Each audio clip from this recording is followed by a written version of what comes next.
Good morning, everyone, and welcome to the third day of After Post Photography, the conference for visual studies, history and theory of photography. And we are here in St. Petersburg, but actually all over the world. And we really had very fruitful panels on the 3rd of June and yesterday, and I'm very happy to continue today. We'll have 2 more panels, and I am delighted to introduce our first speaker today. Is Suryanandini Narayan, who is Assistant Professor of Visual Studies at the School of Arts and Aesthetics at Jawaharlal Nehru University in New Delhi.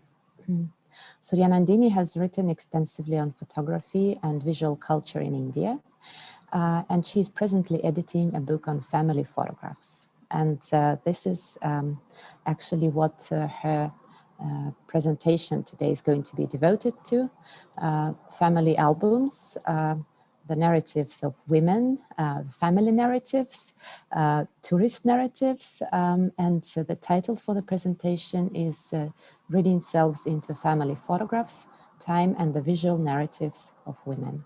And please join me in welcoming Suryanandini. Thank you, Dr. Gureva, and everybody at After Post Photography. It's just so wonderful to be here from this part of the world. And at times like this, events like this kind of give you hope. So it's a real shift in subjects, a shift in gear from what we were discussing yesterday, and moving into the personal, the domain of interiority. Really, I'm happy to be inaugurating a session on that. I'll just share my screen with you so you can see my presentation. Is it visible and playing? Yes. Okay. So for today's paper, I shall examine 2 photographic albums belonging to 2 women who are generational and class equivalents of each other and are part of my own extended family.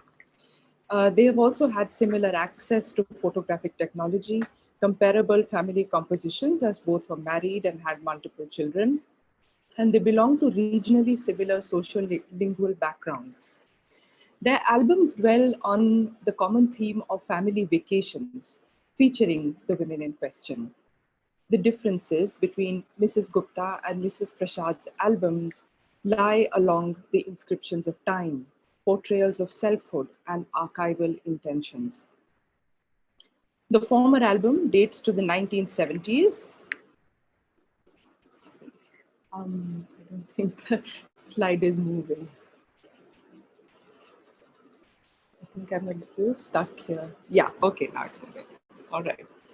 So the former album dates to the 1970s, that's Mrs. Gupta's album, and Mrs. Prasad's album to the 1990s.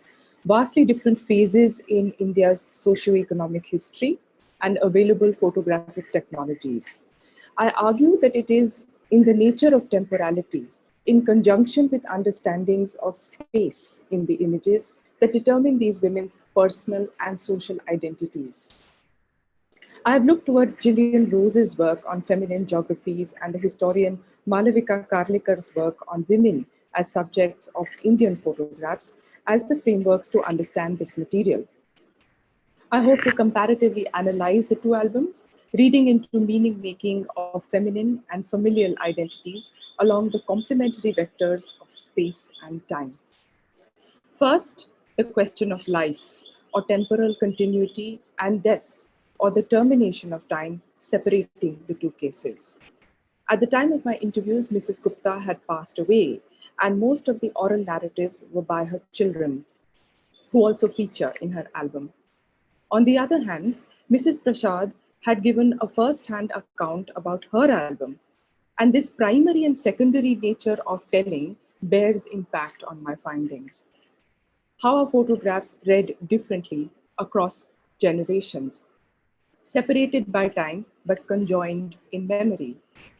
I observe the irony of how, in some measure, Mrs. Prasad's narratives are non-specific memorializations than the more embellished but clarified retellings that Mrs. Gupta's children give of her album. Mrs. Gupta's album, titled The Touring Album or Yatra Chitra, dates between the years 1969 and 76. The key members of the family were Mr. and Mrs. Gupta and their 3 children. Her holiday images map a geography of leisure and familial conviviality onto the topography of the nation. The touring album bears a horizontal format with pink paper pages punched and strung together. The pages bear metallic corners to keep the photographs in place. The black and white images range between 4 and 6 centimeters and 9 and 6 centimeters. Put together by Mrs. Gupta herself, each page bears the names of places visited and the year of the trip in correspondence to the photographs inscribed in Hindi or the Devanagari script. Here, of course, one can evoke the work of Rose, Gillian Rose, who terms the maintenance of family photographs as women's work. The design and layout of the album are highly deliberate. No images are left without textualized affiliations to time and place.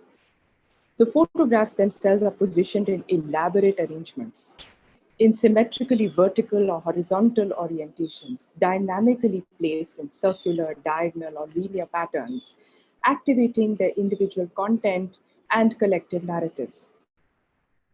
The sites visited by the family during the many vacations that they undertook in this 7-year period include North Indian hill stations such as Srinagar, Mukteshwar, Mussoorie, and Nainital, destinations in the plains to the homes of extended family in Lucknow, Agra, Mumbai, and Delhi, as well as historic and sacred sites such as Allahabad, Amritsar, Chitrakoot, and Varanasi, and ruined temples of Khajuraho and Ellora, making this period a very busy one.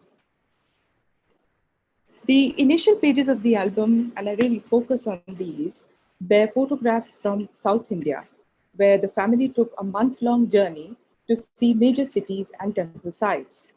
Mrs. Gupta was a bibliophile who thoroughly researched India's cultural geography, thereafter planning the family's travels.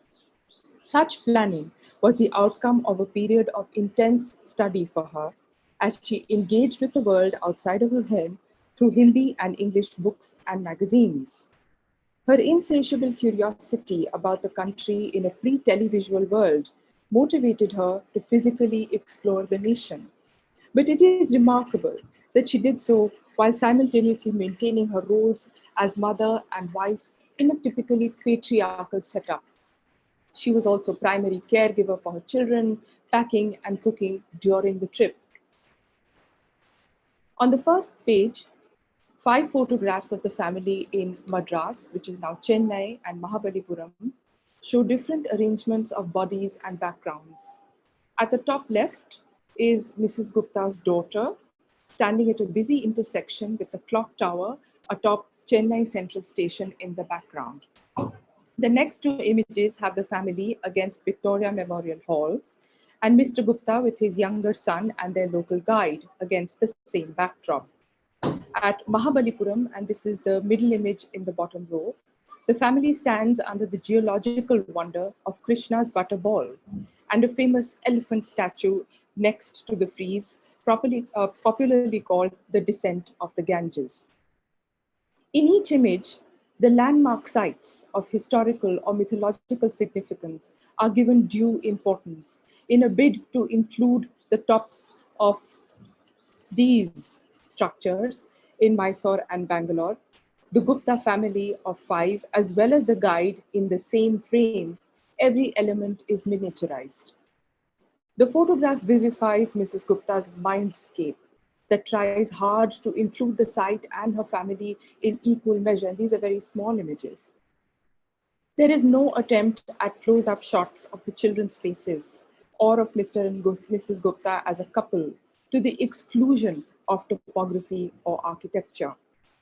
A conscious balance is struck between human and built geographical elements, pushing the notion of the family gaze elaborated by Michael Haldrup and Jonas Larsson.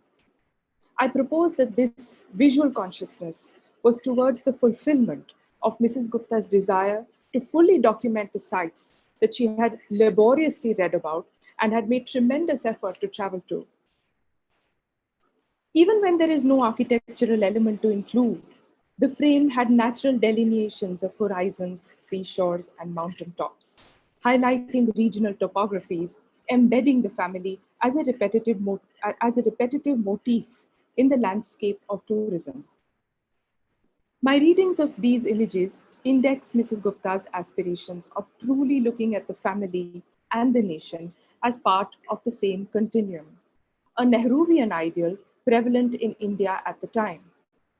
She was politically aware of the socialist fabric of India's imbibing the motto of unity in diversity, and these photos embed the Guptas within the period's history and geography in compliance with this philosophical approach. Mrs. Gupta's plans for the photographs in the touring album anticipated the need for a detailed account of the trip for her children in the future, who were adolescents at the time of the travels. Through the medium of photography, she wanted to visually control the time spent on family vacations. This was in order to leave meticulous memories for the future afforded by the album. But, as is the case with spillages and in time and memory, interwoven with their mother's pictorial archive are the children's own memories of who fell sick, which child refused to eat unfamiliar food, how hot it was in Chennai, how they drank their first coconut water on the beach. These moments are unphotographed, clearly not a priority for Mrs. Gupta, but serving as the double memory of her family. These alternative markers in time, whether visualized or not, make a palimpsest archive of sorts with layers of generational narrations. I move on to Mrs. Prasad's album of her trip to the home of her daughter and son-in-law in Washington, D.C. in the summer of 1993. As it has been Mrs. Prasad's one and only international trip, later family conversations, including those with me, frequently referenced the treasured photographic album and its memories. The photographs were taken mostly by the son-in-law on his camera, developed at the end of the trip, while Mrs. Prasad was still in the US and handed over to her as a memento. The images were later arranged in a paper-backed album with sleeves from a local photography studio on her return to Delhi. The images are neatly inscribed on the verso in Mrs. Prasad's handwriting, with names and places and dates on which they were visited. The photographs are arranged chronologically to allow every viewing of the album to be a sequential reliving of the trip. Mrs. Prasad's oral narratives are essential for filling out the stories behind the images. The photographic album functions as what Karen Stein calls a mnemonic device for expanded narratives beyond itself. With just 45 images standing in for a visit that lasted 5 months, oral storytelling prompted by the album becomes the predominant mode of remembrance, catalyzed by the photographs. There is almost a compression of vacation time in the images instead of an elaboration, as was the case with Mrs. Gupta's album. Mrs. Prasad's recollections are textually supplemented by the diary she kept by her teenage granddaughter for the duration of the trip. Overall, the photographs in the album are carefully composed tableaus of the family, visiting friends, extended family, and tourist spots, foregrounding Mrs. Prasad as the chief occupant of every image. She wields the privilege of imparting the fullest narrative, as she is both storyteller and protagonist. And she's the lady in the sari and the brown shawl. Now, towards the beginning of the album, she appears with her daughter and granddaughters at the Washington Memorial on a June afternoon. The memorial itself is not visible in the photographs, apart from the light gray wall in the background. The focus instead is on the family group, which looks into the camera. A second photograph shows them waiting in line to go up the memorial in a lift. But nowhere are they shown in the building with the building in full view, even though its history and dimensions are vividly described in the diary. Other photographs of visits to the Air and Space Museum, Statue of Liberty, Niagara Falls, Mount Vernon, Ocean City, Great Falls, and Atlantic City similarly build a tight frame around the family, usually the women. Even though the diary mentions visiting sites such as the UN headquarters, the Twin Towers, and Empire State Building, the album includes no photographs of these sites.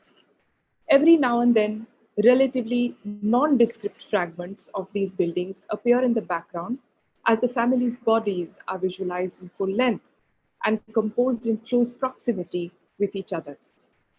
The desired outcome of these images is the conscious and selective staging of the human subjects, indexing close female bonds.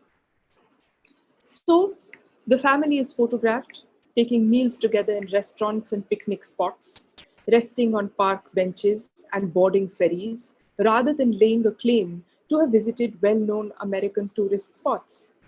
Without their verso inscriptions and the diary's descriptive prose, it would be difficult to determine some of these locations.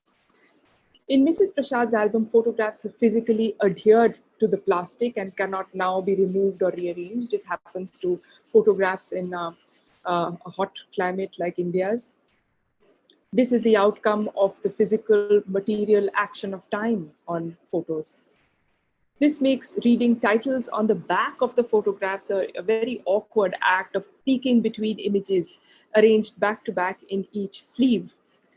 Instant recall is hence not always possible when it comes to evoking facts of the sites visited or the actions performed. What is remembered is that the family was together and that they were actively engaged in the performance of the notion of familyness. The family standing in what Royak and Uri call corporeal proximity to each other and collectively holding the gaze of the photographer and viewer index an expression of togetherness, of bonding family members as one social body. Photography historian Elizabeth Edwards explains the deliberate comportment of bodies in staged pictures displaying specific intentions in their theatricality. As such, these photographs challenge an understanding of tourism that places the spectacular or the wonderful in binary opposition to the ordinary and the everyday. These photographs seldom encapsulate the moment as one of having arrived or being in the presence of the extraordinary object or building, and instead favor the central subject as Mrs. Prasad and her family. The fragmentary nature of the tourist sites in these photos bear repurposed meaning as the focus is upon the human unit projecting itself, only tangentially referencing the former, often in unrecognizable ways. In comparing the albums of Mrs. Gupta and Mrs. Prasad, we see conscious choices being made during the photographic moment itself, in the interest of the future. The ways in which each woman wished to be memorialized in these albums could not be more different. The vacations themselves were different. Mrs. Gupta traveling across different cities in India at a hectic pace, staying in guest houses and ashrams for the sake of seeing the tourist sites that were part of a carefully predetermined itinerary. Mrs. Prasad's international trip was to her daughter's home, and plans for traveling all over the east coast of the US were left entirely up to the hosts. A lot of time, in her case, was spent within the precincts of the home in Washington, time absorbed in domesticity that also produced photographs. While family was foregrounded in the case of Mrs. Prasad's album, it was embedded in the case of Mrs. Gupta's album, keeping in view the differential temporal inscriptions of personal history desired by either woman. For Mrs. Gupta, vacation time was busy, peripatetic, and spatially mapped to be photographed for autobiographical and historical reasons. For Mrs. Prasad, vacation time was a fluid entity, interiorized by its familial quality, its photographic subject matter, hemmed in by the desire for togetherness. The overall special quality of vacations, as Stanley Cohen and Laurie Taylor call it, a break from routine or time away from home, translate differently for the two women. For Mrs. Gupta, it meant elaborate arrangements of the self amidst new locations, objects, and bodies, all included in full within the photographic frame. For Mrs. Prashad, a woman who had children scattered across the world, this change was not marked. Her American sojourn was an extended domestic engagement with her daughter's family, and visits to tourist spots were occasional diversions. Mrs. Prashad's images zoom into the family and grant it an eternal quality to the occlusion of any other spatial specificities. For Mrs. Gupta, the album was an important document, mapping a cultural geography of intellectual interest to her, pinning it to the nation's own timeline. She had planned for the album to serve as an encyclopedic reference for her and for generations to come, in a way that nothing would be lost to the erosions of time. Through the study of 2 vacation albums, I've tried to examine how different women of a comparable middle-class background try to visually construct their own histories along the vectors of time and space. For Mrs. Gupta, a record of time is visually shaped by placing together the family and the nation within the same frame. But for Mrs. Prashad, it's a personally adopted, a geographical entity in which the family and its internal memorialization is paramount. During the decades when the nation and family were entwined in socialist ideals, Mrs. Gupta's album detailed India's geography, stretching time across swathes of land and tangible cultural heritage. Mrs. Prashad's album, on the other hand, truncated time spent on her American vacation experience by eliminating geographical references and narrowing the visual focus on the family. What finally emerges is a differential sense of selfhood for either woman, as one constructs an identity defined by family, while the other looks beyond the family to national framings. Thank you, and I'll end with that. Thank you, Suryanandini. We have a little time for some clarifications. If anyone has a question to just clarify some of the details that need to be clarified. Sure. If you want to ask a question, please raise your hand, because all of the microphones are turned off and we will need to see you in order to turn off your microphone. So while you're thinking, Nancy has a question. Nancy, you have to, yeah. Am I okay now? Yes, you're on now. Morning. Thank you for a very interesting talk. I'm wondering if you have a sense that these albums belong to the women in question, Mrs. Gupta and Mrs. Prashad, and how they look to other members of the family. I ask that because I've been looking at what I considered our family albums, and I'm sure they belong to my mother, not me. Does that question make sense? Do you have a sense of how these, I guess how they be, let's say they're works of art that were made by the respective women. How are they received by other people who know enough to make any sense of them? Because I think complete strangers have a lot of trouble with family photographs. And, but how they are received by people who, say, figure prominently in them. Thank you for that question. This opens up a really vast domain, and I was hoping it would come up, because the makers and the keepers of the album, it's not the women actually. Both women traveled without a camera of their own.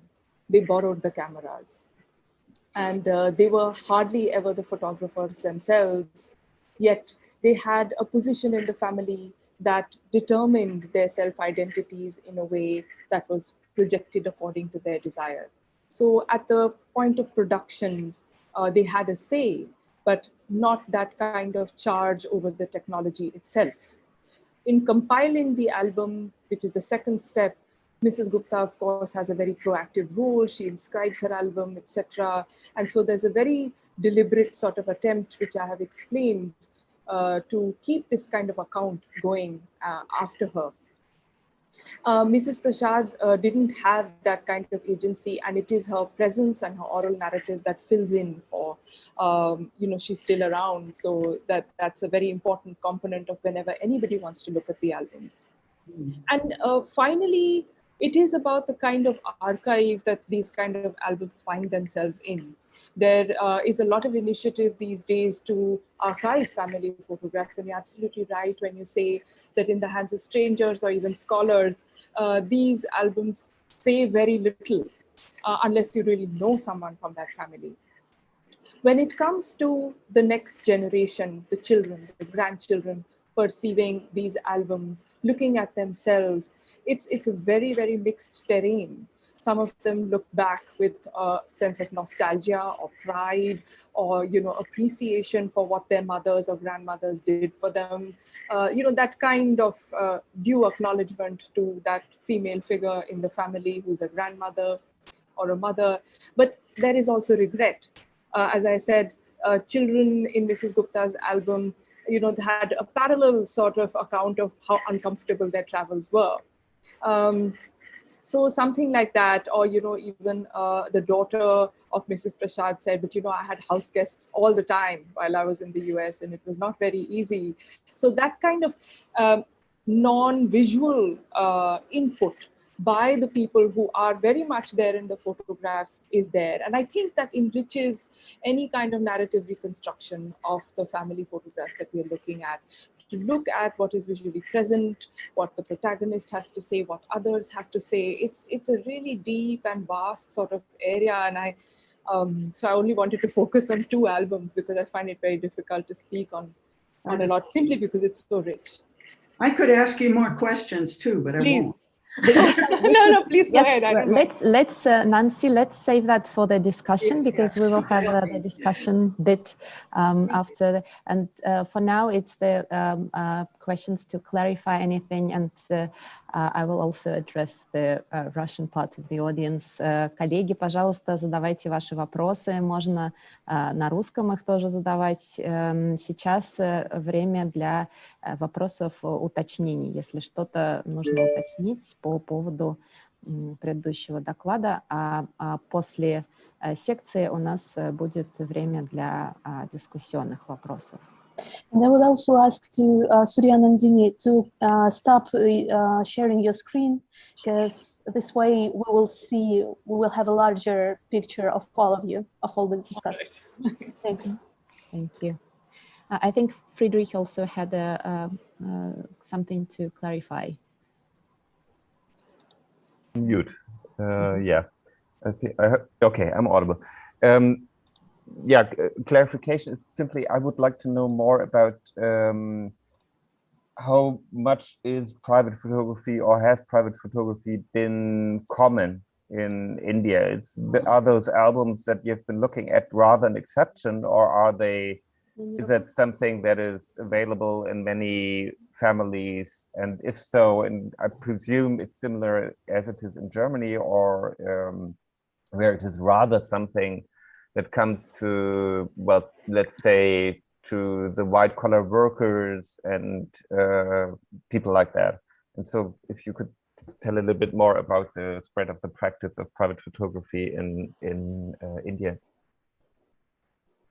Yes, I think scholarly interest in family photographs is something very, very recent. It is something that's so everyday, and India has had photography ever since the camera was made. We started photographing in 1840 itself. But, and personal photography is also something that's happened to a great deal. Every family has their photographs, their albums, which they have preserved. But this kind of deliberate methodological inquiry, or a scholarly inquiry, or even archival interest is, I would think, only about 5 years old, which is a great pity, because a lot has been lost. A lot has been discarded.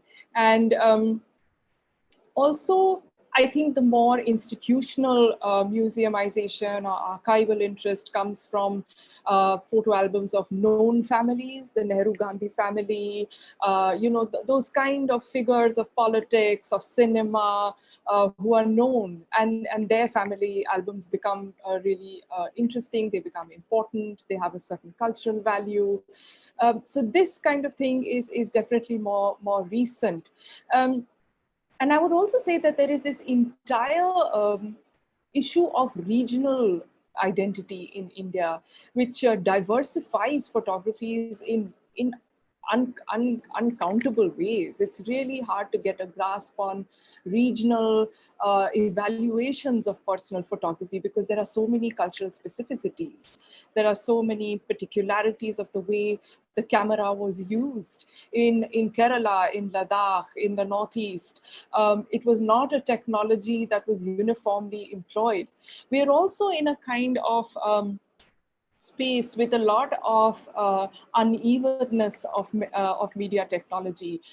Analog cameras still exist, digital cameras still exist, and there is of course the phone camera. So in this kind of space where there is this huge diversity, I think projects towards understanding what family photographs can mean, class differences. I wouldn't say that photography itself is specific to any class or caste group in India. It is really universal. It is really universal. The stories that they wish to portray or the technologies and aesthetics that they turn to can be vastly different.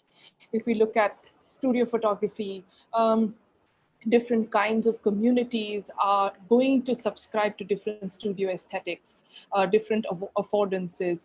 But to say that perhaps there's a community that has absolutely no experience of photography or personal photography wouldn't be correct. And this is not only now when there are phone cameras, but for a long time.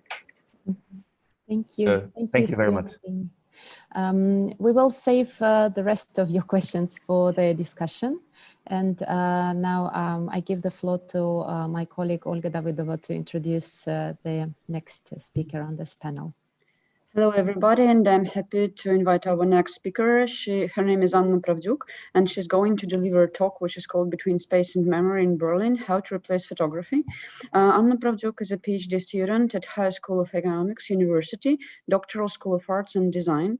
In 2019, Anna graduated from HSE University and University of Cologne in 2019. She's currently a teaching assistant at HSE University and participant of the research project Outer Space and Media Culture, Practices of Imagination and Popularization at the Faculty of Communications, Media and Design. Her research interests include issues of visual and memory studies, representation of history and media. So we're going to listen to a talk Between Space and Memory in Berlin, How to Replace Photography. Please, Anna. Thank you so much, dear colleagues, and I wanted to apologize that my voice sometimes might be breaking because I'm sick and I will have to leave after my talk, and I'm so sorry that if you cannot hear me well, but I'll try to do my best. So do you see my screen? Is everything okay? Good. And 2019, sorry, I have to switch my camera for better connection. Okay. In 2019, an architect of photography, Denis Hisakov, based in Berlin, created routes for walkers in the framework of the festival Metropolis, Weimar Berlin, and the capital of Jewish modernism, as the capital of Jewish modernism, using von Hesse's Walking in Berlin, written in 1929.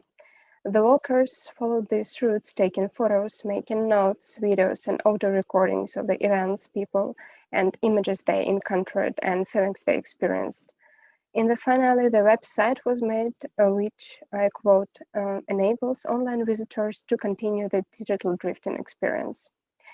During the lockdown of 2020, an online project, The Reef in Berlin, was released. It is defined by its creators as a digital erector set. I personally was not a participant of the project. I'm just trying to do research on that. The author the author of the roots, as I have mentioned, is an architecture photographer.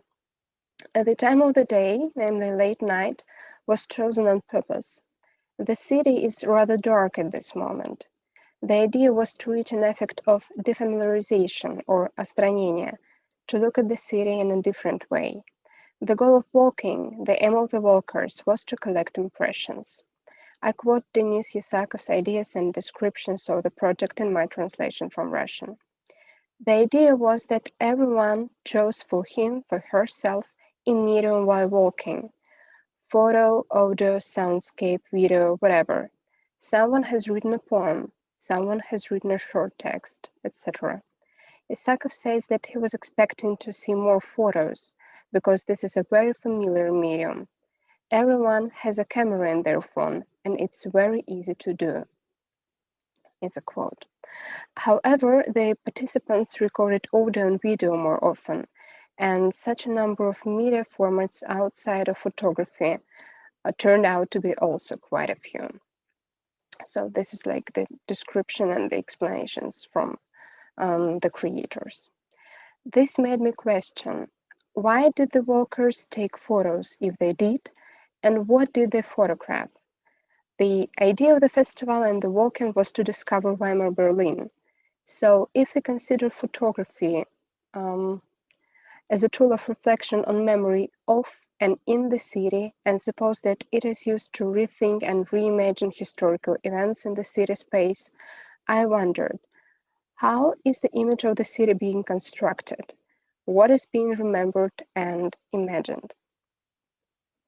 Clear historical backgrounds and traumatic experience of the 20th century division of Berlin are constant objects of artistic interpretation and research interest. Berlin is a city of complicated and multidimensional past, with active communications, the city of saturated walls, as Natalia Samutina and Oksana Zaporozhets defined it. My short talk today is a part of the very beginning of my PhD dissertation, and I would like to share with you my observations.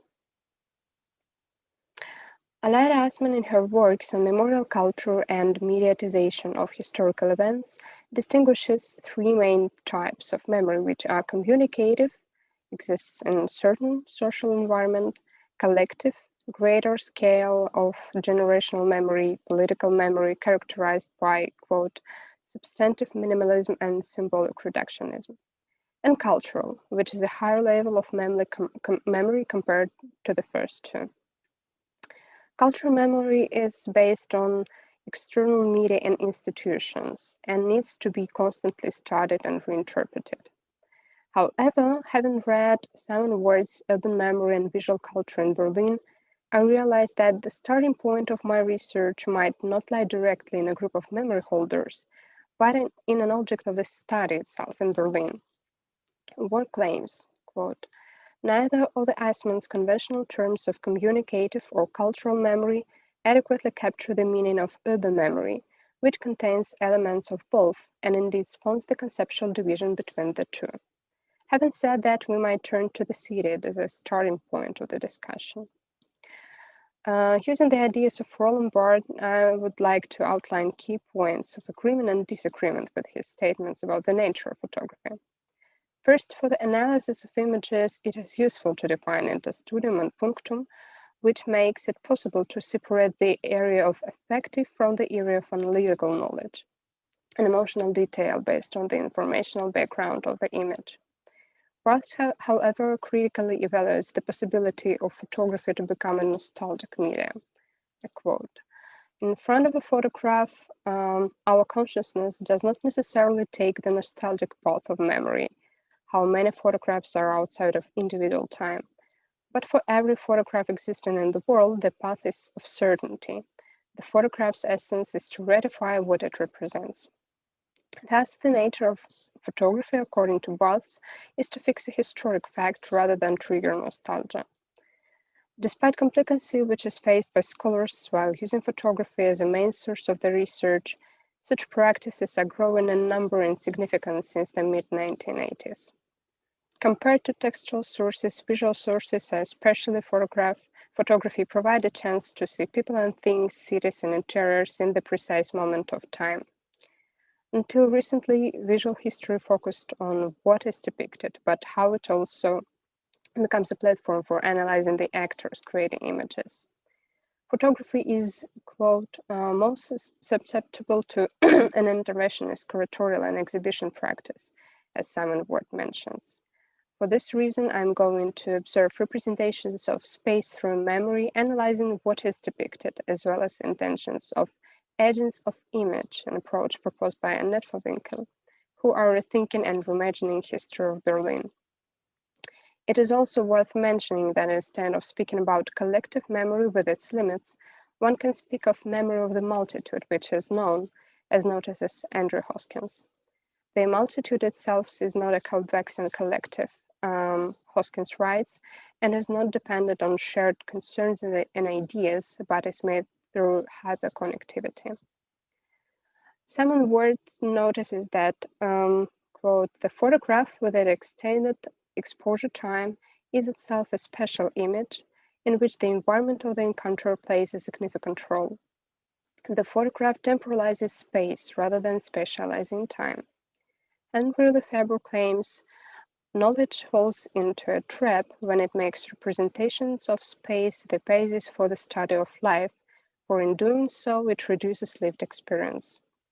The object of knowledge, as he writes, is a fragmented and uncertain connection between elaborated representations of space and representational spaces, and the object implies and explains a subject, that subject in whom lived, perceived and conceived come together within a spatial practice, end of quote.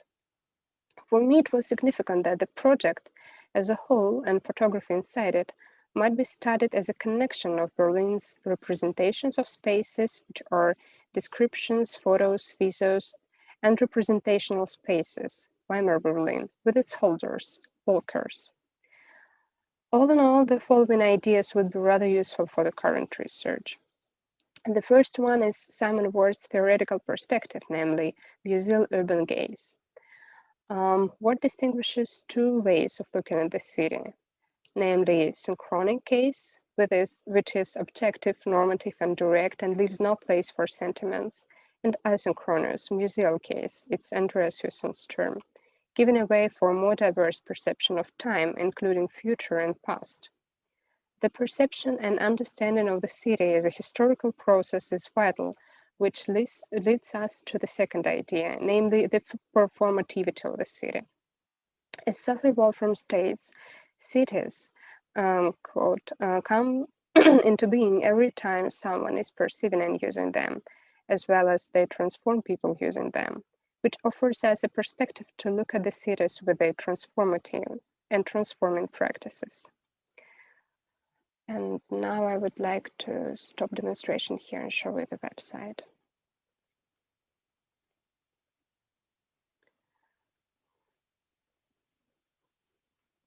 So as you can see, so it's like the very beginning, and then we go down, and everything is just start moving. And here are photographs, audio recordings, short videos, texts like the fragments of Hessel and some notes of the walkers all going on together, and it's absolutely impossible like to be at the same time in the same place.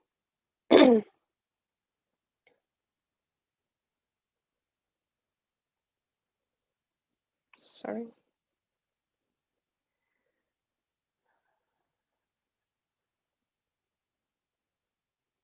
So there are three parts of the website, namely its main body, the notes, short essays of the participants, and psychographic musical piece, Berlin Drift by Alex Nadjarov.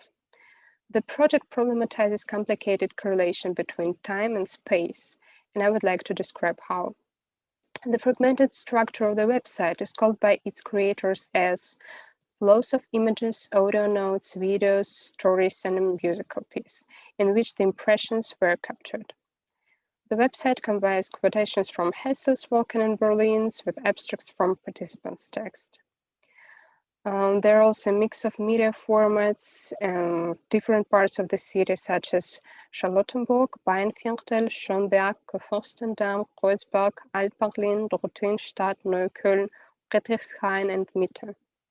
So while scrolling the website, it is almost, as I already mentioned, impossible to appear at the same moment, at the same time and place. Following my own attempts to analyze actors' intentions, I decided to read the notes written by participants and look for Walker's observations related to such issues as perception and feeling of photography. It was important to understand how, why, in what moments Walkers used photography. Perception and feeling of the city space. I wondered what they are saying about space in general and in Berlin particularly, and perception and feeling of time. I wondered what they say about time and time of the day. It turned out that the strategies of the use of photography are the following. First, photography is a part of the process, a tool to get to know the city, its representational space. Photography is a practice. Photography is such a popular and familiar medium so that it becomes an organic part of the process of urban cognition, in which the process is more important than the result. I quote the participants. For the first several meters, we took photos, tried to listen to the surroundings, and used our imagination. But there was something more waiting us ahead, and so on and so forth. Personally, I had this feeling that we were drifting. People were walking one by one. Some were slower than the others, and some of the group members were taking photos. Berlin was no longer an active, young, and glamorous guy, but a mature, older man, all buttoned up amidst all the people rushing away from the supermarkets and bars, and homeless people sleeping in very expensive sleeping bags on the ground. There are plenty of them in our album. Secondly, photography becomes a tool of catching the strange, an attempt to catch it and reflect on it. The next major impression was a zoo, a lot of illumination in the city. We discussed why there was a dinosaur in the aquarium building, took photos. Then we saw a couch. We walked in the street, and then, you won't believe it, but there was a couch, just like our character. We sat and took a picture. And the next abstract. We took a walk and saw everything that we were shown, but we were chatting the whole time. It also reminded me of the way I do stories for Instagram or Facebook. Short sketches for the sake of putting them online. You post them and they exist, and then at some point they do not exist anymore. Photography can also be an intermediate stage on the way to the final project, for example, an art sketch. We were all creative people. We do not only produced audio and video, but even wrote one poem. And the city inspired us to write a poem and draw. There was an artist with us, and she made sketches with the photos that we took. What is more interesting is that the impossibility of a photographic practice also might be helpful to perceive the city, its space and time. On the river bank, there were no lights. It was extremely difficult to take photos. It was good because you stopped focusing and delved into trance. You walk and walk, seizing some details here and there. This idea of the power of imagination becomes clearer while we are going through the quotes about space and time. Imagination is the main tool of perception of the city.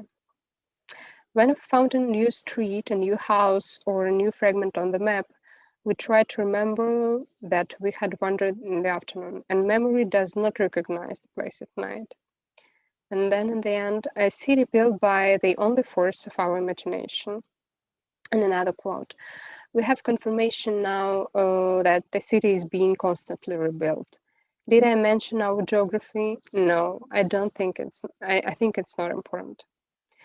Thus, the Berlin of the 20th is not a place of memory, but rather imagined representational space. It is not possible to see it, it is not possible to find it, to catch it, but only imagine. This evening drift suits Berlin, the festival and the time very well. You chose the right time.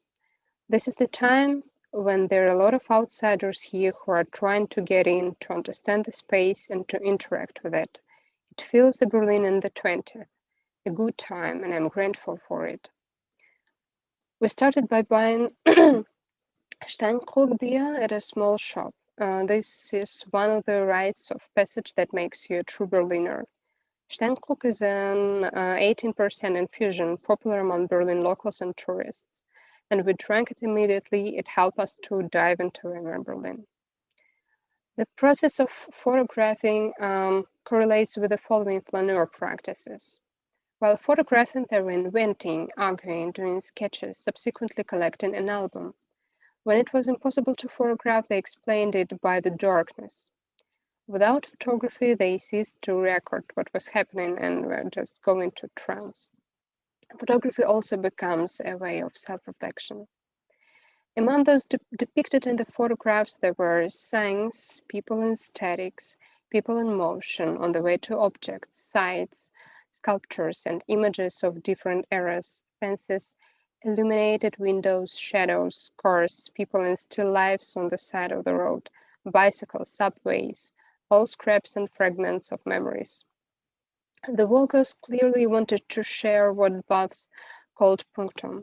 There is little meaningful in the pictures. Their narrative is all about movement by itself, but does not add up to a single story.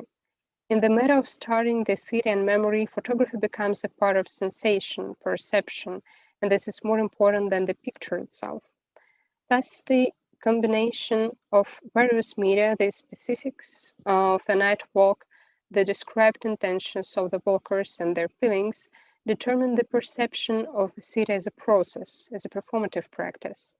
Weimar Berlin, as a place of remembrance of German history, as a point of nostalgia, can be interpreted as an imaginary sense in a changing city. Thank you for your attention.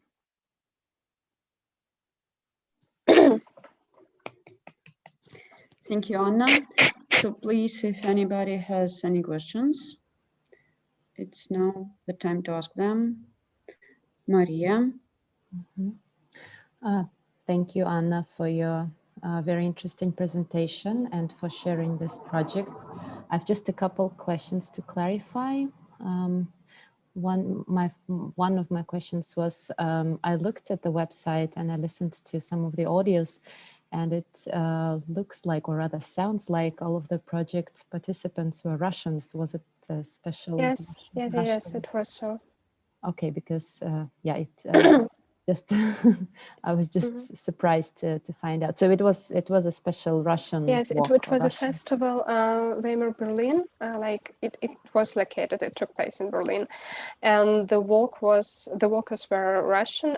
I'm not sure if they are all from Russia, but I'm rather sure that they're all Russian. Yeah, and that was my yeah. Go on. It was just it. So it was just a relocation. Okay, so then it was my next question was whether they were Berlin natives. I mean, whether they were Berlin residents, or whether they just arrived from Russia and they are strangers to the city, so they only follow this 1929 book. This is a very interesting question. Thank you for this.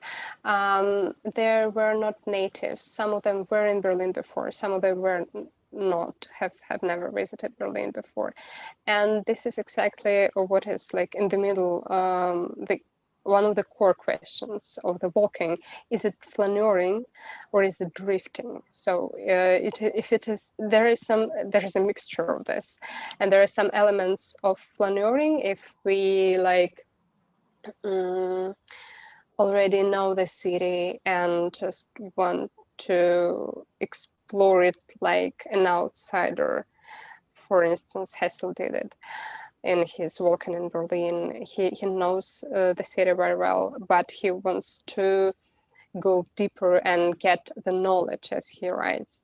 Or is it drifting? Like we just want to get lost in the city and try to know something about ourselves. So this project is something in between, as I think, and as the creators mentioned it. And there is exactly why I wanted to understand if there is at least something about Weimar Berlin there, and what does photography do about this? And if it helps to understand it, if it helps to create a feeling. And just for now, I came to like preliminary conclusion that it's just a process to concentrate on the feelings about how we perceive the city rather than what the city is about. But then there's, thank you, but then there's difference between being a flaneur or being a drifter is something that only the organizers or only the authors of the project were really thinking about, wasn't it? It wasn't something explained to the participants as an experience, as two different experiences between which they can, I don't know, distinguish or shift. No, I'm not sure if it was like the question raised before the walk, but it is the question which was discussed afterwards. Okay.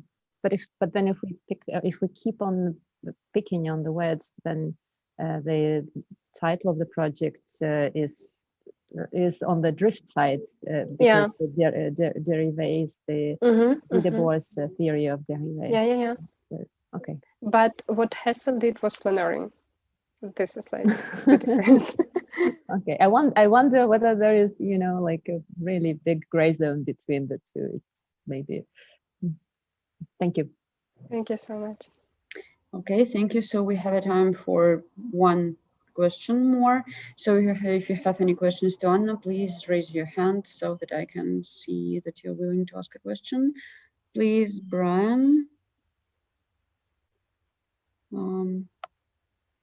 Yeah. I was just starting to type. It's a very interesting presentation. I like this a lot. It's very close to my interest.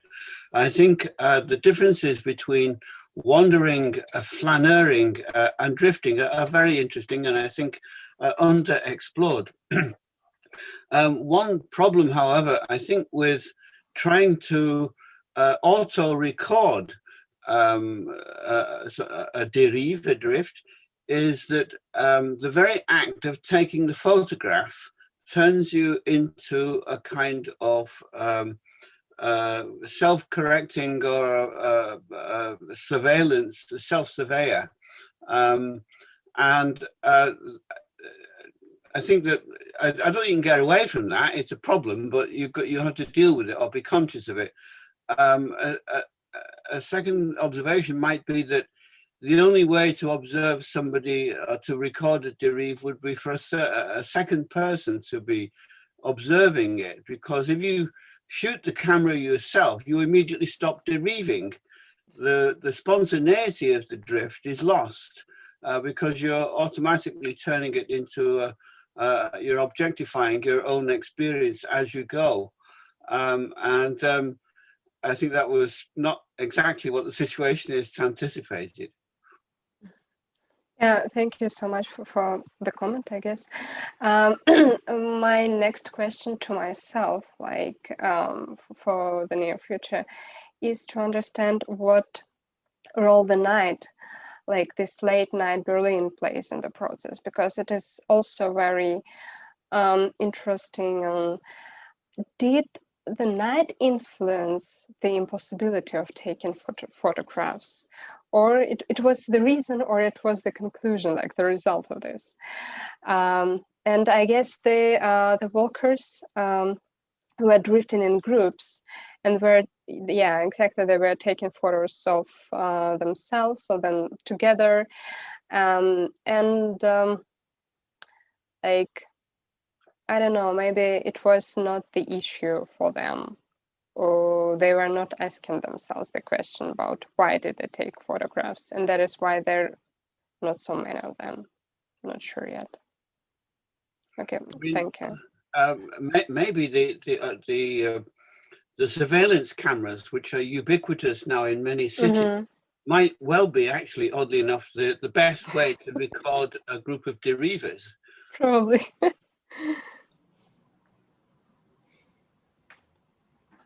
Okay, thank you everybody for your question, and we are moving forward our conference. Masha, will you introduce our next speaker? Yes, thank you.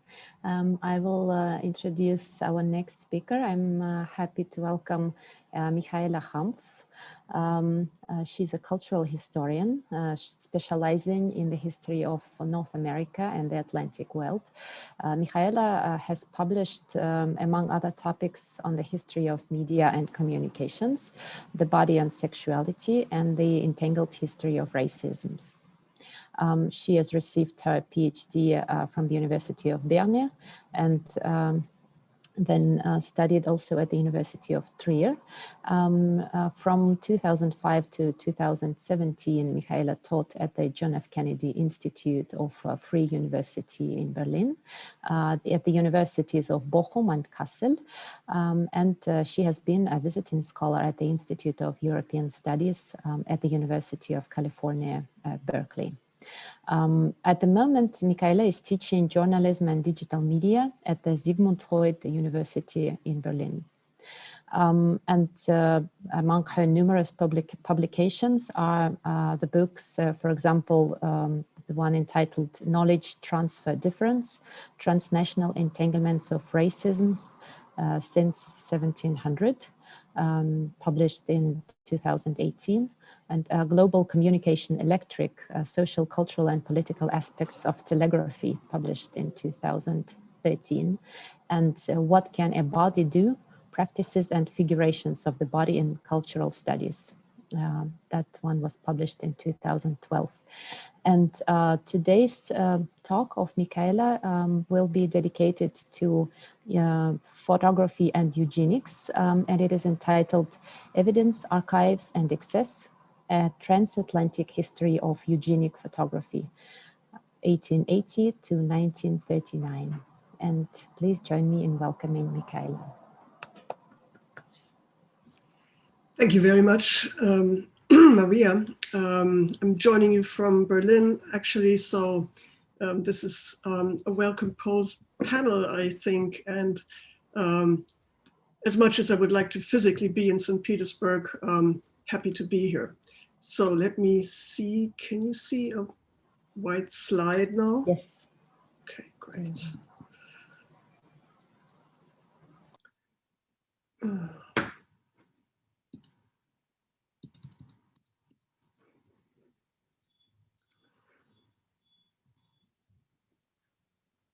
Oh, sorry.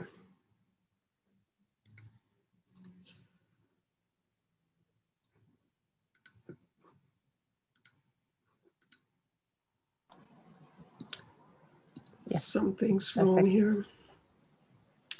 We can see the presentation now. Okay. Mm-hmm. Oh, I can't see the. Okay. Oh, no, it's gone. Oh, sorry, I have to Try one second. rearrange my screens. I'm sorry. Mm-hmm. Let me do this again.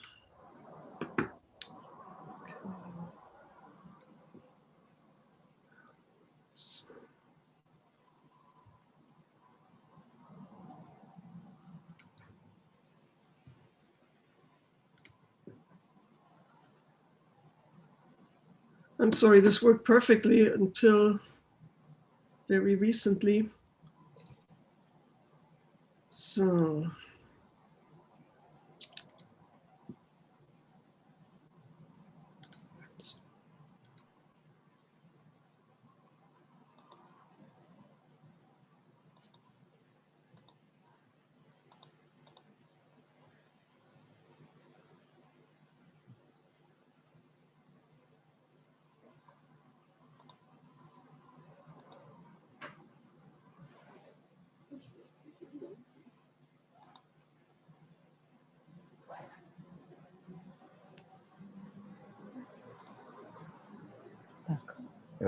We lost our speaker. Yes, I think so. Unfortunately, let's, I think we should wait for a couple minutes. It's one of the drawbacks of an online conference is that you can't really walk into the room and help someone or show their presentation.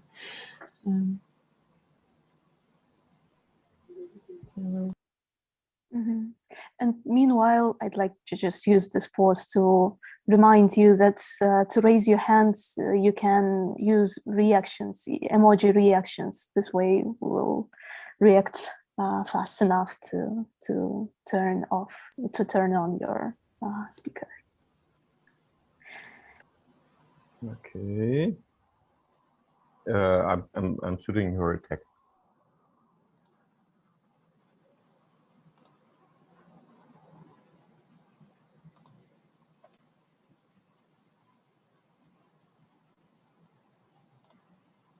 Mhm.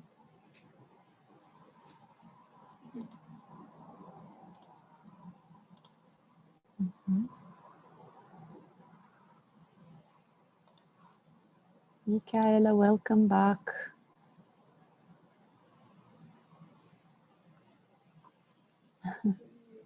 Yes, and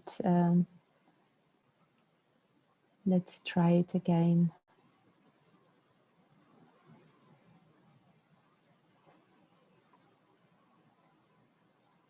Mm-hmm. I'm sorry about this. Let me try again to share my screen.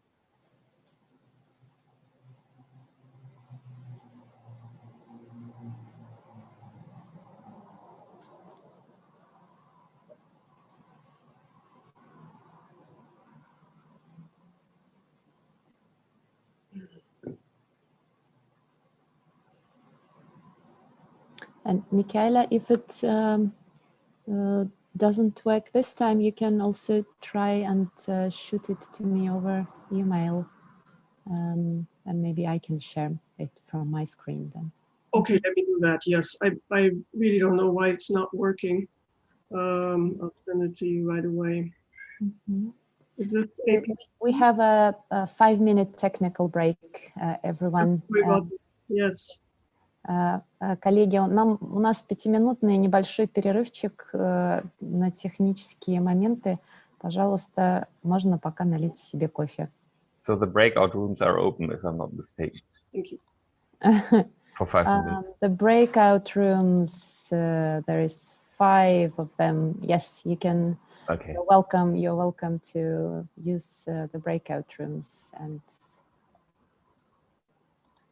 chat with Yeah, Surya Nandini, shall we meet in one? Let's take breakout room 2. Sure, I don't know how to join though. You just go to the breakout room part and then you scroll to the bottom. And there you'll find Russian letters and they say 3 kind of all 2. There's the 2. That's the only one. Yeah. Okay, I don't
I'll start anyway. Okay. Is the sound okay for the interpreters? Yes, I think so.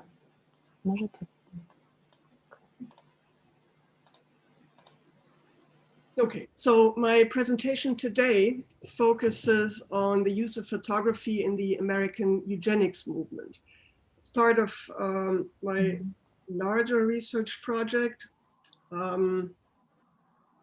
that deals with the American eugenics movement in a global perspective. So here you can see some of the sites and actors and organizations involved in eugenic research in the state of New York, but the network of eugenicists also span other locales of North America and Europe, which you can see in the left column.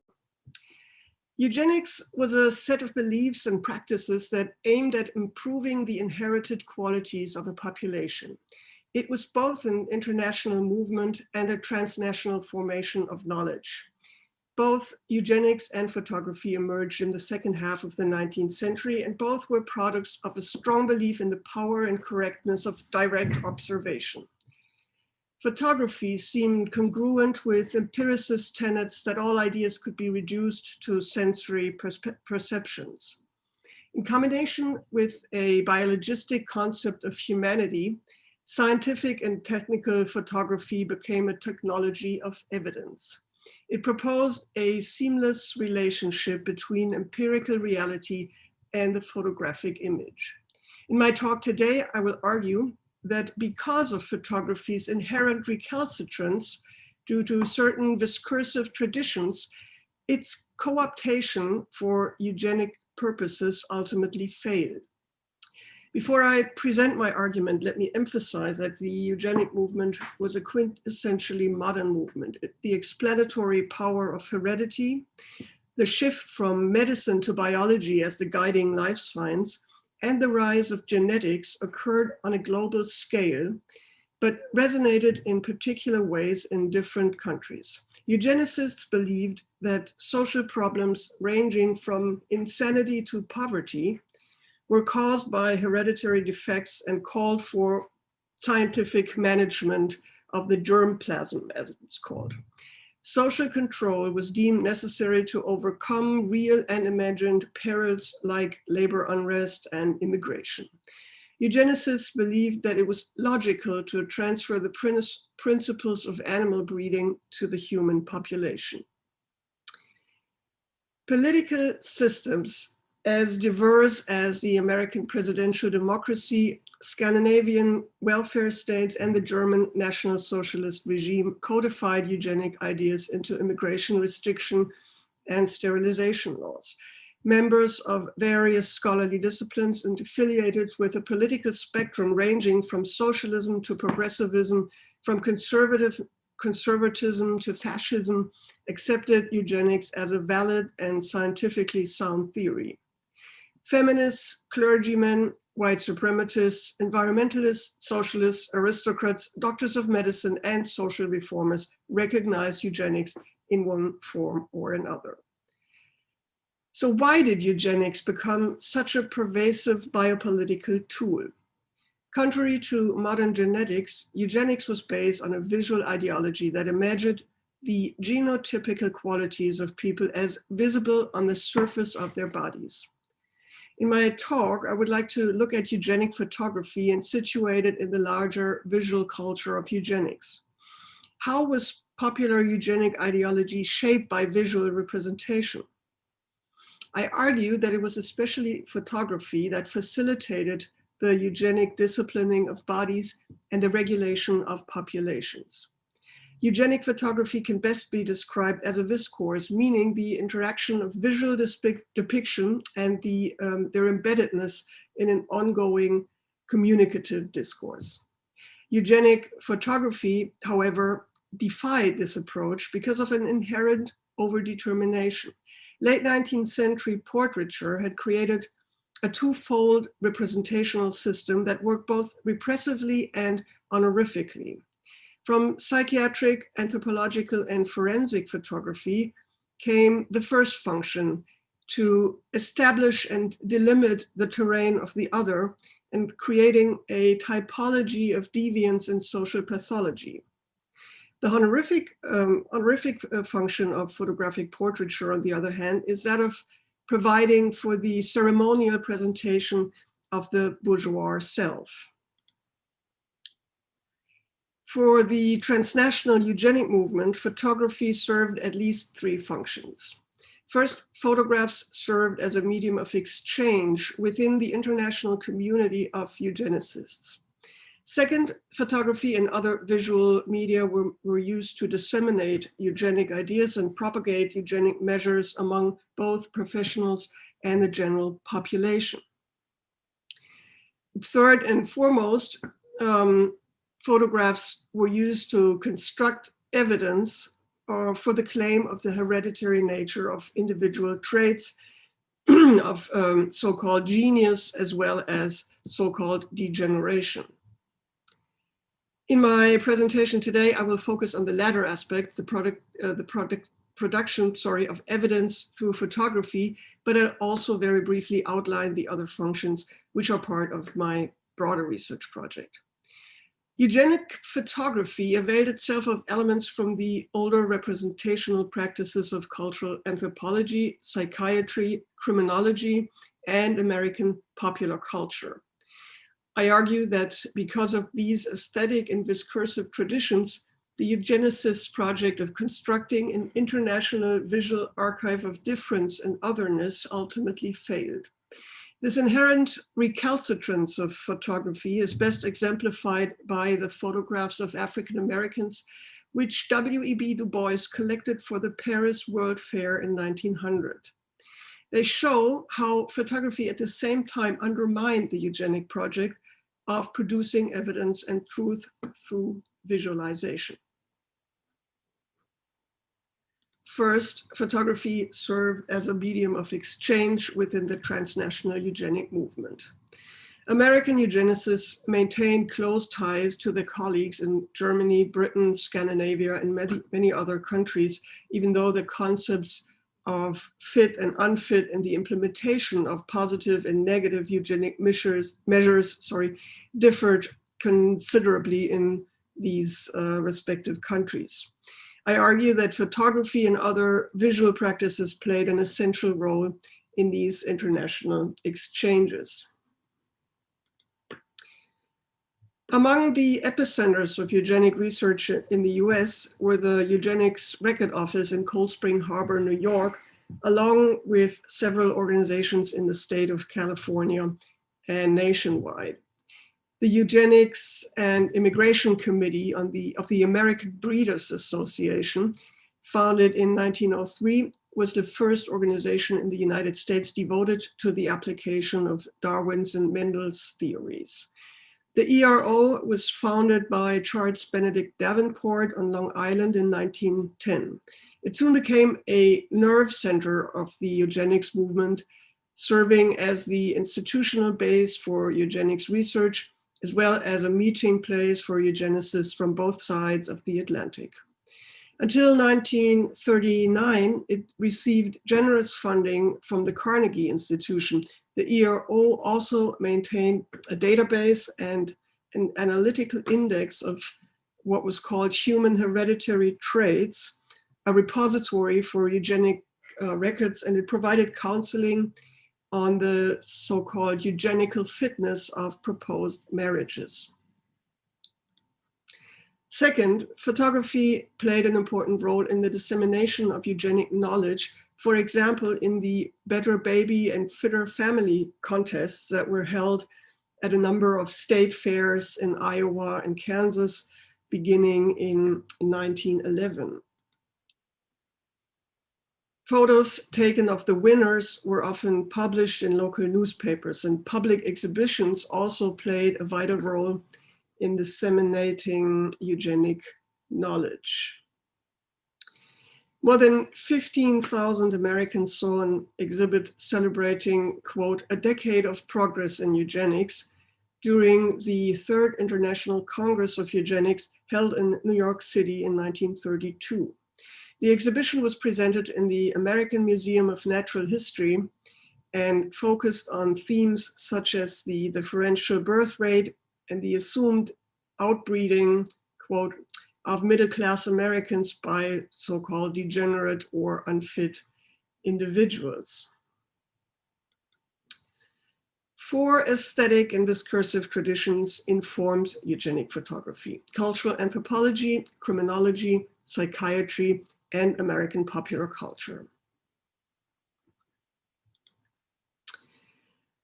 Forensic, psychiatric, and prison photography developed in the middle of the 19th century from anthropological and portrait photography. Hugh Welch Diamond, a founding member of the Royal Photographic Society and superintendent of the Surrey County Lunatic Asylum, stated in 1856, and I quote, "The photographer secures with unerring accuracy the external phenomena of each passion," end of quote, claiming that a person's character or condition could be assessed from their outer appearance, especially the face.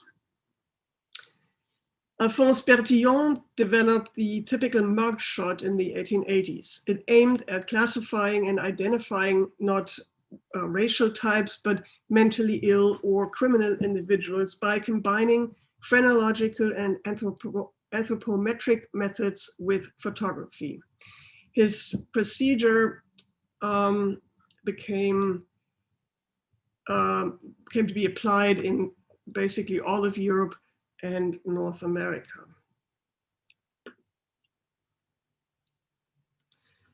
Cultural anthropology of the late 19th century was also infused with a strong tendency of anthropometric measurements. Photographs of so-called racial types circulated widely among anthropologists. In order to classify colonial subjects and place them on a scale of human cultural development, anthropologists developed a pattern of representation that allowed them to conduct anatomical comparisons.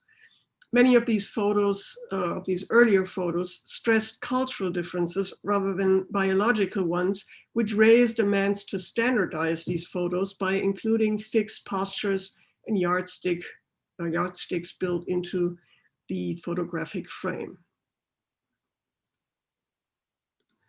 Eugenic photography also made use of visual practices stemming from American popular entertainment.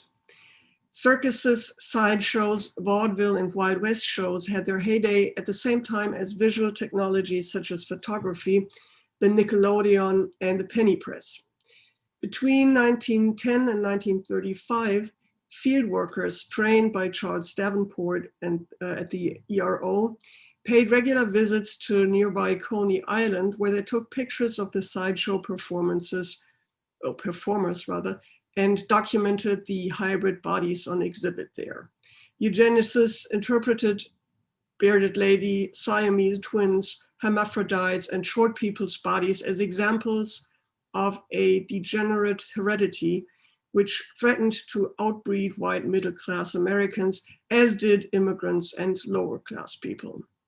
Their photographic surveillance and reports helped establish a yardstick of normality and deviance that facilitated the medical identification and elimination of deviant pathological bodies.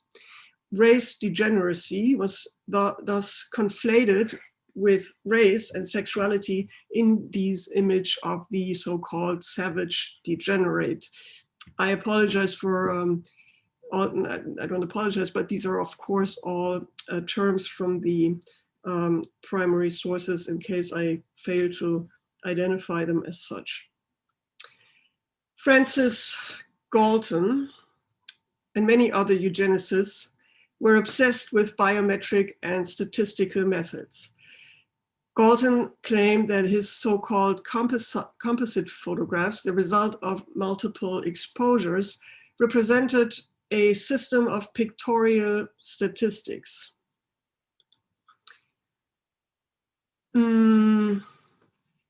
He believed that the physiognomic features correlated with mental traits. Poverty, for example, or an alleged lack of social or economic achievement were interpreted as phenotypic expressions of genotypic inferiority. The project of an archive of inheritable characteristics became an international venture, and photography promised to offer the greatest degree of objectivity because of its apparent independence of language. Eugenicists did not limit themselves to producing or commissioning photos, but also used photos of various provenance, images from medical journals, clippings from the yellow press, as well as carte de visite of circus performers found their way into the filing cabinets in Cold Spring Harbor. In order for the photos to work as empirical evidence, however, they had to be carefully unhinged from their context of production. The ERO trade file labeled obesity is an example of both the crude interpretation of Mendel's law and the eclectic character of the eugenic records. The exotic representation of the individuals depicted on postcards was complemented by additional information regarding body measurements, pedigrees, and remarks on mental capacities. This information was combined to serve as evidence of the individual's hereditary degeneracy. In what follows, I would like to argue that the aesthetic residue of these older photographic traditions thwarted the co-optation of photography for eugenic purposes. They extended the older aesthetic registers and prolonged them into what was supposed to be scientific and objective. They were, in a Hegelian sense, aufgehoben, simultaneously lifted up, preserved, and abolished. Despite the claim to objectivity and science, the assembled photos showed traces of their previous use and thus counteracted eugenic intentions. The photographs compiled by W.E.B. Du Bois are prime examples of this obstinacy of photography. Photographic representations are not constructed first and then used, but as representations, they're always constructed in use. Accordingly, we cannot study photographs by methods which assign to them any meanings or values independent of their function within specific social and historic contexts. Social scientists like W.E.B. Du Bois were among the first to use photography both in their scholarship and activism to combat the predominant racialism and racism. In 1900, Du Bois was commissioned to compile photographs of African Americans from Georgia for the Paris Exposition of 1900. The 363 images of African Americans by unknown photographers were organized in 3 albums, together with other displays that illustrated the economic, legal, cultural, and social progress of African Americans. They were part of the American Negro exhibit housed in the Palace of Social Economy. The photographs entitled Types of American Negroes represent the complicated visual dynamics of double consciousness, the concept that Du Bois had outlined in The Souls of Black Folk, and challenge the discursive practices that produced an imagined African-American criminality and inferiority. These portraits of African-Americans incorporate both the aesthetics of police and prison photos and white middle-class portraiture. Formal studio portraits, images of family gatherings, group portraits, and pictures of opulently furnished homes, referring to the respectability of the portrayed person and their affiliation with the Black middle class. The first photographs, which actually frame the reading of the following images, repeat the formal style of the criminal mugshot and the police archive with a difference. As viewers progress through the albums, the photos increasingly register as middle-class family portraiture with subjects posed in half profile and props that expose the individuality and personality of the subjects. They also signify their belonging to a respectable middle class. The enormous variety of physical attributes portrayed in these photos is striking. In an era during which the one-drop rule defined blackness, Du Bois constructed a disturbing closeness between the white spectators and the black objects of their gaze. The photographs presented by W.E.B. Du Bois in Paris thus constituted a counter-archive that critically engaged the visual dynamics of race and asked viewers to position themselves in relation to the color line. It subverted dominant discourses that constructed the privileges of white middle class, in opposition to an imagined black criminality, and demonstrated the arbitrariness of visual racial classification. Okay, by way of conclusion, in order to substantiate their claim to scientific soundness, eugenicists relied on statistical methods and visual practices such as photography to produce, transfer, and disseminate eugenic knowledge. The archive of eugenic photography emerged between 1880 and 1910 as the dominant discursive and institutional basis for the eugenicists' systematizing and totalizing project. Eugenicists aimed at taming the semantic excess of the photograph and constructing evidence of the emblematic of the so-called racial types and the so-called dangerous classes. However, the supposedly objective identification of racial, sexual, and social differences yielded no stable results. Instead, it oscillated between fixation and fluidity. Galton's composite photography attempted to compress the authority of Bertillon's forensic archive into a single composite image of a habitual criminal. Similarly, Charles Davenport compiled in his filing cabinets photographs of diverging provenance in order to establish an essentialist visual anthropology of race, deviance, and degeneration. Du Bois's American Negro albums, on the other hand, constitute a counter-archive using photography to contest the authority of the eugenic visual archive.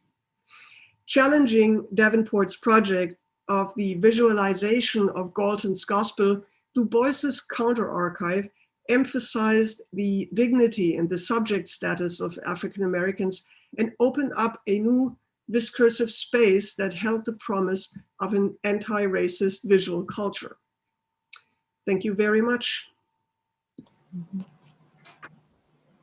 Thank you, Michaela, for your talk. And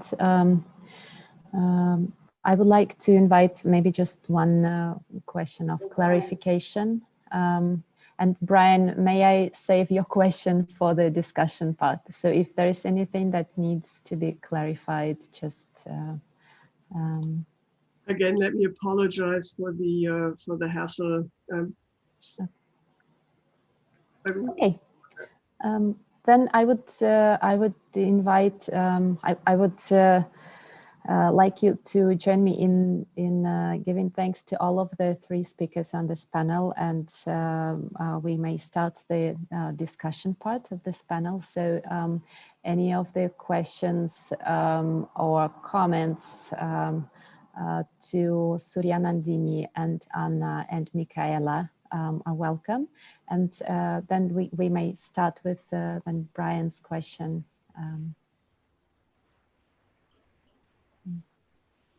Yes, would you like to?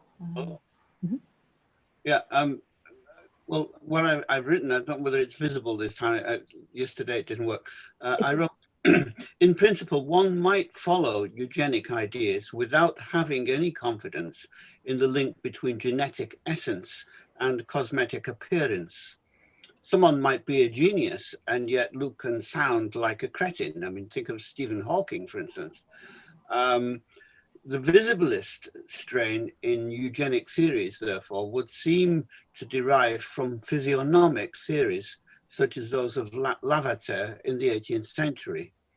the physiognomists attempted typological maps like those of crystallographers, botanists, zoologists, crystal architects. So has anyone traced the continuities between those visual tools developed by the physiognomists, drawings, engravings, prints, and so on, and the photographic methods that you have illustrated here?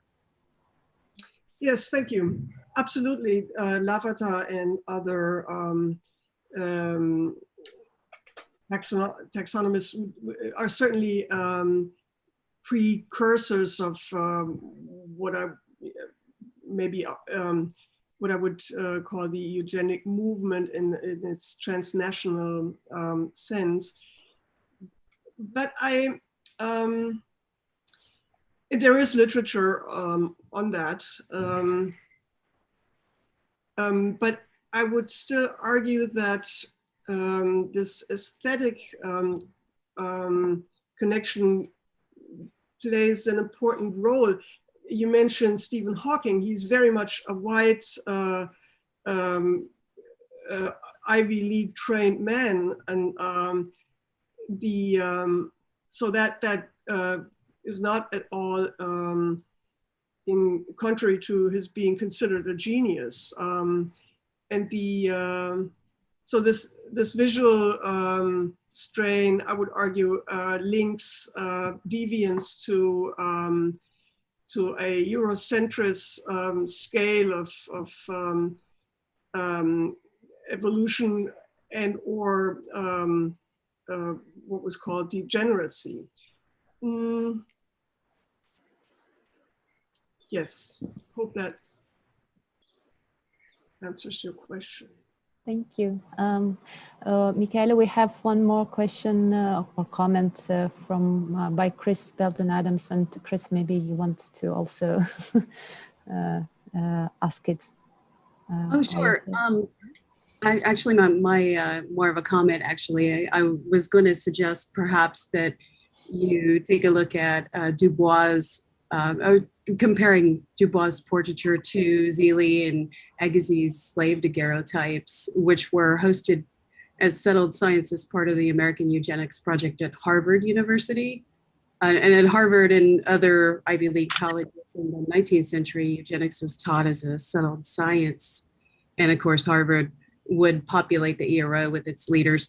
In my research on eugenics photography for the book I just published, I ended up returning endlessly to Harvard to see that Harvard was involved in pretty much everything about the very beginning of the US eugenics movement. So more of a suggestion than a question that might be another place to look to trace that portraiture legacy. Thank you very much. I will do that. Another case in point, by the way, would be, I would argue, the photographs that Franz Boas assembled on both sides of the Bering Strait, which similarly, I would argue, defy this totalizing idea that I just sketched here, of course. Thank you. Thank you. And we welcome more questions to all of the three speakers on this panel. Коллеги, пожалуйста, задавайте ваши вопросы. Можно, опять же, задавать их на русском, если нужно. У нас есть перевод. And while you're thinking of, I'll take the opportunity of asking a question. Только что был. I'll take the opportunity. I'd like to ask a question to Surya Nandini. It was really a pleasure to look at these albums. And thank you for showing the pages and the ways that the images are arranged. And so my question is actually about this design of the albums, because the way to tell a story is not only in selecting the pictures or selecting the objects to photograph, but also in arranging the images together together in the album and on the pages. I don't know, choosing the colors and the montage of the pictures alongside each other and the pages alike. And I wonder, could you say something about the sources of inspiration for this kind of vernacular design practice? From what you know about Indian photography albums in family archives, is it something very common? Like what we see, is it something very common? I don't know, the pink pages and the golden corners. I'm referring to Mrs. Gupta's album, for example, and the way to arrange pictures in, I don't know, in circles and in just the way to arrange them along the page. Is it something common? The way to make the inscriptions, is it something common? And maybe do you know, or do you, what would you think the sources of inspiration would be? Like, would it be, I don't know, some press or some advertisements or some, I don't know, other sort of mass media? I hope my question is understandable. Yeah. Sure. I mean, it's interesting that you've raised this because the album was actually handmade. The whole album, page-wise, was handmade by Mrs. Gupta's son while he was at school. So it's a handmade album. And the photographs were then placed by Mrs. Gupta in the album as a sense of proprietorship over her images, as being able to control a certain narrative, therefore arranging the images in a certain way. And the writing is also accompanied by sketches, which I hadn't shown images of.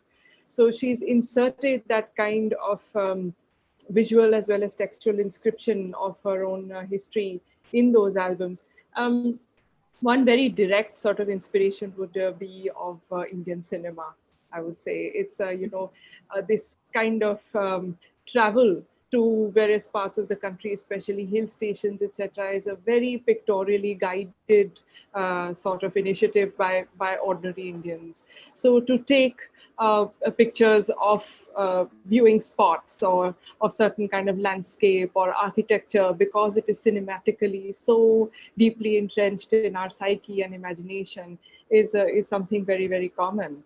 So photography and cinema is basically on a continuum which do translate into albums, or the desire for the mobility of a certain photograph into a cinematic reality and self-insertion into that would guide the personal albums like this. But like every other culture, we could be very bad with our photographs and just put them in a shoebox. So somebody who takes that kind of initiative to I mean, what I would read from it is somebody who takes that kind of interest and intervention really would want a certain charge over her narrative, and which is why she made that kind of effort. She had the freedom, but she also had the desire. Yes, thank you. Are there any more questions? Yes, Surya Nandini, you have a question too. Mm-hmm. Yeah, I just had a question for Professor Michael as to whether there would be any space in your research on eugenics to really look at if there was a salvage paradigm as well. There is, of course, the belief that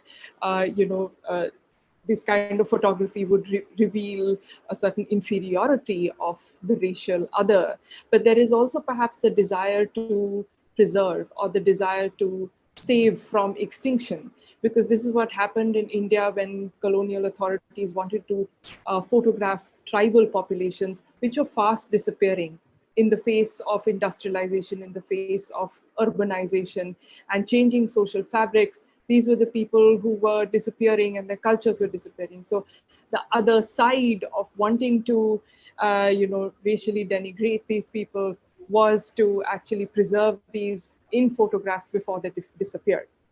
So I was just wondering. Thank you very much. Yes, that's a great comment. That's certainly present in the photography of Edward Curtis and others, but I would still argue that they're part of the same project in a way, that the vanishing Indian, for example, and it has been argued, of course, that these are great portraits, and they, but they occur precisely at the moment where Native Americans had been, victim of several centuries of genocide, and then at this, in the longue durée, progressed from being allies and enemies to being all but what So the racist discourse at the time that was not at all a contradiction to the eugenic project was that these would we need to preserve the cultural heritage because these people will vanish because of their inherent inferiority. So great portraiture, yes, but with a very present sense of otherness. Thank you. Yeah, that's good point.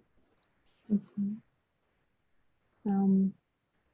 Are there any other questions? Friedrich, you had a question? Yeah, maybe a rather comment to all the lectures and also connecting to a bit what has been said yesterday, because what struck me when I listened to the lectures was that they all describe photography as, on the one hand, a means of appropriation as photography as some kind of tool to get something you want, that you desire, and it can have very different forms, and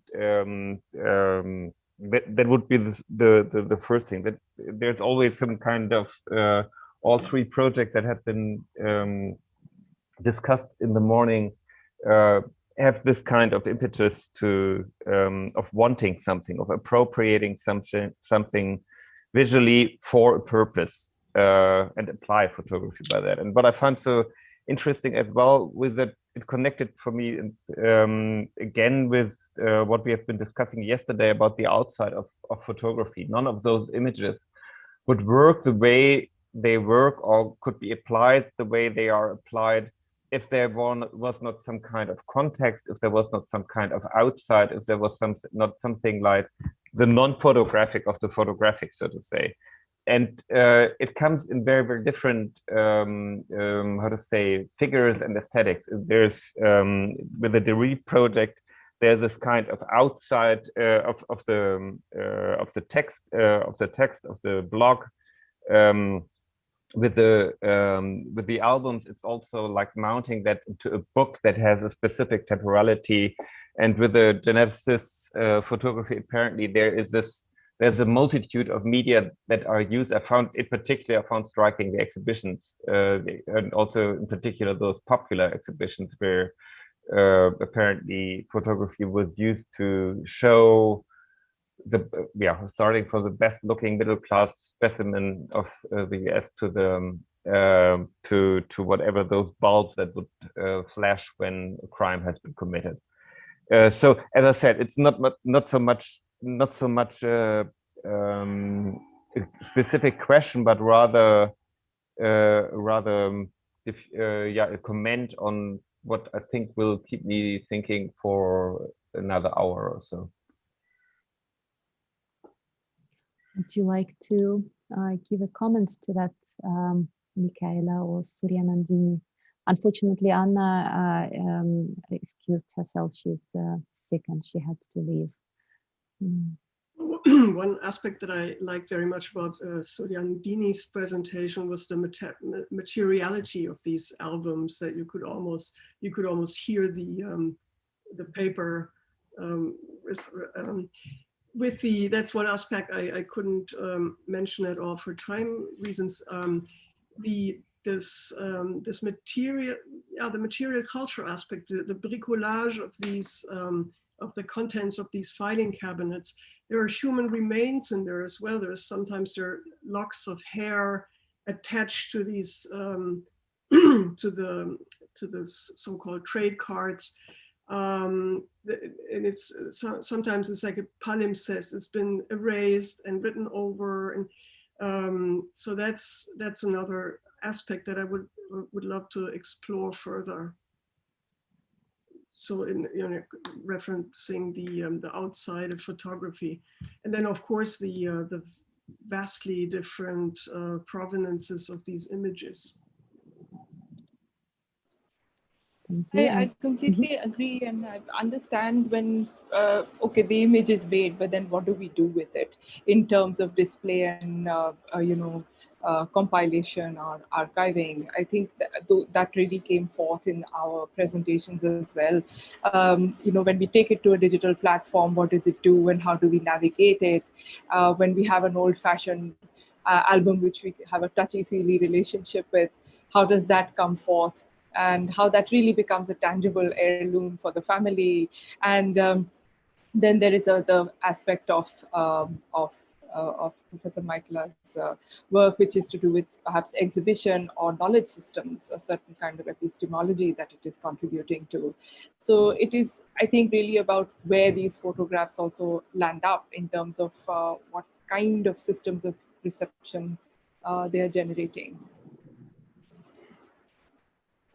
Thank you. Would there be any more questions? I would have then something like between a question and a comment to Michaela again.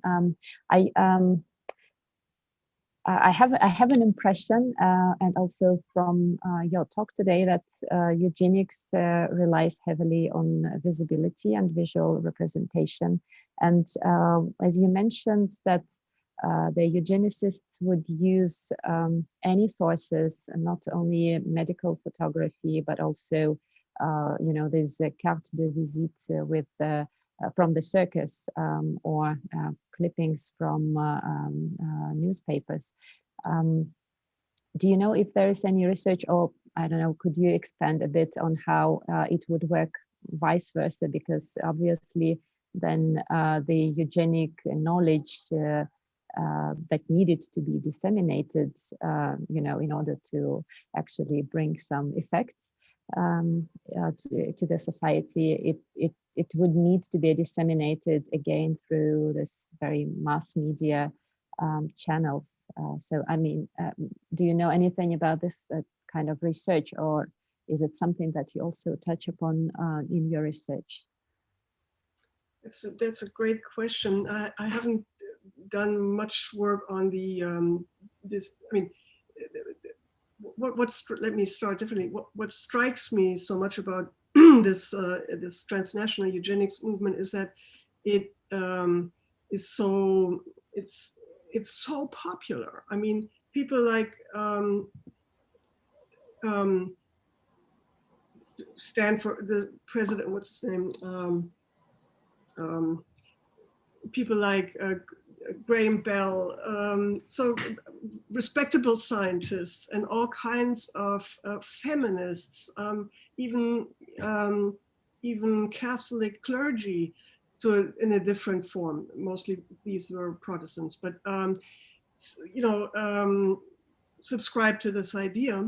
And so it would be, I would, again, I haven't done much research on really mass media, but I would expect to find the imagery informed by, in this period of time, very much informed by eugenic thinking. And having said that, that's, for example, in Scandinavia, we have a very different form of eugenic ideology. There, it's about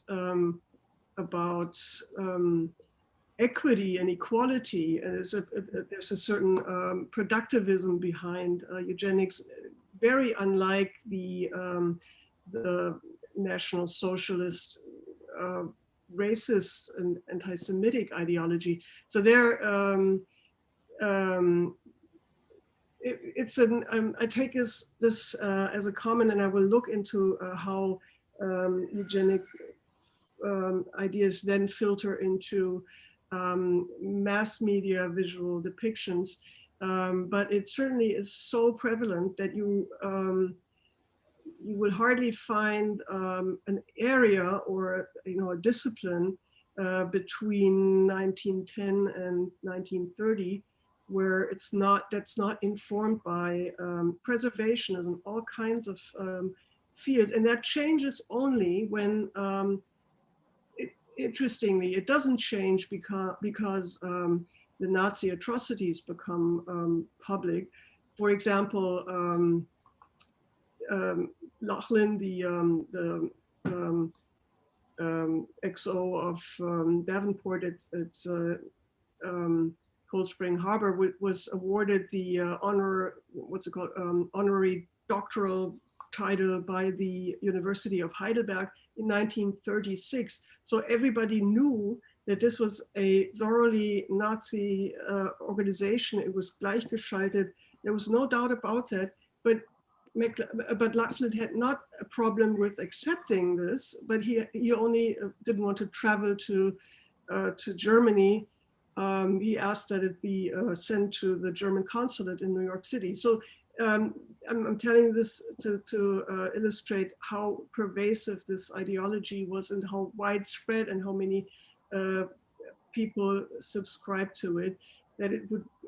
Then genetics, I would argue, is not based on a visual ideology, and so that's when eugenics really became unpopular and defunded, not because of what the Nazis did, but because we learned more about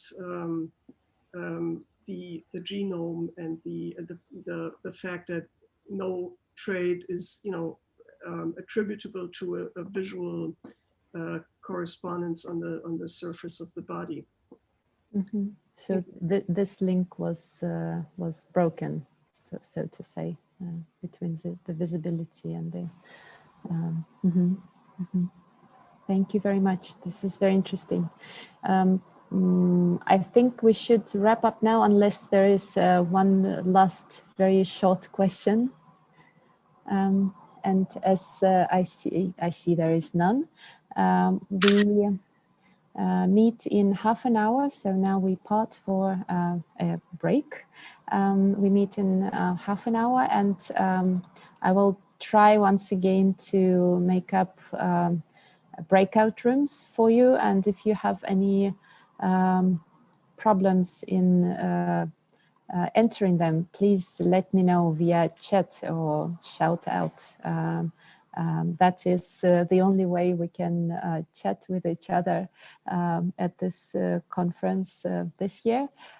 So let's try that. And please, the speakers of the next panel, please be here 15 to 10 minutes before the panel starts, so that we can pin your images for the YouTube stream. Thank you. So see you all in half an hour. So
So let's start our final panel, and welcome back.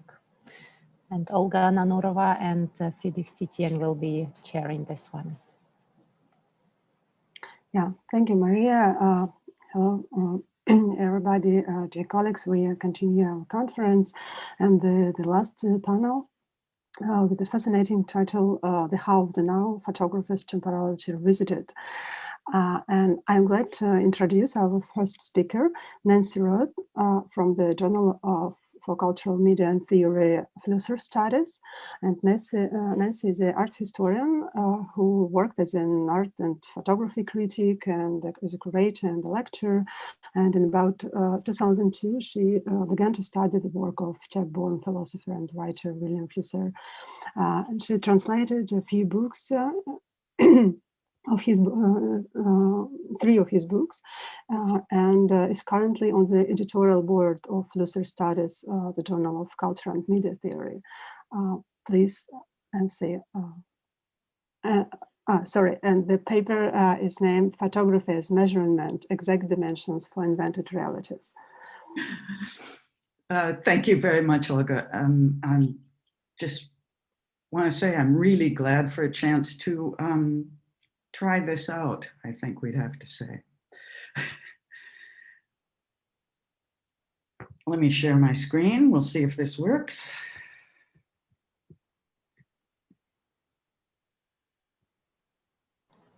Yes. Is that working?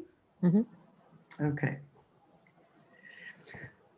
This paper arose largely as an effort to fill in aspects of Willem Flusser's theory of photography I could not really understand, but couldn't simply dismiss either, things that seemed on the surface to be contradictory, but perhaps at another level were not. Among the most significant of these was Flusser's insistence that photography participated in the mathematizing of the world, the project of describing the world in numbers. Flusser always insisted that photographs quantify observations. Sometimes he said mathematize, and at least for a short time he said document. He didn't adjust anything very much to accommodate the digital revolution. As far as he was concerned, photographs had always been composed of countable, calculable elements, whether molecules of silver salts or magnetically charged particles. Digital processes clarified and expedited what had always been possible. The countability, calculability of constituent particles are key features of his later writing about, quote, alternative worlds as well. In his thinking, then, this drive to quantify, that is, measure, flows smoothly into the drive to synthesize the world by means of algorithms.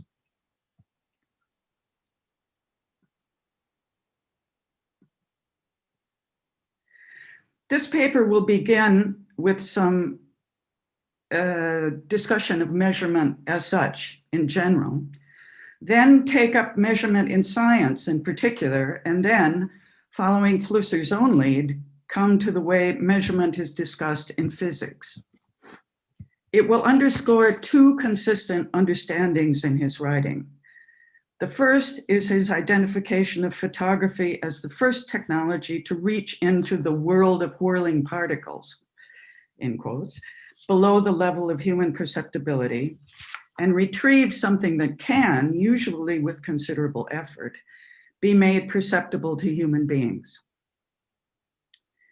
The second is his observation that such engagements always entail a reciprocity between the observer and the object of observation, measurer and measured. The conclusion will support his contention that photographs cannot be records of the past. Ooh. Rather, they are designs or fantasies, or perhaps better, projections of future possibilities, in a sense, virtual realities. The phrase photography as measurement proposes that the camera is a modest piece of scientific apparatus, a mobile physics experiment in a way, measuring reflected light at one point in space-time and delivering the results to a viewer who, successfully or not, supplies a reality in which they are meaningful. Why do we measure at all? I'd like to suggest that measurement is the thin end of a drive to invent, fix, or adjust, the first move towards some change in the status quo in what we perceive to be reality. We measure ourselves for new clothes, for medical treatments, for enhancements in appearance or performance. We measure spaces for excavations, planting, construction, or actions at a distance. We measure patterns of social behavior, voting, buying, killing, with the thought of changing them. Almost all such data is collected in a conviction that the measurer is independent of whatever is being measured, that the desired change will be achieved without any significant effect on the measurer. In familiar situations, this may seem still to be the case. In contemporary science, however, it's clear that at closer range, the measuring apparatus, a person plus his or her measuring equipment, is profoundly entangled with what is being measured. At about the time his famous book, The Structure of Scientific Revolutions, was in press, the eminent science historian Thomas Kuhn gave a paper entitled The Function of Measurement in Modern Physical Science. In it, he examines and for the most part discredits some very common misunderstandings about measurement. But he also confirms an understanding that measurement relates to a particular theory. It is very rare for scientists to measure specifically in order to disprove a theory, he wrote. Measurements are rather undertaken when a scientist has particular expectations. The theory proposes general regularities about nature or reality. Measurement confirms them or doesn't for specific cases. Further, non-scientists tend to discount the enormous difficulty of measuring many natural phenomena. Not infrequently, the greatest achievement in a scientist's work is developing an apparatus suitable to the task at hand, along with an understanding of the conditions under which it works, that is, actually collects legible data related to the theoretical context. Above all, Kuhn wants his audience to understand that the term measurement is not applicable to any kind of observation. Measurement delivers numbers. It makes specific individual instances comparable or potentially compatible, confirms or refutes a common ground.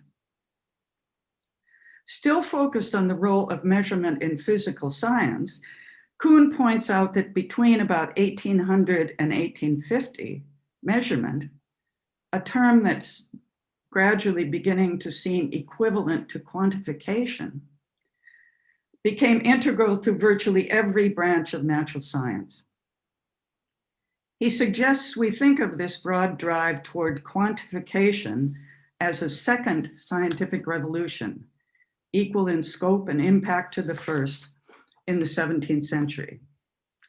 If pressed to pinpoint a date for this second revolution, he wrote, he would suggest 1840. In an exceptional essay that concludes the collection Photography and Its Origins, the photography historian Kelly Wilder has examined John Herschel's studies of light. This work coincides almost exactly with the date Kuhn suggests for the second scientific revolution. And suddenly I feel like mentioning it coincides with the invention of photography pretty exactly as well. Wilder helpfully clarifies many points, but one is particularly relevant for present purposes. Herschel was working firmly within a scientific tradition.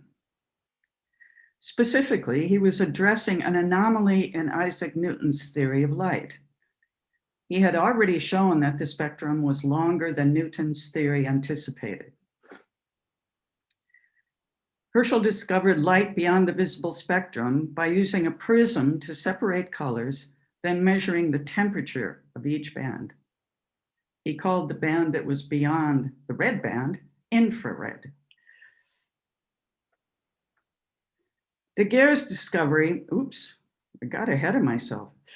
Daguerre's discovery was announced in 1839 and was soon followed by the specifics of Fox Talbot's different but related process. Daguerre was in the entertainment business rather than in science, and Fox Talbot, in his own description, was looking for a way to save himself the trouble of laboriously drawing landscapes or botanical specimens or Assyrian artifacts. Neither was studying light in the sense that Herschel was. In fact, neither was attached to any particular proposition about reality, as Kuhn helpfully described it.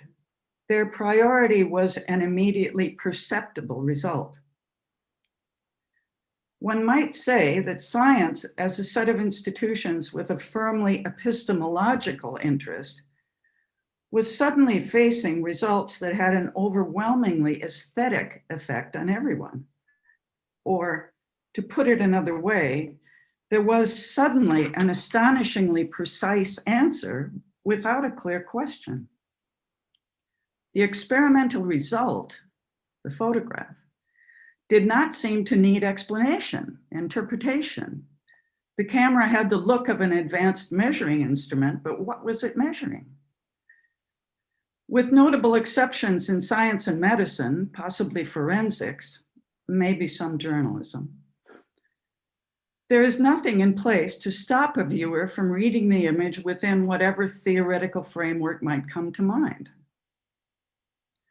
I found that I can grasp this idea most readily in the area of domestic photography, family snaps. A viewer without a theory, that is, without a framework developed in sustained experience of that family, quickly begins to scan the image for hooks into his or her own memories and associations. And it almost seems like a natural defense against the threat of meaninglessness.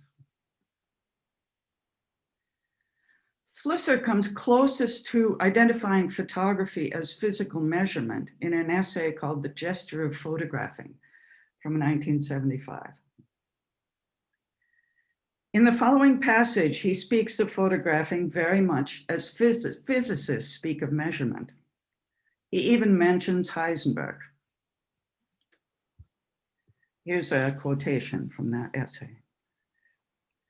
The fact that the photographer manipulates the situation does not mean that the photograph cannot be an objective image. Still less does it mean that the image would have been more objective if the photographer had refrained from manipulating the situation. Nor does it mean that the objectivity of the photograph is affected in any way if the motif reacts to being manipulated by the photographer. On the contrary, it means that to observe a situation is to manipulate it. Or, to put it another way, observation changes the observed phenomenon. To observe the situation is to be changed by it.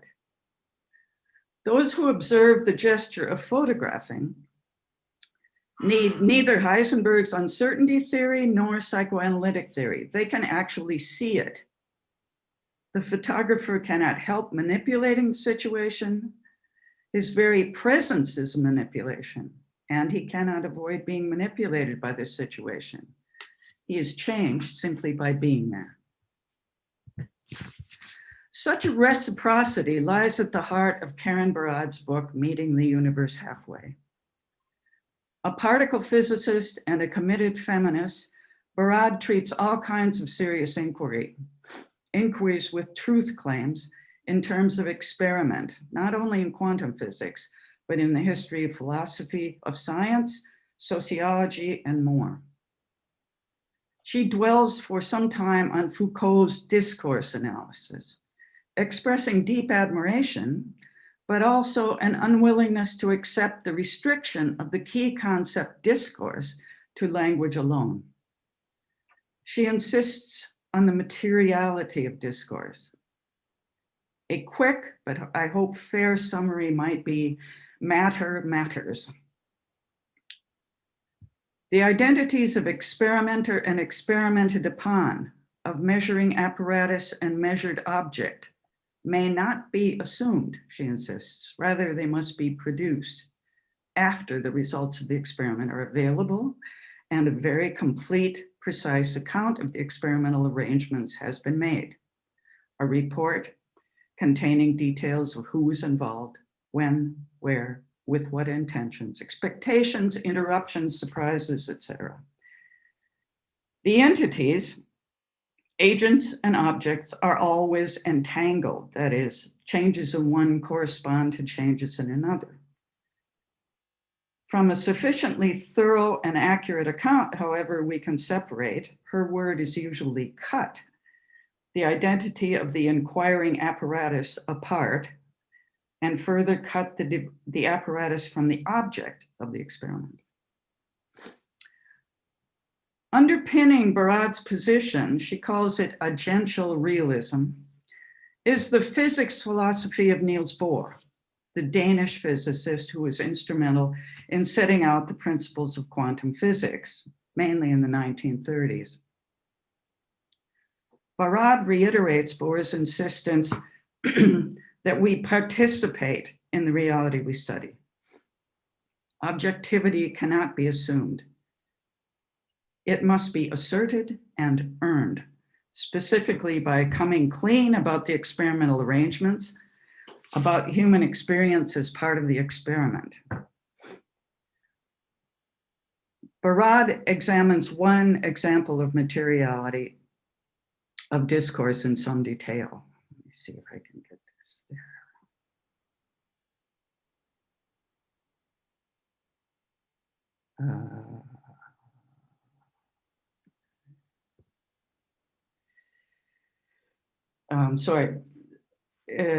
Barad examines one example of the materiality of discourse, namely sound tomography, specifically as it is used to see a living human fetus before it is born. She insists that nothing can be assumed beforehand about the identities involved in these arrangements. There is no self-evident way to separate subject from object of inquiry or to definitively assign the function of the apparatus to one or the other. The prospective parents are not likely to see themselves as producing the image, at least not to the same extent as obstetrician or technician might. The almost baby is arguably the agent instigating and controlling the whole performance. Flusser would very probably insist that the designer of the tomography apparatus be designated the producer of the image. Such cuts, in any case, substantially affect the meaning of the image. Flusser's writing on photography tends towards sweeping generality with an exasperating absence of specific examples. Still, however loosely he drew the borders of photography per se, he's always talking about images made with apparatuses, always aware of them as quantifications, and always insisting that they are projections, in a sense, fictions. In contrast to Barth's resonant paraphrase of a photograph's message, "This has been," Flusser seems to say, "This is possible." I have not resolved the questions that Flusser raised, even to my own satisfaction. But at least for me, a photograph takes on an unfamiliar solemnity or mystery when regarded as the result of an experiment, a measurement of light at a specific point in space-time. Whether the device in question be small and portable, like the one installed on your phone, or vast, multiple, and networked, like the photographic equipment on Percy, NASA's new Mars rover. A photograph is a deliberate physical inquiry by human beings into the stuff of reality, into matter. It becomes an occasion to wonder all over again how and why people decide to set up such experiments, on what grounds anyone decides whether they've worked or not, and what meanings we're justified in drawing from them. There are those who doubt the seriousness of Flusser's interest in photography. They suspect that his real interest lay in the broader pattern of technological change that had led, by the time of his death in 1991, to alternative worlds on computer screens. He didn't use the phrase virtual reality. That was coined at just about the same time in the early 1990s by Jaron Lanier. Lanier was among the first to develop virtual reality systems commercially, and he has quite a lot to say about measurement. Any system that addresses human perception with sufficient precision to seem real, he writes, begins with and largely depends on its tracking system. It must establish the coordinates that determine the temporal and spatial relationships a user will perceive. Trackers are not only the critical fulcrums that allow VR displays to work at all, he writes, they also measure people so they can turn into avatars for one another. VR is more a science of measurement than of synthesis.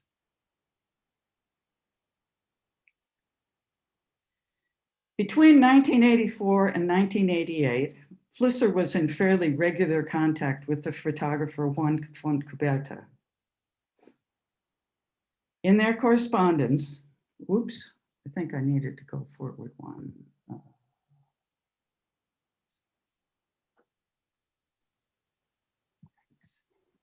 Nancy, I'm sorry to interrupt, but we have slightly out of time, just okay, 2 minutes we have. Can I have one sentence? Sure. Okay.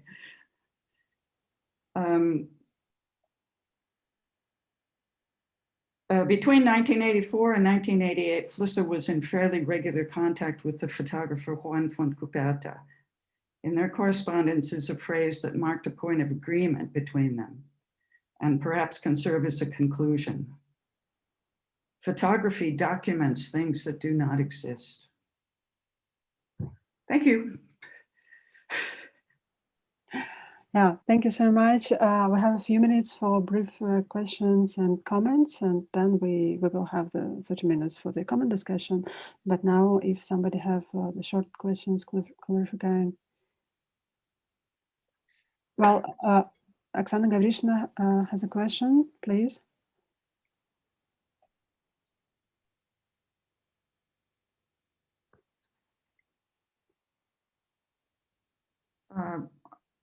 I apologize, I can't hear. Okay, yes, it's just the sound was blocked. Thank you very, very much. I have a comment, but which I think it's very important, and perhaps if we look at measurement, not as measuring real objects, but this potential for compatibility of things or comparing things. So what photography does is not necessarily measure specific objects in space, but it establishes the rules how we can compare similar objects. And I think that your photograph with the family is a very good example of it. So when we look at a family, we have a foundation sort of to compare it with other ideas of family visually. So I think if we look at measurement from this point of view, it really has I think a very, very fruitful potential. Thank you very much. Thank you. Thank you. Yeah, thank you. We have 2 other questions. Jennifer Trucker, please. I hope I opened the microphone. Okay. Yeah, thanks for this paper. I was really I was interested in your integration of Karen Barad's work, whose work is also of a lot of interest to us in science and technology studies. One of the things that about her work that seems really very fruitful for thinking about photography, which you I think touch on, is the way that she's critically reworking Judy Butler's influential theory of performativity. I mean, in the way that in Barad is revealing how questions about nature and culture interact and change over time to be misguided in a way. And so she's drawing on performativity theory. And I thought with Flusser too, whose work I know less well, but you touched on the aspects, the creative gesture of photography, this link over to kind of conceptual or performative approaches to photography. So I wondered if you could say a little bit more about whether or not you think, in addition to measurement, I mean, are there, thinking about agential realism, does your account of agential realism in relation to photography open up a space for thinking about performative approaches to photography that perhaps we need to consider? Can I just say yes? I think it does open up, yeah, it opens up all kinds of spaces for me. Oops. I'm not sure You're audible. I am audible. We can hear you, yes. Oh, oops. Oh dear. Nancy, maybe if you stop sharing your screen, we can see more people on the screen at the same time. If you can stop share. Yes, thank you. Mm-hmm. Yeah, and we have another question from Winfred. Please. Can you hear me? Because I had a strange note on my desktop. But if you hear me, it's okay. Yeah. It's more or less just a remark. Measurements makes images operative. Are you interested in operativeness and in the history of operativeness? So maybe it begins with an article. I don't know. It's not the beginning, but it's interesting to think about Alan Sekula's remarks on Edward Steichen at war. I don't know if you know that article. It's about a long time ago. I believe it's an old article, but it's interesting how images were made. He thought instrumental. Today we would say, I think, operative in the context of measured images. Is this somehow of interest for you, or is operativeness? I hadn't thought about it so far. Sorry. No problem. It just pushed me. So yeah, no, because it's interesting. Yeah. I don't know. And it was just a remark, not a question. That's good. Yeah, thank you so much. But we have to go further. And well, as Winfried already asked the questions, and I should introduce him.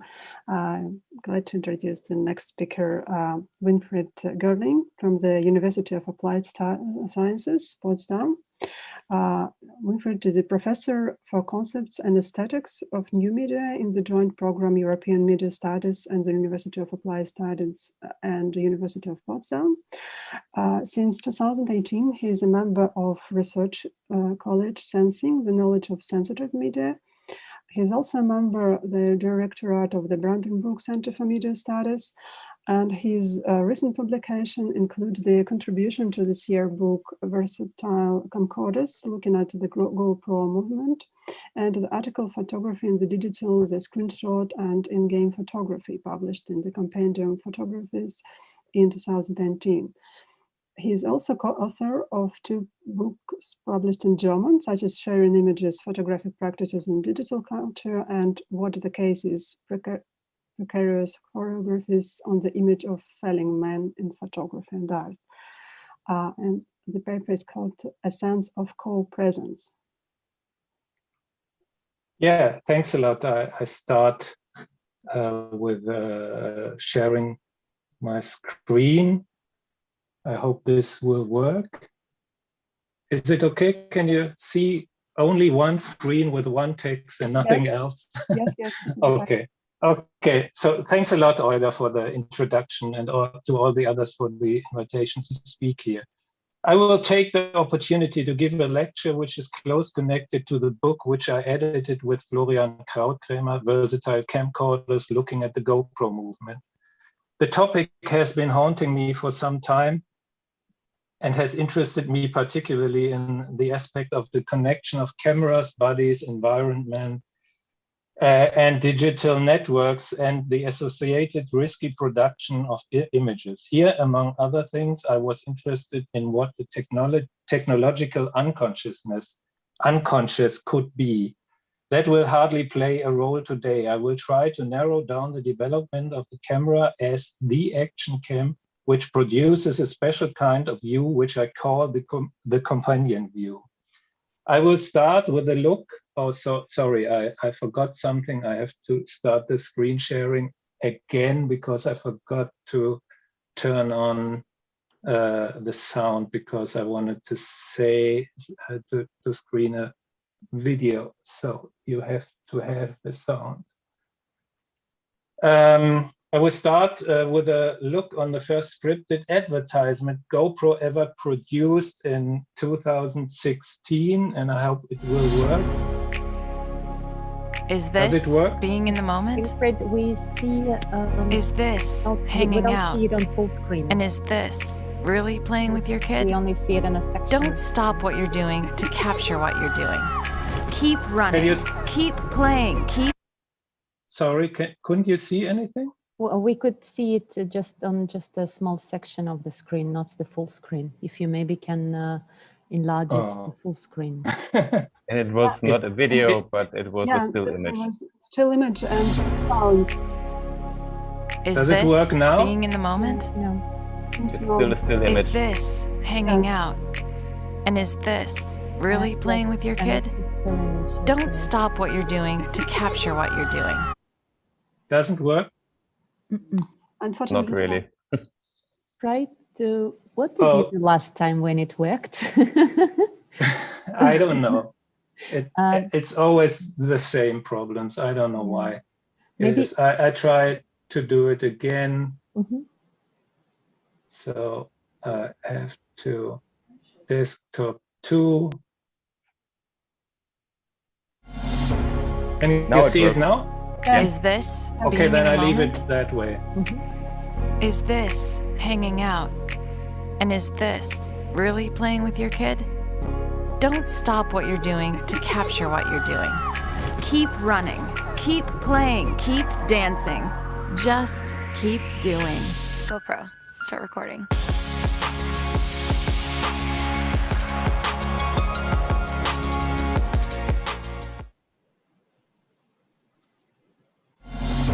Oops, sorry. This ad shows at best what I mean by companion view. The camera is not between the photographer and the action, but with her or him, and mediates a form of co-presence. The GoPro was designed for people that like action sports, which are sometimes risky. With the first stagnation in sales, GoPro management recognized that they were liked by a much larger community that didn't own the camera. These people liked the videos and the gesture of risk in them, but they didn't know why they should buy a camera like this. And so an audience was addressed with this ad that was not predominantly involved in sports or extreme sports, but was parents with children, couples, traveling, people who were just having fun, etc. The GoPro was supposed to become the universal camera worn on the body, no longer standing between the user and the motive, thus also distinguishing it from the smartphone. At the same time, the company changed its slogan from GoPro Be a Hero into GoPro Capture and Share Your World. This is a change from heroic self-representation in the sense of a selfie to a view that is the view of something or someone who is with the photographer. Share your world means to be with and in the action, feeling like one is in the moment and at the same time knowing that this moment is being recorded by the attached camera is as important as the action itself. It is a third-person view which was established with computer games.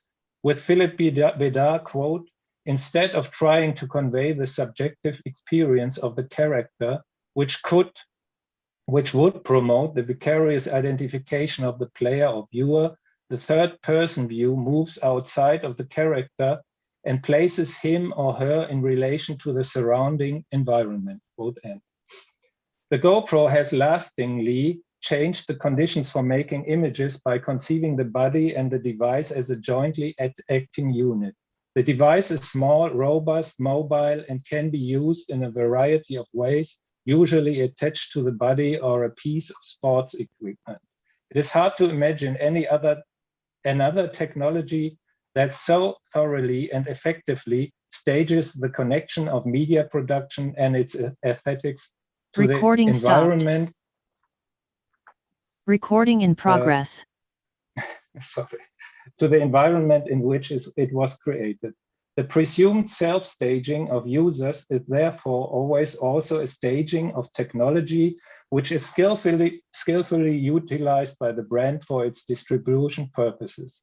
The development of this device, which is relatively simple in terms of technology, but conceptually unique, gave rise, much like the iPhone, to its own culture and aesthetics, a culture that connected making images with action, thus producing a direct relationship between media production, technology, and life. The initial conception of GoPro arose from the need of surfing founder Nicholas D., which you can see here, Nicholas D. Woodman, to develop a camera that functions well, or even at all, in circumstances that are technologically hostile to the use of conventional cameras.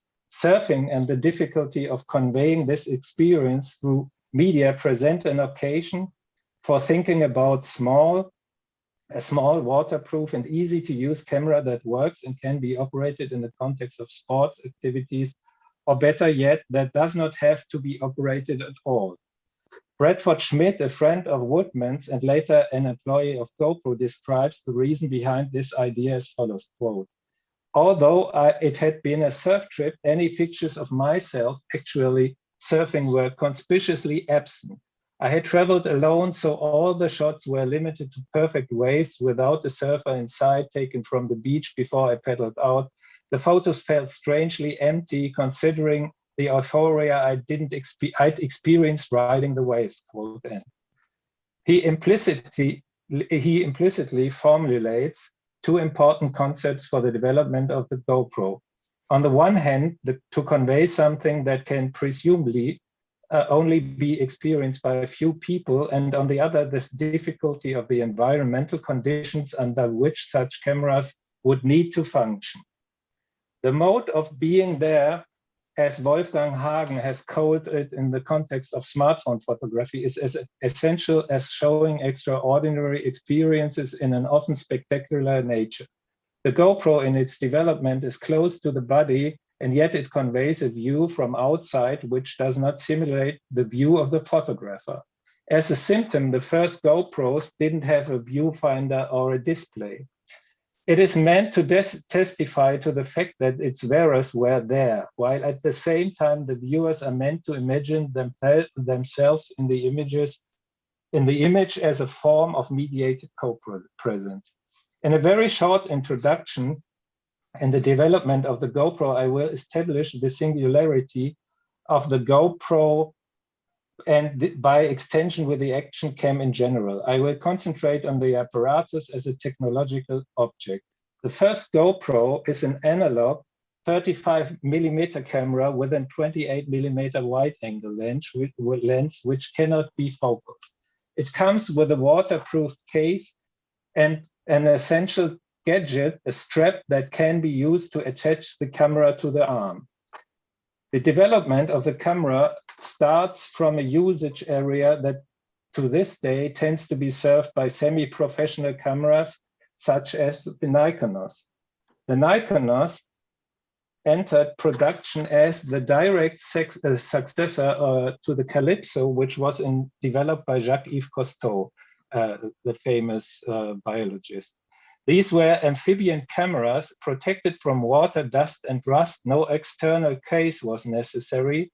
This distinguished them from all other underwater cameras at that time. Although they were developed as an underwater camera, they were referred to as all-weather cameras and were quickly implemented in other damp, sandy, and muddy conditions, such as those of the rainforest. They were, for instance, often used for surfing and sailing, but were also deployed in the Vietnam War. Koichi Sawada, a Japanese photographer who worked in the Vietnam War, called it the workhorse of the war, and further quotation, if they ever develop it to the point where you can load it fast and use longer lenses with it, it will become the basic camera of photojournalism. I show here some photographs of some old photographs of the Nikonos, and also here you can see the camera itself. Due to its construction, the Nikonos camera is well suited to use in environments that would be inaccessible to other cameras, thus creating unconventional perspectives, such as those we know today from the GoPro. Basically, the Nikonos could be the veritable predecessor of the GoPro, in particular, as to its versatility and fields of application. But what seems to interest Woodman, the founder of GoPro, more in the first development of the GoPro is not so much the camera itself as the freedom it gives its users from having to hold them actively in their hands. And this does not directly follow from the relatively elaborate camera technology of the Nikonos. The essential quality of the GP Hero is the strap around the arm, which can be seen in the fact that one consideration during the prototype phase was to develop a case with a strap that could hold a variety of cameras. The special quality of the first GP Hero is therefore that it is attached to the body and small enough not to get in the way. It is simply there, and so other forces affect the camera and the image it creates than when using conventional cameras with viewfinders. As Julian Jochmering succinctly states in our book, the swamp itself should be filmed or photographed, or in this case, the wave. The influence of the environment becomes an essential factor of this form of photography. The moving environment of the GoPro is the condition for producing an image since it exerts influence over the image. It is a significant component of the aesthetics of image production simply due to the fact that the camera is there in the world and is exposed to it just like the body that carries it. At any rate, the camera shows up here as simultaneously influenced, mutually conditioned by the carrier and the environment. Gravity has the same effect on the camera as it does to the body that carries it. The only decision made by the person is to wear the camera in the first place and in what situation. The GoPro shows itself to be resistant to an aesthetics that has been established since the Renaissance and which is meant to approximate human sight, in which the picture horizon always provides a firm foundation. This aesthetics of central perspectives leads to a transparency of the medium that is meant to disappear behind.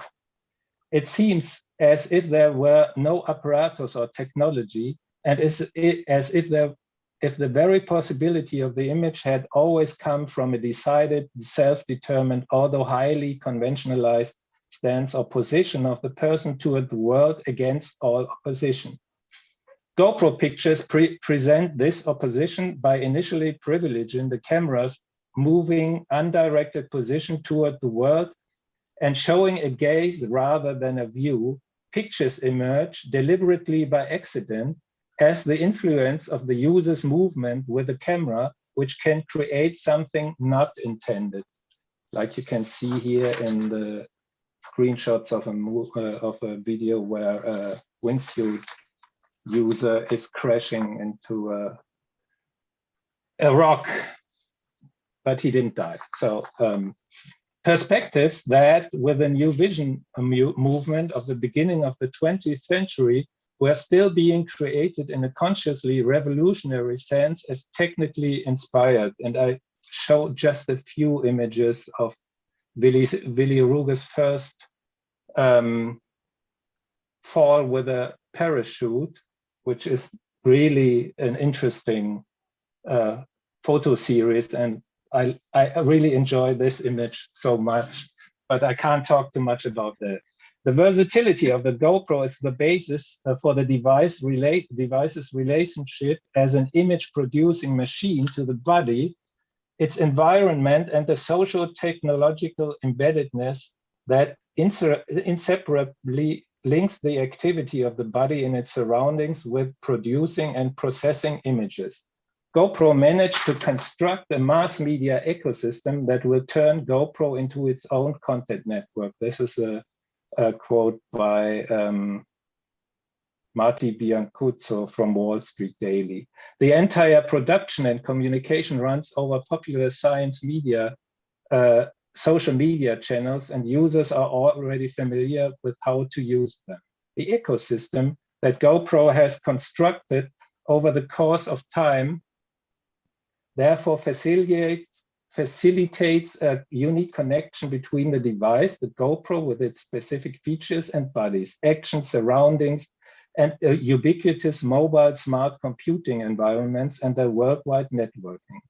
While the smartphone has seen to the rise of a culture of image sharing and distribution, generating the particular aesthetics of the selfie and a certain immediacy of participation, GoPro has joined in with this culture of sharing, focusing on the cooperation between the device and the body in action, and thus creating a specific perspective that puts the device and the subject into the scene at the same time. This is meant to give the viewers of these distributed images the feeling of taking part, of being close to the action which is recorded, being there.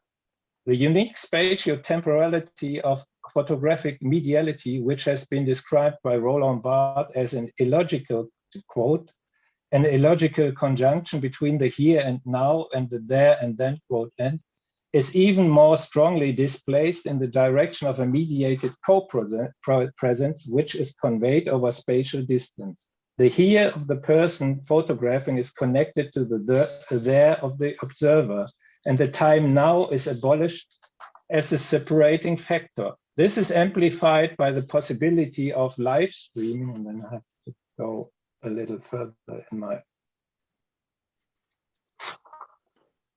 by the possibility of live streaming. It takes on a tragic significance with the streaming of a text like the one in Christchurch.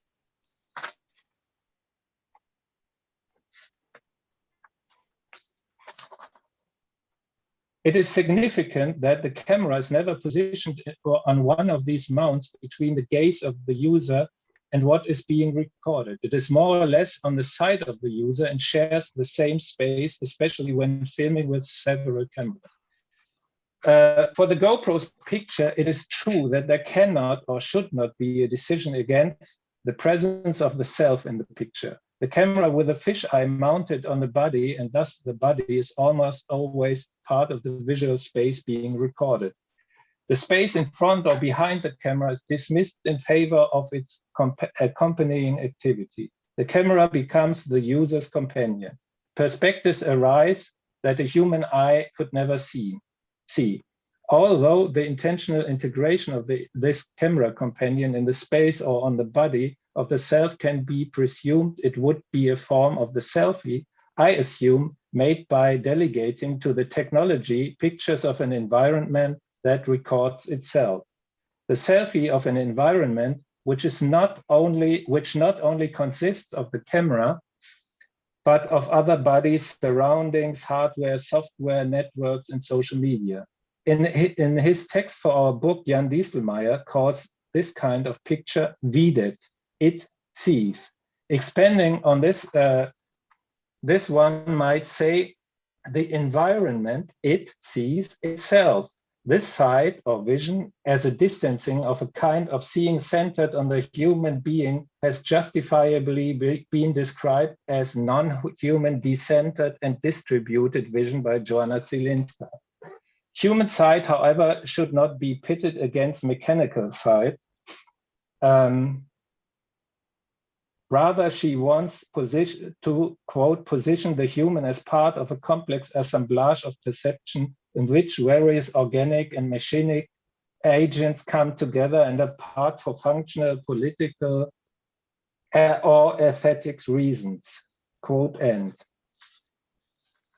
The embedding of the photographic device in a ubiquitous and smart computing environment had been unique and has relied on a technological environment that only became established in the last decade and a half. In this environment, there is no longer a photographer who takes a picture to show it to others. Image production consists of a complex relationship between conscious and intentional decisions and a technological unconscious, whose condition is the network machines bound to bodies.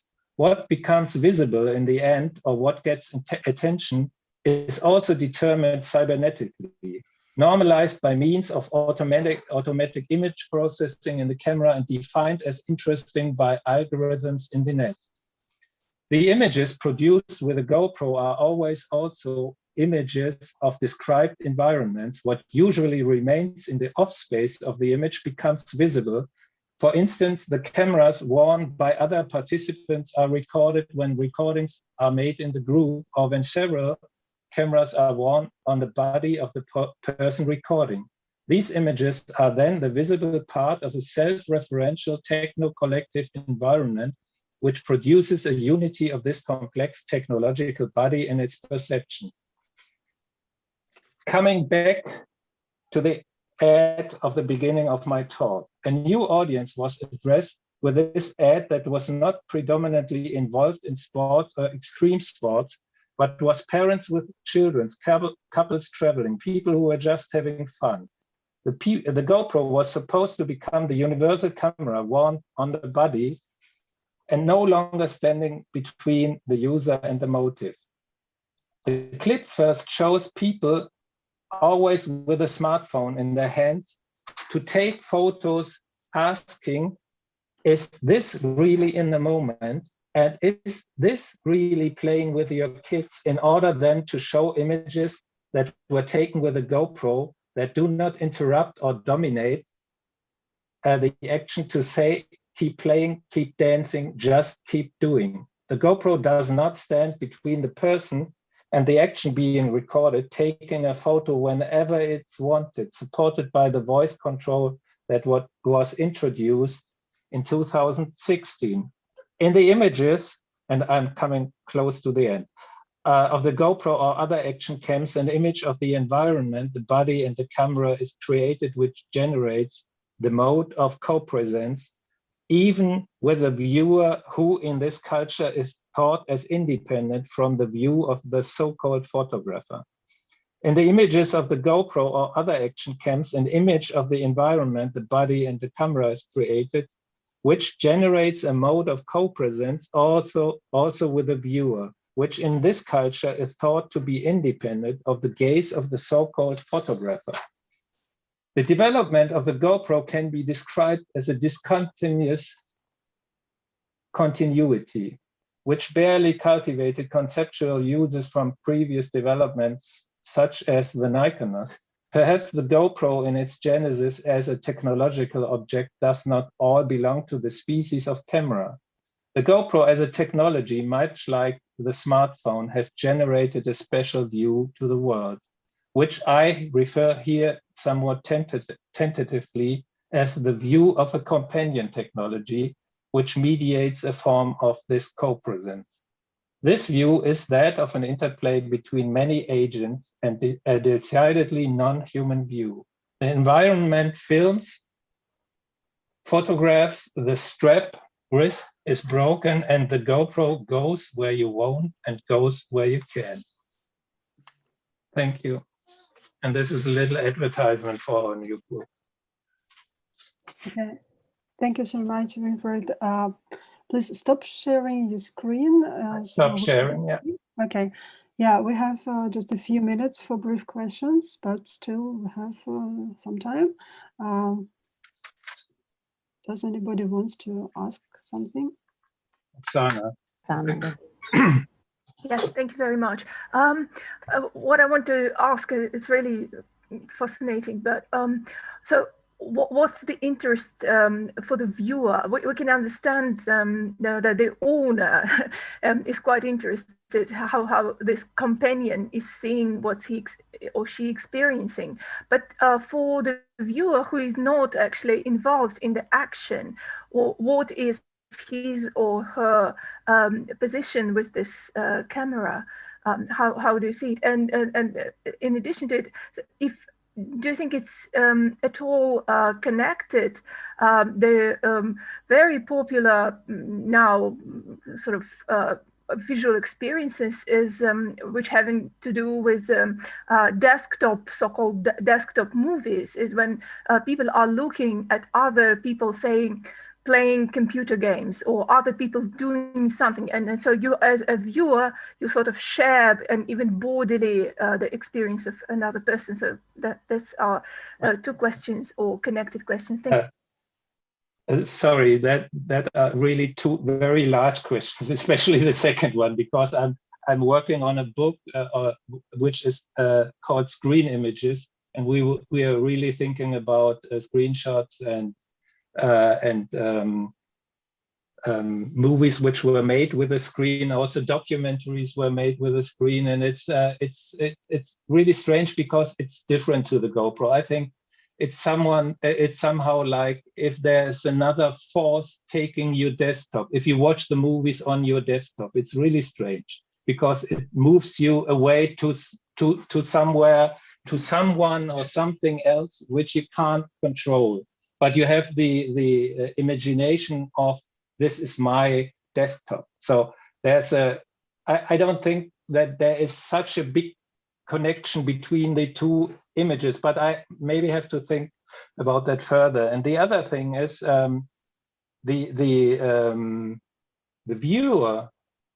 I think it's the same interest like if you are on a concert and you send an image to a friend and say, yeah, look here, I'm here now, and it would be so nice if you will be part of that or something like that. And with the GoPro images or images like that, which are made with a technology,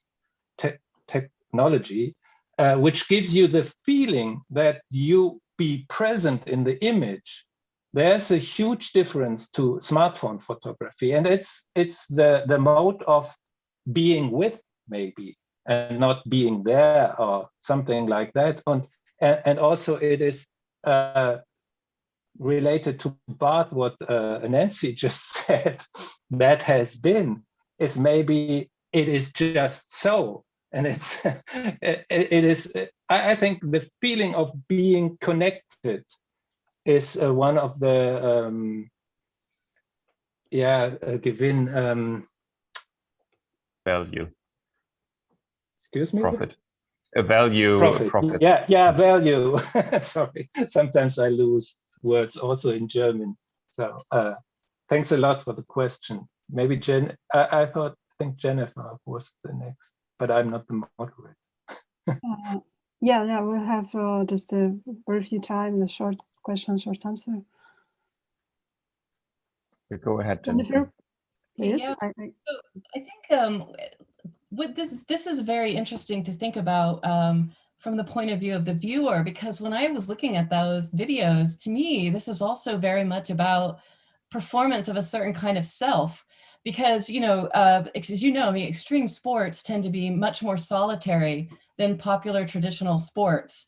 and they differ, because they have highly uncontrollable variables. So, is it also about, in a way, a performance of a kind of a person? It's a rugged camera for a rugged person who throws themselves off cliffs or, surfs. It's basically, to me, it's less about, it seems like less about, it is performance of co-presence, but partly because the people who buy these cameras are mostly alone when they're doing these things. And also, so to me, I was curious if you are, the human, the agent, the technical body, these are very generic terms, but in terms of who actually is buying them, I was curious if you think that there's a kind of a, what kind of theory of the self, or what kind of new kind of person is this being marketed to? And the fact that, in terms of the capitalist mass marketing of this now to parents to play on their guilt, like now you're supposed to record it, but not look like you're doing it. I was very curious about how you see gender and theories of the self in relation. And it might be for a question for later. It might be too broad, but it just, that was what came to mind to me. No, I totally agree. There are a lot of performative aspects in these videos which are close connected to, which I said in the beginning, to risky action-loaded images which present the maker of the image as a male, usually, which is in a very risky action, like the wingsuit guys or something like that. But there was, and that was what I was trying to tell with this lecture. There was a change in also the marketing of the GoPro, because since 2016 they never did scripted ads. It was always produced by the users, the advertisements of GoPro. There was never something like, it wasn't necessary, but because it was sold to the people who used it, and it came that they didn't make any profit anymore, and they had to think about the people who liked these images, and then they had to sell it to other people. And so they were looking for people like, I said, like families and so on. And somehow it changed also the image of the GoPro. But there are so many different kinds of images. You can also look at GoPro at war, which is close connected to game aesthetics, because there are also people wearing it in a sense of aggressive shooting moments and things like that, which are really connected to the game aesthetics, but they also open another space of complex relationships, which I can't answer in two or three minutes. So sorry for that, but maybe we can talk about that later. Yeah, thank you so much, Wilfried, and thank you all for the discussion. I hope we will have the time for common discussion later. So, and now it is time to hand it over to our next speaker, Brian Hatton. And I will give some information about biography. Brian graduated in art history at the University of East Anglia, and then did postgraduated in architectural theory in Essex University. Brian Hatton has written as a critique on art and architecture for many journals, including Project Vulture in St. Petersburg. He started writing about Dan Graham in 1991, and in 1999 contributed to a monograph on John Hillard. He has taught at the Architectural Association London since 1983 and at Liverpool John Moores University since 1990. And in 2009, he was Senior Mellon Fellow at the Canadian Centre for Architecture in Montreal. He presented the paper John Hillard and Dan Graham, Passing Time. Okay. Am I sharing the screen? Not yet. Hang on. How about that? Yes, now we can see. Yeah. Okay. Please. Right. Let me just experiment a moment. No, it's not going forward. Wait a minute. Wait a minute.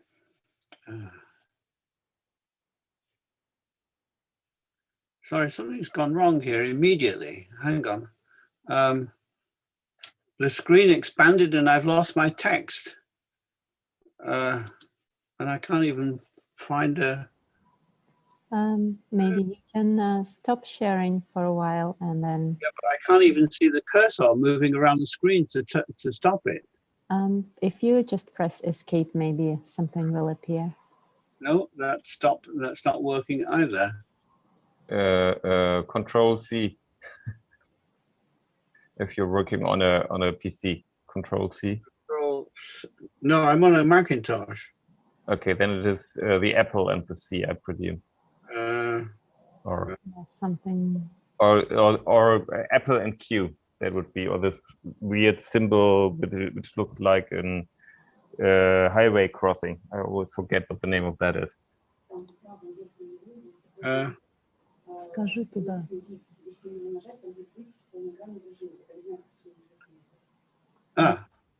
Yes. Yeah, the problem is that I've lost the text off my screen. I can't read the lecture without the script. Okay, let me share my screen for a while, and then that would probably mean that, yeah. Okay. That's your screen.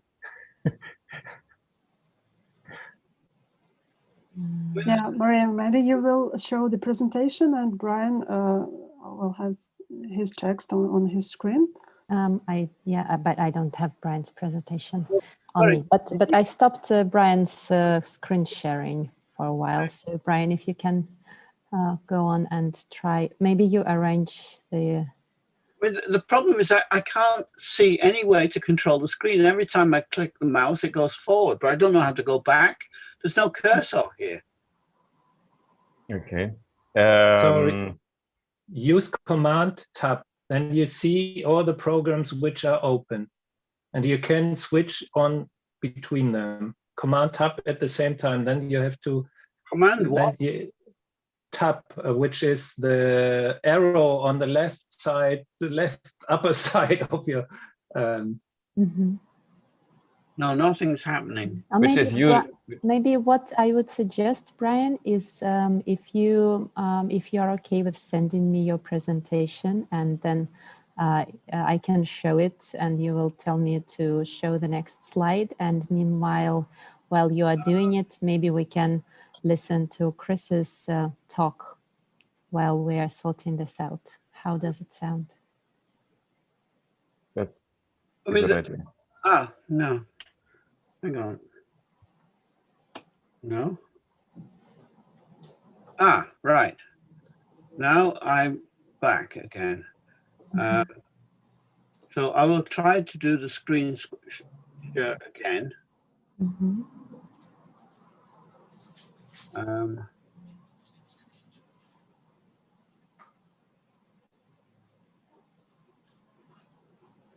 This looks beautiful.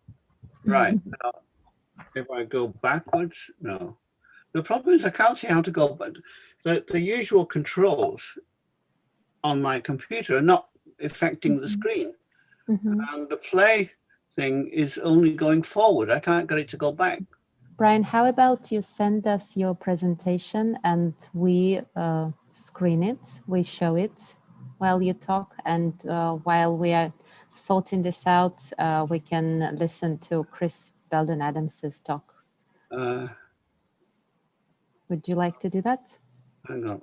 So you want me to send you the file with the yes. Not PowerPoint, Keynote? Yeah. Okay, I'll try to do А мы that. Keynote сможем? Oh, yes, I mean the slides. I mean your slides, not the text. Okay. А мы Keynote сможем? But if it's a Keynote presentation and you use a PC, I don't know. Do you use an Apple or a PC? Мы не сможем показать. No, let us try, Brian. Well, let us try. I would suggest that you try sorting out the tech in the background, maybe, and we can just start with Chris Belden-Adams' Yes, I think text. that's reasonable. Yeah, okay, great. Okay, so Olga, would you like to introduce Chris, please? Yeah, sure. Sorry for the technical problems. Yeah, I'm glad to introduce Chris Belden-Adams, who is Associate Professor of Art History at the University of Mississippi, and she's specialized in the history and theory of photography. She's also the author of the book Photography, Temporality, Modernity, Time Warped, published in 2019. And Photography, Eugenics, Aristogenics, Picture Privilege, published in 2020. She's also an editor and contributor of two chapters to the volume Photography and Failure, One Medium's Incessant Enlargement and Mishaps, Flops and Disappointments. And she's also the co-editor of the forthcoming volume, These Are Our Stories, Diverse Histories, Narratives, and Identities in Photographic Albums. And Chris presents the paper, Time Warped, Photography and the Annihilation of Temporality and Space. Thank you. And I wanted to thank Olga and Friedrichsen and also Maria for your patience and your patience with our technology. We really appreciate all of your help. And I also wanted to thank you all for coming this morning. And for many of you, I know it's getting quite late or it is the middle of the night. So thank you for being here. I appreciate it.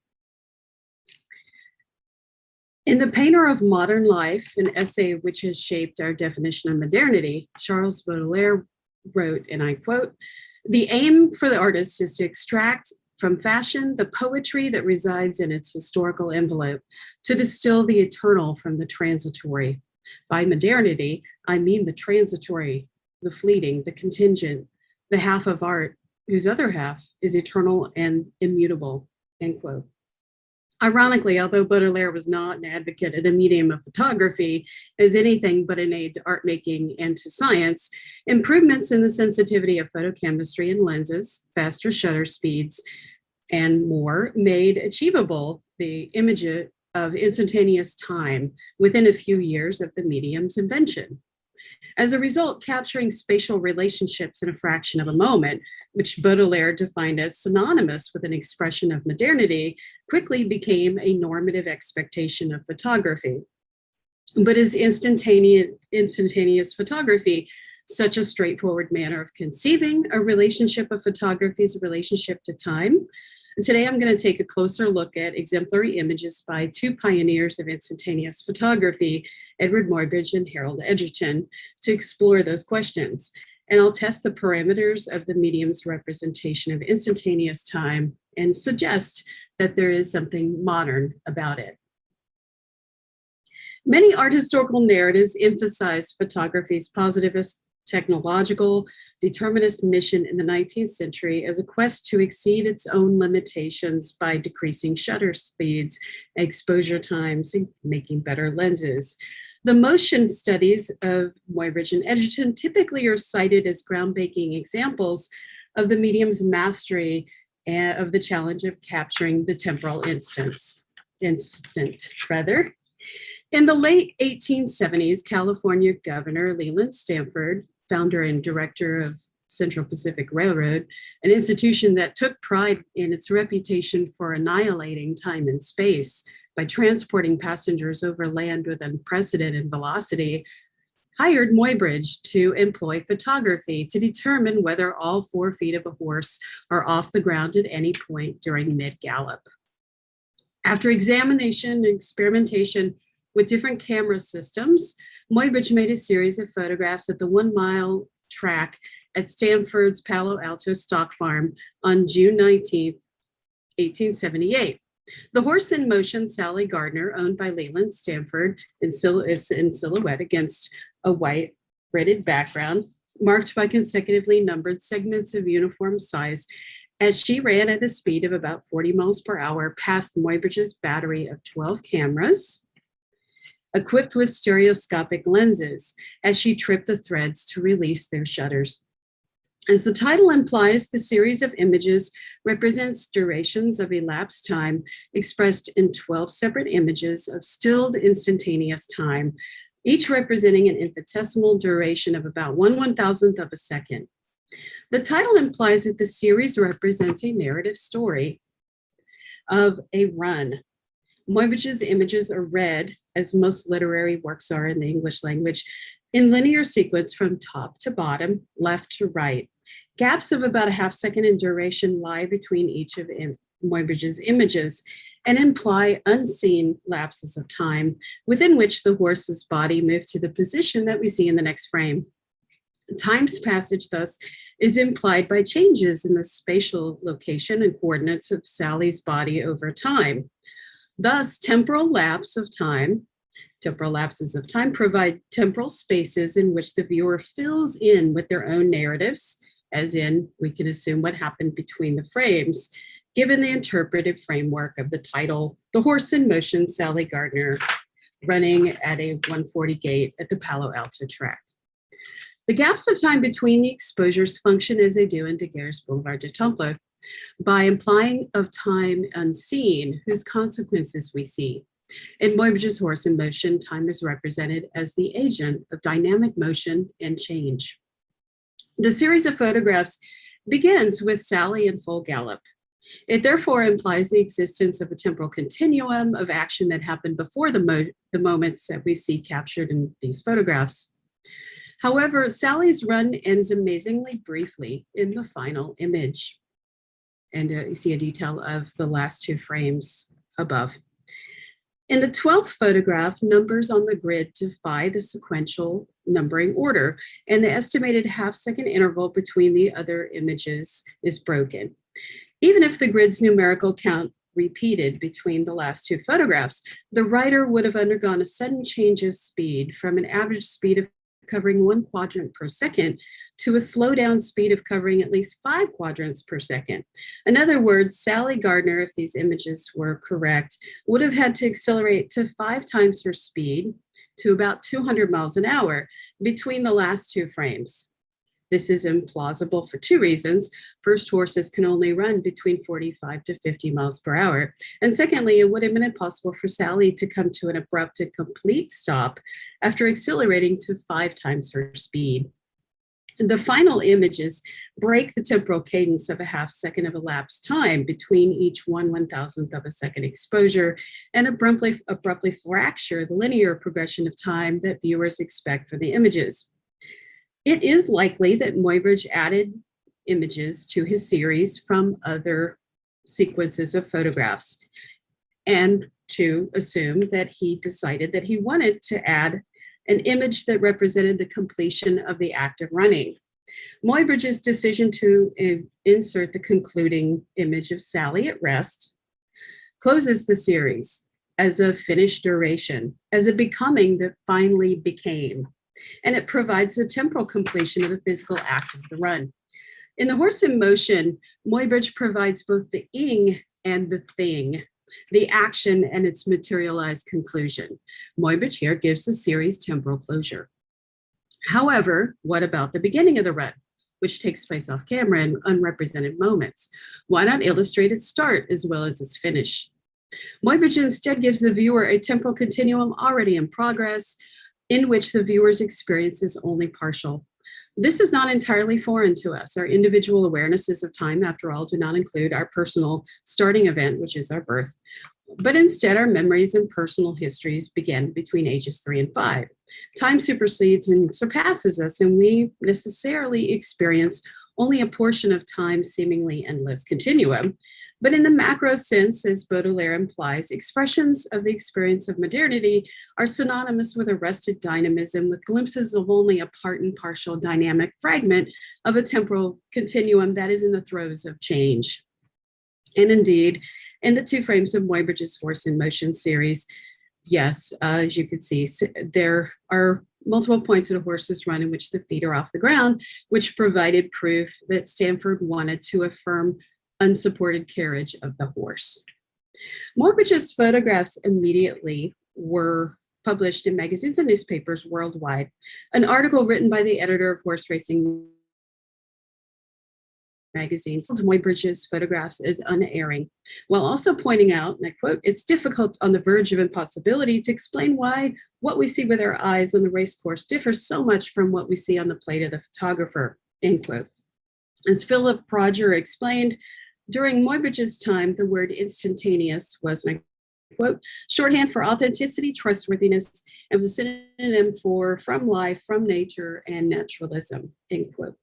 However, Thierry Dudouve argues that Muybridge's instantaneous photographs represent a paradox in photography's representation of time, the medium's contradictory ability to represent with great fidelity a series of instantaneous time movements while not representing movement. He argues, and I quote, "Either the photograph registers a singular event or it makes the event from itself in the image. The problem with the first alternative is that reality is not made out of singular events. It is made out of continuous happenings of events," end quote. By placing his photographs in a series, Muybridge implies the linear progression by breaking the continuity of time into some of its constituent parts and some reassembled. Viewers temporally reconstruct Muybridge's bits of time from the past in the present time and create a linear narrative time for the photographs, illustrating Jonathan Crary's suggestion that temporarily is subjectively embodied in the viewer and is constructed. Dr. Harold Edgerton and his stroboscopic photographs raise additional grounds for interrogating the temporal dimensions and scientific value of scientific or instantaneous photographs. To make photographs such as Death of the Light Bulb from 1936, Edgerton placed an object in total darkness. His stroboscopic device was triggered when a microphone registered sound, in this case, the discharge of a bullet, and an electric current prompted the firing of a flash. Edgerton's device emitted a burst of light lasting 1 microsecond or 1/9 of a second, which provided sufficient light exposure for the photographic plate. Edgerton developed this stroboscopic technology at the Massachusetts Institute of Technology in 1931. Edgerton's stroboscopic work affirmed a lesson that William Henry Fox Talbot learned in his original Leyden jar experiments, that the speed of photography no longer be dictated by the speed of shutters, but by the much more rapid action of light. Edgerton argued that his images presented facts about infinitesimal moments previously inaccessible to the human eye, because the human eye-to-brain relay response is far too slow to allow us to isolate two separate images that reach the eye within less than an estimated 1/10 of a second of each other. Thus, a succession of images with a speed greater than 1/10 of a second appears as an uninterrupted sequence. This phenomenon, called persistence of vision, makes it possible for us to view cinematic works, animations, and raster scan computer monitors with continuity. In images such as Death of a Light Bulb, Edgerton gives physical form to the spatial relationships of objects with in an impossibly infinitesimal instant of time. The truth value of these images cannot be verified by the human eye. Stroboscopic photographs such as Death of a Light Bulb require faith in the neutrality of the stroboscope in the camera and in the truth value of photography as a whole. This trust is predicated on a perception that the photographic medium would provide an absolute visual record of spatial relations between objects and time. If abstraction occurred, as it did, for instance, in Muybridge's photographs, which revealed, of course, horses running out of sequence, it was accommodated because the fraction of time in instantaneous time images differed from what was perceptible or confirmable by the human eye. Andre Bazin has argued that photography is an objective form of representation because it uses a neutral mechanical camera obscura device to record light reflected from objects. Bazin further argued that a photograph embalms time, rescuing it from its proper corruption, end quote. The corruption, of course, to which Bazin refers is time's steadily flowing, never-ending stream. For instance, in the case of Death of a Light Bulb, we see 4 photographs taken with a stroboscope, calibrated for 1/9 of a second. When read in sequential order from top to bottom, the 4 photographs represent a bullet's passage through a light bulb, broken into apparently equal intervals of time's passage. In the first frame, the bullet approaches the light bulb from the left at more than 2 times the speed of sound. The bulb is untouched. The bullet is sublimely stilled in mid-flight. The images depict not what we see, but what we know. Bullets move through space at great speed, even if we can only see the start and end and the result of what happened with our unaided eyes. The photograph has an estranged perception to perceived reality and therefore is an abstraction to us. But because Death of a Light Bulb was produced by an MIT professor who referred to himself as an engineer, the images were regarded as therefore more scientific than most. Produced by a machine that removed the potential of human error from the process, Edgerton's photograph as a series was seen as truthful to the appearance of the bullet frozen in mid-flight. Death of a Light Bulb gives form and visual definition to a slice of time that we otherwise cannot access, redefining previous conceptualizations of the momentary. Marta Braun has written about Edgerton's stroboscopic photographs and their ability to create perceptions of temporal reality, and I quote, "The photographs reconfirm our belief in the camera's power to picture reality as something we can see. They persuade us once more to accept the belief that the ultimate arbiter of reality is finally what can be pictured by a camera," end quote. The title of this photographic series, The Death of a Light Bulb, not only personifies the object, it gives it a temporal life cycle comparable to our own.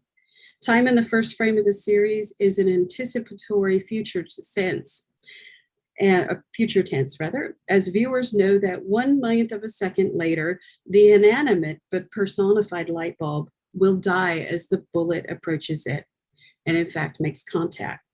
Time's passage is expressed by the bullet's movement through space. As the bullet enters the light bulb in the second image, the glass cracks precede the bullet, moving even faster than the projectile itself, lending the image a sense of past tense. The bullet lags in speed behind the cracking glass. And presentness, the bullet just entered the light bulb, and future anticipatory sense, as viewers in a Roland Barthes sense, await the full collapse and death of the light bulb. In Edgerton's third image, no bullet appears at all. The projectile is contained within the light bulb, and viewers anticipate its continued future travel through the other side and the completion of the light bulb's destruction and death. The other side of the light bulb has begun to crack even before the bullet penetrates it, as a result of the 15,000 feet per second compression wave of force that precedes the bullet. The path of the bullet is marked by the powder of crushed glass, which trails its passage and implies the past tense event of penetrating the bulb. And in the final image, the bullet has finished its travel through the light bulb, leaving the bulb's surface cracked and fully marred, and the bullet's path is filled with a residue of glass dust. This image implies past tense, marked by the physical proof of the bullet's travel through the light bulb. Present tense, the bulb has not yet collapsed. An anticipatory future sense, the light bulb is going to crumble. The series ends at this point, leaving no further future possibilities unspecified. I, for one, wonder, after looking at these images for a while, where'd the bullet go? What does his wall look like? What did the light bulb's collapse look like? Unlike Muybridge's Horse in Motion, Edgerton leaves this photographic series unclosed and unresolved.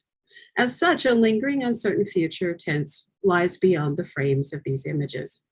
However, a closer examination of the position of the light bulb's cracks, which are in different locations in images 2, 3, and 4, divulge a secret. Edgerton's photographs were not made in consecutive microseconds or even with an even interval between images. Death of a Light Bulb is comprised of 4 images of 4 different light bulbs as they're penetrated by 4 different bullets. Edgerton was not the first to do this. I remind you that Muybridge's Horse in Motion involved a non-sequential visual narrative, and an estimated 80% of Muybridge's prior motion studies for the University of Pennsylvania, including this one, were edited and recomposed as a series in the same fashion. This is an example from his animal locomotion series in which there was splicing and dicing. Edgerton's 4 chosen photographs reveal microseconds of a non-consecutive, non-linear, creatively refashioned time to make a new narrative of the death of a light bulb, or rather 4 different light bulbs. The individual photographs may be unverifiably regarded as truthful to a microsecond long appearance of spatial relationships of a light bulb and bullet in the context of 4 separate light bulbs' deaths. But the series is not truthful to the appearance of a singular bullet's passage and killing of a single light bulb. Edgerton's alteration of the series also implies failings in the design of the stroboscope. Film cannot be advanced in less than a microsecond, so no more than 1 exposure can occur with each light bulb shooting event. But the scientific validity of Edgerton's image, which circulated within the scientific community and also found their way into general readership magazines, such as National Geographic and Life, is called into question. Edgerton's image, though, illustrates a characteristic of the photographic medium that's also noted by Charles Sanders Peirce, that a photograph's relationship to the truth can be, and often is, conditional. A photograph can be truthful to one kind of knowledge, the physical appearances of a light bulb as a bullet passes through them, but not to another, the appearance of one light bulb in successive microseconds as it's punctured by a bullet. So what do we make of these complex, differing expressions of instantaneous time, which do provide us images of spatial relationships in a fraction of a moment, but which also reveal reordered, non-sequential temporal conundrums? Even instantaneous time in photography is anything but straightforward or factual or true to the logic of the temporal fragment. Jonathan Crary grants importance to the role of the viewer in interpreting and determining reality, which Crary argues is shaped by an inanimate, embodied human subjectivity that is unique to the age of modernity. I might remind you all that photography is an agent of and product of modernity itself. Although Baudelaire suggested that an image capturing a fleeting moment of time encapsulates a decisively modern fragmented experience of temporality, Crary complicates this view by arguing that a viewer's subjective changeable temporal processing of such images might be the essence of modernity. He suggests that a modern time is redefined as an embodied, individualized temporality. But I also would add that modernity is a phenomenon not synonymous with modernism, although many modern artists deal with it as a subject. It's an age of simultaneous, competing, compressed, and increasingly subjective times and spaces, an age in which time standardization has conflicted with its biological, personalized, and embodied experience. The invention of photography, perhaps not entirely without coincidence, emerged as Newtonian postulates of concrete, steady temporal and spatial coordinates were dissolved by new theories of quantum mechanics of many figures, including Albert Einstein and Nathan Rosen. The unfixing of the matrices of the known world likewise relegated time and space and matter to provisional status. Theories of temporal subjectivity by Henri Bergson and Martin Heidegger and many others work to encourage this view of a relative world with no absolutes, operating without fixed forms of reference, where objects are dependent upon observing subjects to give them interpretive form and meaning. Instantaneous photography's expressions of temporality are many, complex, and layered. And time in a photograph, therefore, is not embalmed, as Bazin has suggested, but is sculptural, multiplicitous, dynamic, and enlivened. Moreover, photography, therefore, becomes a unique medium for expressing the sensation of living with time's unfixity and its relentless passage. And thank you. Yeah, thank you so much, Chris. So we have a few minutes for the questions. We decided just to shift the schedule, so we have time for brief questions and answers. Does anybody wants to ask?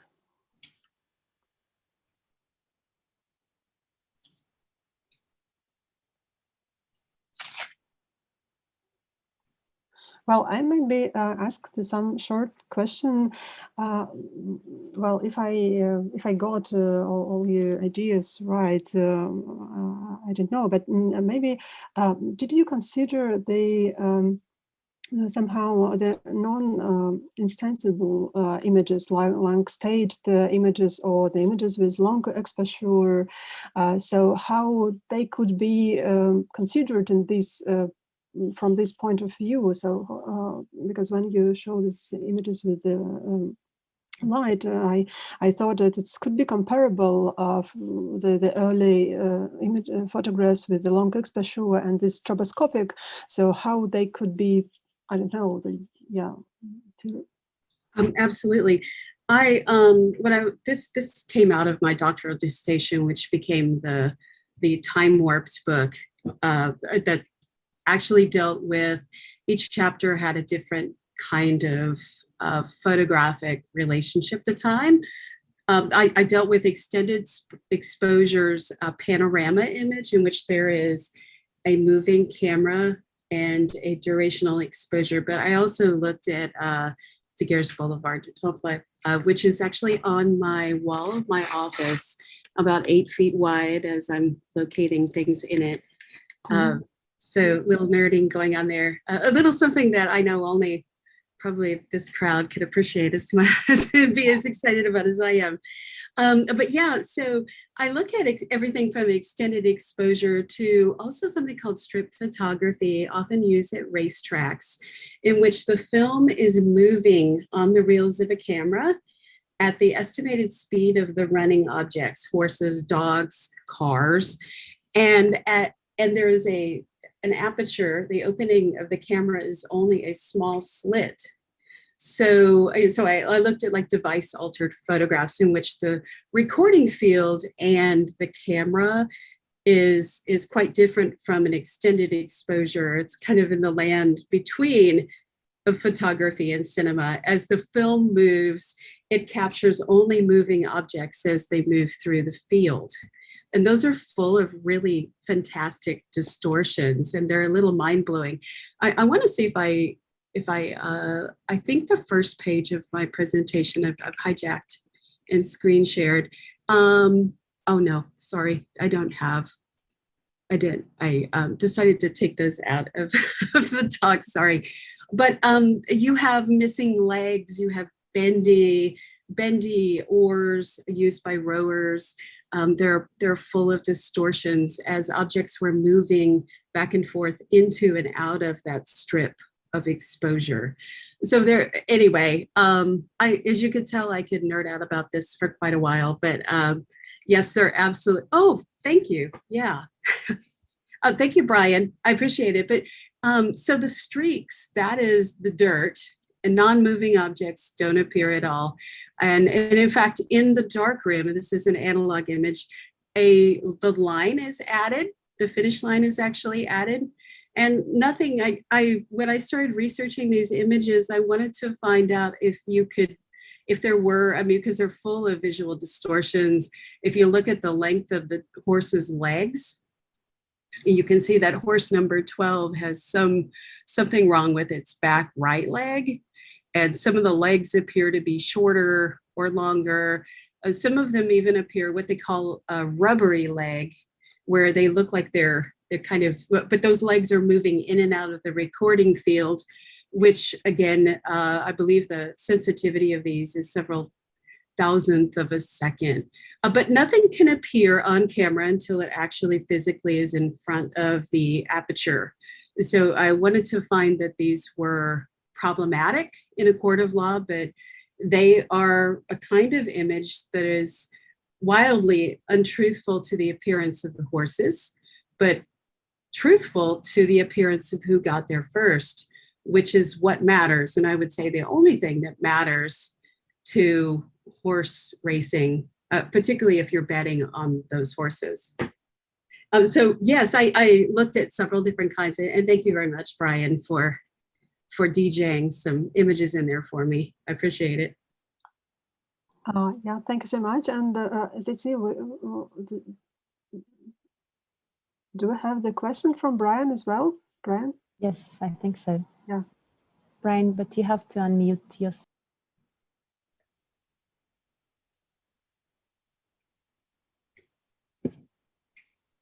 Now it's unmuted. Yes, it's audible now. Hello? Can you hear me? Yes, yes. Right. No, I have a strip photo at the end of my lecture made by A.L. Weitzman when he was my student at the AA.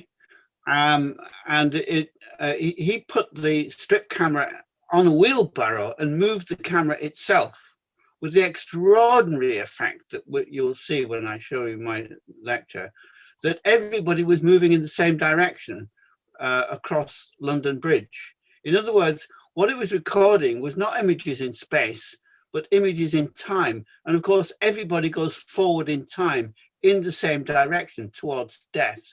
This is the import of Mark Cousins's brilliant commentary on that project that was published by the AA. I'll show you that at the end of my lecture. So that's a great image. Andrew David Hazy at the Rochester Institute of Technology is also experimenting a lot with people running in different directions and photographing them as they're all running in the same direction. It's mind-blowing, but kind of incredible to see. I'm glad that you're showing those. I appreciate that. And also I wanted to note that the Flusser discussion earlier by Nancy ties in so much of my paper in, I think, some wonderful ways. I'm looking forward to the general discussion at the end. Yeah. Okay, thank you so much for your talk and yeah, for the discussion. Hopefully we will have the time later. And well, now I hope I can my fingers are crossed. Yeah, I give a word to you, Brian. I will not introduce you the second time. I just remind the title of the paper, John Hilliard and John Graham, Passing Time, and hopefully the presentation will work this time. Okay, right. Now I'm going to start to share my screen. And I will open the keynote. You have it? Yes. Good. Right. Now I think I can finally begin. Thank you very much. Everything working? Yes? Yes. Oh, good. It's working. Right. So my topic is how aspects of time have entered works by Dan Graham, born in 1942, and John Hilliard, who was born in 1945. Graham is now known for his pavilions of two-way mirror glass, which you can see here, one in, I think, South America, which I think is in a way the best translation of the word camera as a room, as well as a camera, as it were. So Graham is known for these pavilions now, but he started in the milieu of minimalism with photo documentations, which I'll show you in a moment, before going on to make films, performances, and video works. He also writes on architecture, media, and photography. His first essay was called Muybridge Moments, also known as Photographs of Motion, on Muybridge.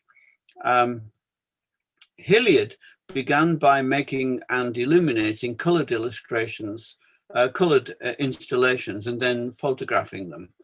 But his way of documenting them led him into a lifelong exploration of the means and conditions of photography. Graham and Hilliard are friends, they share interests, and Hilliard set his photo scene, safe for Dan Graham, which you can see now here in a moment. I'll come back to this picture in later. And he took this photograph viewing through the glass of one of Graham's mirror glass pavilions at London's Serpentine Gallery. But before examining their work, I want to make some general remarks on photographs, films, and time. Like a drawing, a print, or a painting, a photograph is an effectively two-dimensional image, a finite and static object in space. It is isomorphically apt for representing other objects' spatial properties, such as shape, color, and relation to objects. but its finite and static condition is not isomorphically apt for rendering changes in objects, properties, and relations. So here I'm showing you a painting by John Souch, a painter in the north of England. This painting is in Manchester, which is a very remarkable picture of Sir John Aston, and his wife, dead and alive.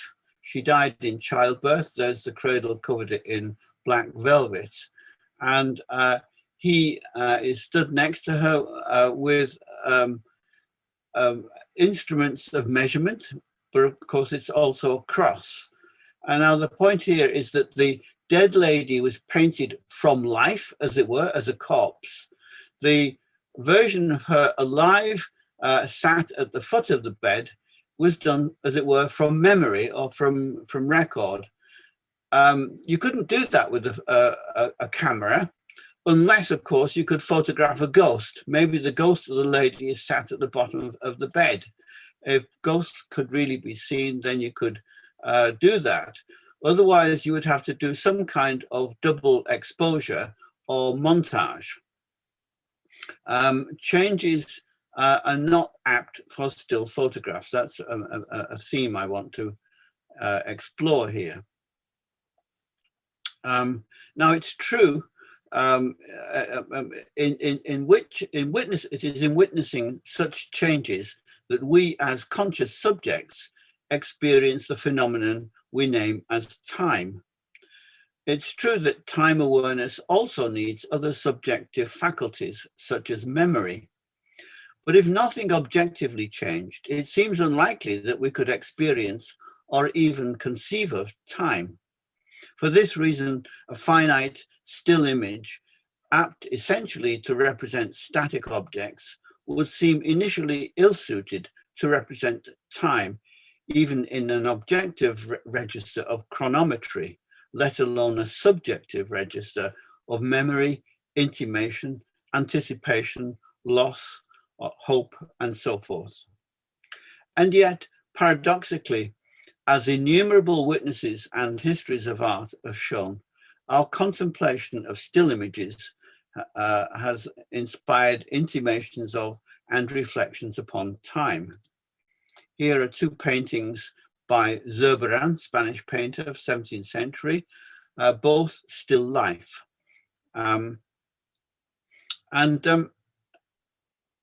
think that this ability of a still image to intimate some notion of time maybe because a still image works like a mirror in which we sense the present moment of our beholding reflected back to us as an image of or from eternity. It seems a cusp between a transient now and a transcendent infinity.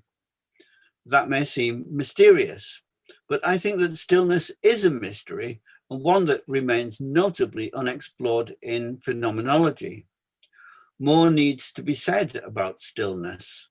A still image, like that in John Keats's poem, The Ode on the Grecian Urn, is a balm against entropy and fatality. Around the urn, Keats describes ancient figures. They turn yet never move.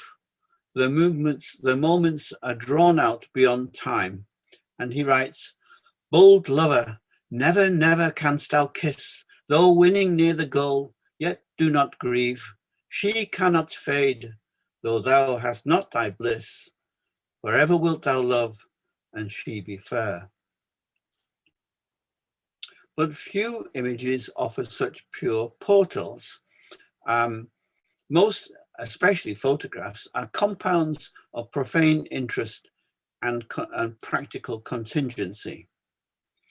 But so too, as measured by knives, forks, utensils, spoons and clocks, is most of our time itself. Ubiquitous now among those economic utensils is the camera, which is itself a kind of clock, because A, its exposures entail timings, just as exact as its apertures, and B, photographs are indices of the occasions and conditions of their production.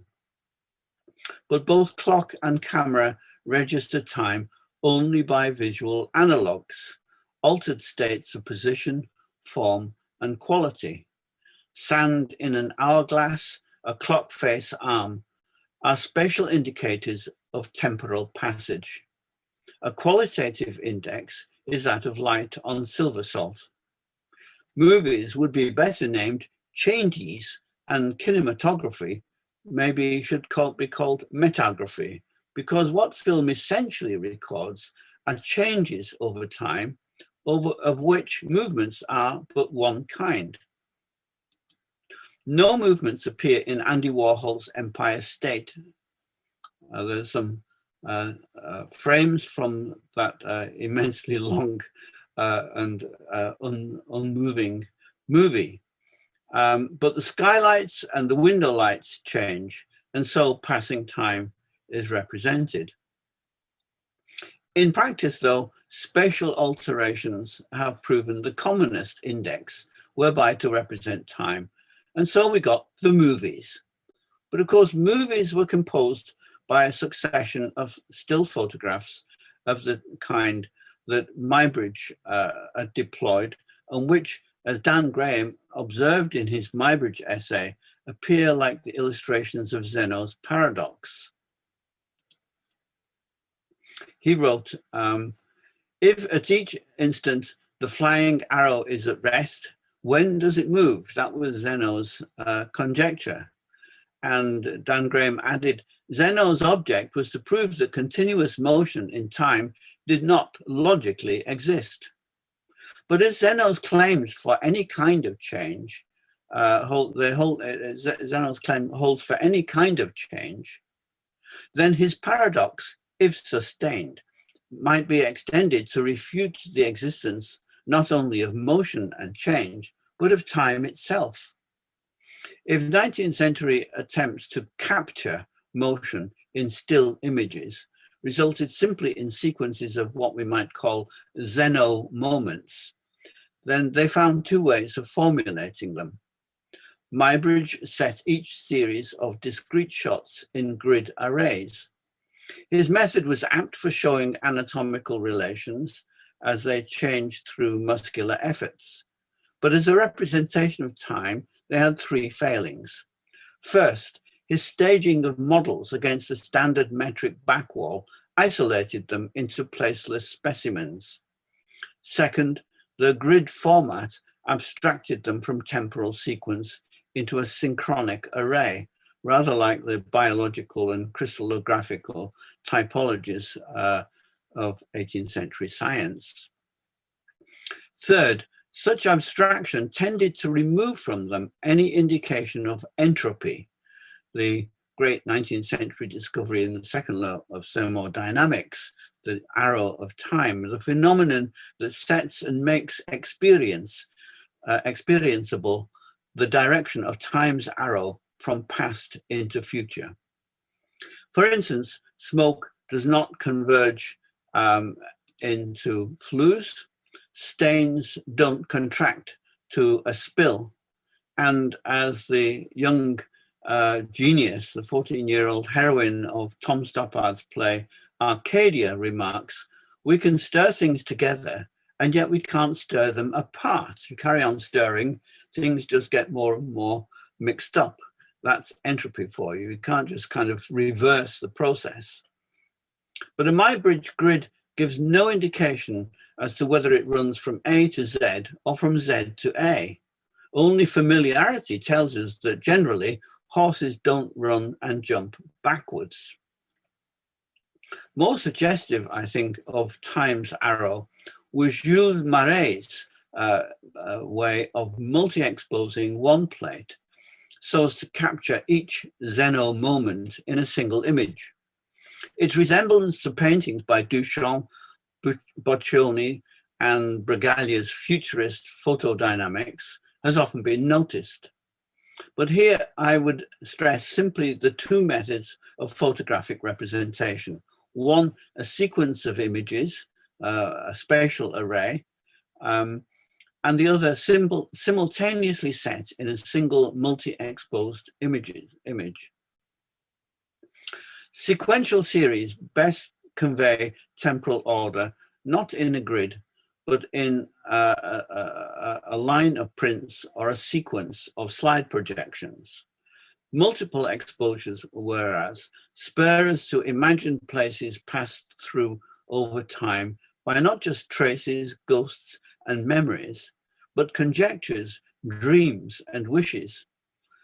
In so doing, the simultaneous montage becomes a medium for both indicative and subjunctive time, that is, both of is and was, but also of might have been, might be, could be, may be, will. Those are the subjunctive surmises. The indicative is the simple is or will be or was. Both sequential and simultaneous modes were used by Graham and Hilliard. But I'll begin with a work where a grid implied no temporal sequence. Let me just show you the next. Here is a Maré array of photograph, a choice of them, including this one I believe he took of smoke being driven in streams, which is to some extent capturing the entropic phenomena that I've just been describing. And next to it, I placed some photographs of Loie Fuller's amazing dances, which I think are very much of that moment. Now let's go forward to Dan Graham. It was the first of his many hybrid projects. Dan Graham's Homes for America, 1966, was part typology, part social report on new suburban houses. But he presented their permutations in a flat account, rather like those of minimalist works by Sol LeWitt, Don Judd, Robert Smithson, and others, who drained content from works so as to focus on their structure by using grids and serial formats. So in this pair that you can see now, he's photographed these new houses, but also noted that you could get combinations of their typologies, which he then sort of spread out in exhaustive permutations from AA, BB, CC, DD to DC, BD, and so on. And he goes into some great length about this. He does it with the colors and the shapes and so on. And you think it's just an architectural description, but then it begins to seem like the description by, let's say, Don Judd or Sol LeWitt, on which are really instructions on how to set up an array of serial objects in a minimalist installation. But then a third thing happens. So let's just have, there's Don Judd with on the left and the two rows on the top, and there's a Sol LeWitt array on the bottom. And on the right, in perspective, you can see there's somewhat different kind of approach to serial work by Robert Smithson. Dan Graham was running a gallery at that time in which he exhibited these artists, along with Dan Flavin, who is doing optical, luminous installations. So this was very much the format of minimalist works that were being explored at that time. And I think that basically what Dan Graham did in Homes for America was to adopt this concept of the notion of a schema or a format. Rather, you know, Erwin Panofsky talks about perspective as if it were itself a symbolic form.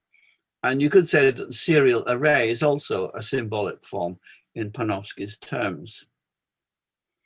But he does something else as well, because he also makes a social report of people beginning to move into these estates and beginning to inhabit them and live their life forward, as it were, in an exploratory way, which exceeds the simple minimalist framework and serial framework of their mass production.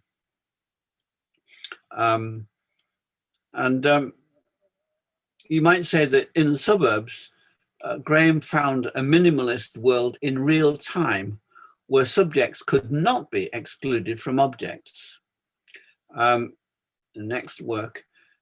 In 1969, a couple of years later, far away from the suburbs, when he was working in Nova Scotia, he found in a Nova Scotia sky, he found a place where space could not be perceived without time. So first of all, he finds a place that cannot be perceived without time in the suburb, and now he finds it in nature. This work, called Sunset to Sunrise, was 2 series of 80 photographs each, taken at 6-second intervals and 18-degree shifts in orientation relative to the sun's position. He took the first 80, they took the initial orientation at sunset, looking west, and the second 80 were taken from sunrise, looking east. And he said they composed, and here's a quote, "a complete map of the sky, its point of inception being the sun setting on the horizon. Beginning with this point as nearest and most measurable distance in space, the photos extend in a spiral so that in 80 shots, the top of the sky, the furthest extension of immeasurable space, is reached. Beginning at sunrise the next day, at the same place and point at the top of the sky, the process is reversed downward in the spiral to meet the sun as it rises above the horizon." So this work, it exhibited a line of 160 photographs and presented a palindrome in space, but oriented in its temporal order by the ultimate regularity of the sun's fall and rise. Now, I've suggested above that time is noticeable only by changes in space. But here, Graham observes the opposite, or its complement, let's say, that in fact we can notice space only through changes in time. He wrote, "We would not notice the space of the sky if it were never disturbed by clouds and night. Space reads as a time shift, diurnal shift to darkness relative to the sun as light source, and the relative shift of clouds relative to each other and to the framing edge, ending the view of one particular moment, and what's in the air at a particular time relative to our view. The 8 minutes duration it takes to realize the a priori schema of relative distance." Now, after that, Graham went on to a very extensive career, which you can all follow, using video, performance, and then his pavilions. He was always involved in trying to bring subjects in relation to each other within an objective situation. One of his most famous works using video was this one, which is in Paris, Present Continuous Past, where you stand in a room where you see yourself simultaneously in a mirror, but the camera, video camera, relays you back at an 8-second delay, which is very weird because it disorients your notion of the present. It disorients your notion of who you are and what you were doing 8 seconds ago, which nobody can ever remember what you were doing 8 seconds ago. And it invariably produces gales of laughter and kind of giddy behavior. So here's Dan bouncing up and down and seeing himself bounce up and down at a delayed time. And he did about 14 or 15 of progressively more complex versions of this. So let's go on to Hilliard now. Yeah, Brian, I'm sorry to say it, but you've already talked 20 minutes and we have maximum 5 minutes if you can. Okay, well, I'll try to. Sorry, I had to interrupt, but. Yeah. I read this out and timed it at 25 minutes, but anyway, right, okay. Right. With Hilliard, we move again from a synchronic grid format to works that involve temporal readings. His 1970 work, 36 Views of Jack Chesworth's Head, turned Chesworth 10 degrees between each shot. As still as an object, he remains as unchanging as the light, and so the views give no intimation of passing time. Indeed, they could have been shot simultaneously by a ring of 36 cameras, although the presentation in the final work squares the circle into a timeless grid.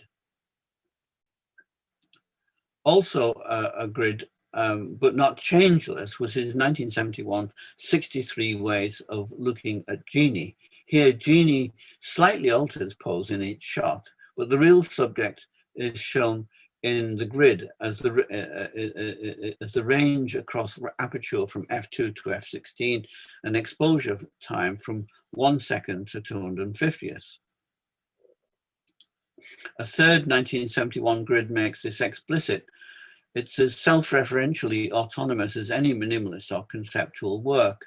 A camera recording its own condition, 7 apertures, 10 speeds, 2 mirrors, excluded narrative time, but included the timing of its making, both by the light-dark range of exposures and by showing a reverse mirror. You can see the detail, the altering aperture and exposure numbers.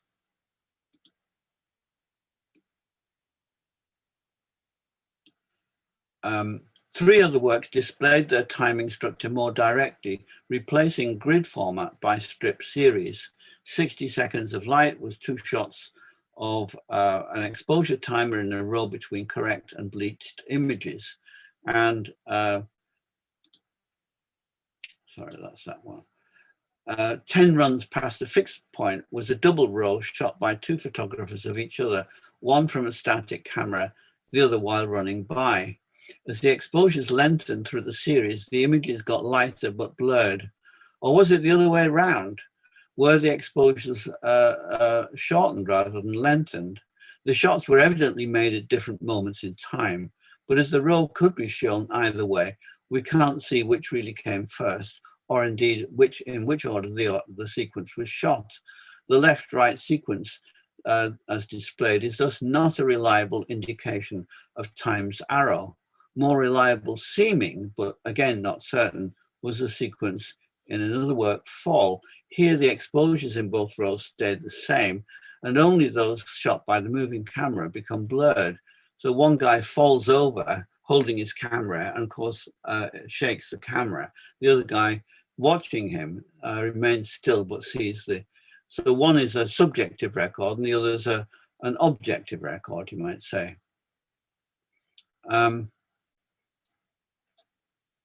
So, Fall seems a more reliable guide to time because the moving photographer here was not running but falling, and falling is impossible to do reverse. And so falling leaves entropic signs of time's direction. Yet there is in fact nothing reliable about this work's apparent sequence. The last shot may have been staged before the first, or perhaps on another occasion altogether. Staged is an appropriate word to consider here, as demonstrated in the fantastic and humorous sequence staged by the artist Keith Arnott of his own sinking or emergence from into or from the earth. Much of Hilliard's work has turned on ways that photographs are unreliable. These is examined in ambiguous images made by manipulating photography's conditions, parameters, and formats. Not least among those uncertain axes is that of time. For time or timing in a photograph can never be more than conjecture. In 2 series of works, one dealing with cropping and framing, and the other with focus and field depth, conjecture became both thematic and a modus operandi. Cause of Death question showed 4 differently cropped and captioned versions of the same photo of a person lying apparently dead on the ground, titled Crushed, Burned, Drowned, Fell, Each was cropped in a way that revealed different adjacent evidence that could support the conjecture in each case. So the drowned photo revealed that the body was on the shore, the burned was she was lying next to a fire. Evidence is what is evident, but what is evident in a photo is never proof of what happened, but only of what might have happened, what may be happening, or may be about to happen. In other words, it's subjunctive, not indicative. An image's temporal modality, its subjunctive quality is no exception. It never represents an is or a was, but always a might be or a may be. In German, we could think of the word Möglichkeit, which could be translated in English as mightlihood or maylihood, what may happen, what might happen. Another study in cropping, Jacqueline began, it was titled, was among the first in its fascination with fictive and speculative implications. We see three different croppings of a same photo of a sleeping woman. One focuses on her head with a caption that describes her awakening. The next shows her full length with a man's hands caressing her thigh and a caption describing how this caused her to awaken. The third again frames her head, but widens to reveal hands moving towards her with a syringe. This time the caption says that she awoke in pain, prompting a nurse to bring her an injection of morphine. Three simple lateral alterations illustrate different stories that might be told from the same photograph. Changes induce ideas of time, but no still image alone can indicate a sequence of cause and effect without a supplementary explanation. When our eyes encounter a complex scene without guidance, we seek that information by scanning not only across our field of vision, but also by directing our attention to particular points at various distances. Cameras can't do that, but what they can do is focus on planes at various depths, foreground, midground, and background. Hilliard used this scope for different focal planes to generate further works that explored ambiguities and aporias in photographic images, starting with serial arrays and then moving to multiple exposures. Interpretation may have a procedural or even a forensic aspect, as evident in several triptychs where Hilliard focused on a foreground in one, midground in the next, and deep ground in the third. As in the cropped works, captions offered explanations that didn't actually resolve the story or logic of what the photographs seemed to show. In his work, He Sat Gazing at the Mirror, a suicide is implied but open to doubt. And in the first photo of the most plausible theory, we see twigs floating on the surface of a pool. Deeper focused, the second reveals a watch beneath the surface. The third, now in a distant focus, shows a reflection of the sky and a man hanging in the tree. The caption proposes that, it gives a kind of police report of how they think he threw himself out of a plane. The most plausible theory is that Mr. Cameron, whose body was found entangled in a tree at the edge of the lake, may have died after jumping without a parachute, perhaps believing that the plane was about to crash, but a search by police has failed to find the plane in which the former RAF pilot was last seen. Implied, but again uncertain, is a suicide, but in both works, events in time elude us. Later, Hilliard overlaid such events in multiple exposures of increasing complexity. I'm just going to very quickly show these.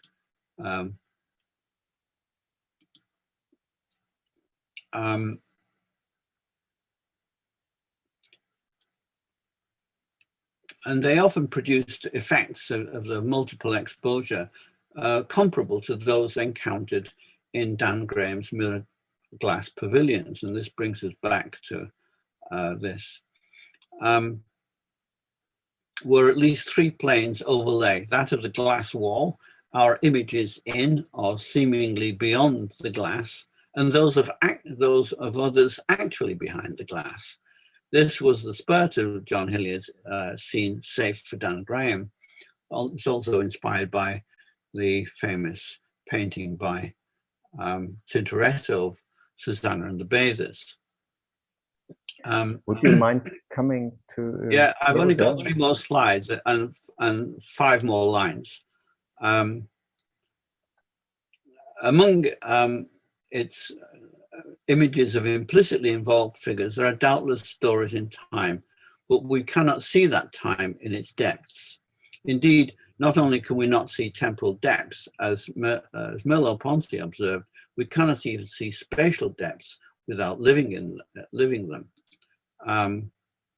This is a work by John Hilliard. Here is a pavilion by Dan Graham, and another one by John Hilliard.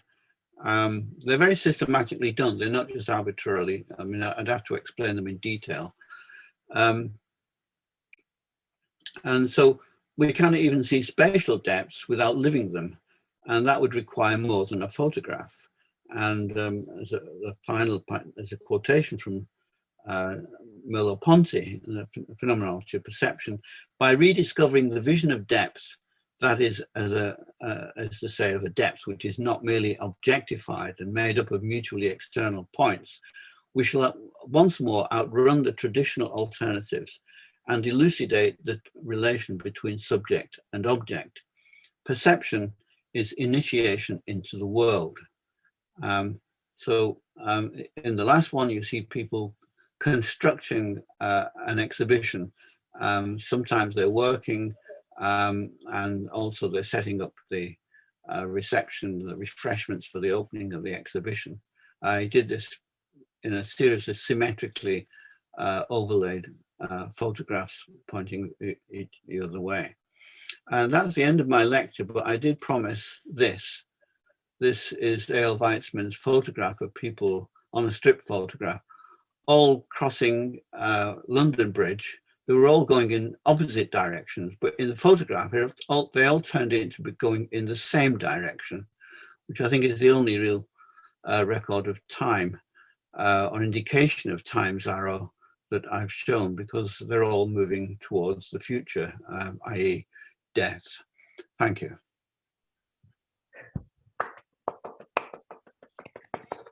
Thank you, Brian. And these were incredibly many images, and all of them would have been worth to have been looked at and talked about longer. But I was really impressed. It's a lot of stuff I haven't seen before. So maybe there are some questions.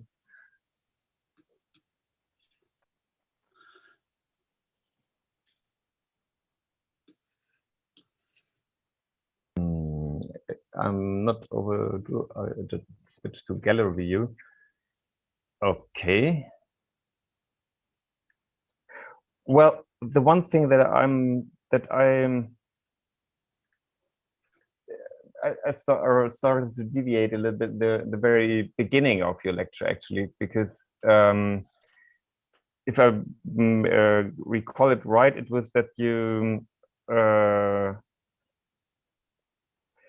what I try to understand is that in principle the how to say, the representation of time also requires the emptying of time from the images in a way, which I found that, because it also relates a little bit to what Chris had said, that you need to, that if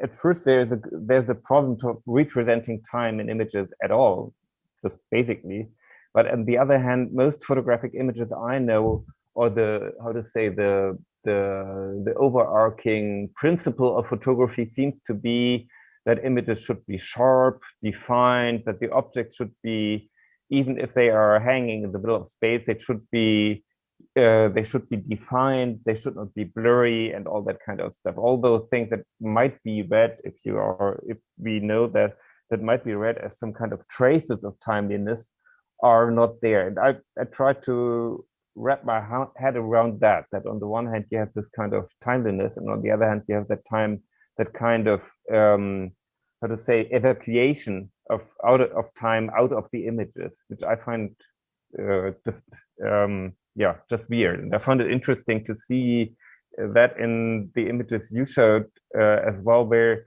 it's sometimes, for instance, in the case of the falling camera, it is being brought into play, but usually all those images are sharp, defined, unblurry, all this kind of stuff. Maybe maybe it's a question already to the two of you, but maybe Brian, you can answer first. Well, I'm completely with you on this, sense of not being ever able quite to say what this phenomenon really amounts to. But I don't think we're newcomers here. I think this problem started with St. Augustine, I think. He was the first person to talk about subjective time. Maybe one place to begin would be my attempt to distinguish time from timing. The English architect Cedric Price often used to say that when you designing buildings, it's not just a matter of space, it's a matter of spacing. The particular measuring out of space for particular purposes. And likewise, time and timing. And Cedric Price was very clear that every building also has to be designed according to some sense of timing and of specific points in the future for the life of the building. So maybe we can think about photography as a kind of chronometry, insofar as we're dealing with the aspects of it that are like a measuring instrument and that deal with timing and give some kind of reliable register to that notion. But the larger existential phenomenon of subjective time, our experience of time, seems to me inseparable from things that cannot subsist purely inside the photographic image. Thank you. Yes, thank you so much, Brian. Okay, we have one more question from Oksana. Thank you. And this is perhaps a comment, and maybe we can continue the discussion with all the participants of this panel.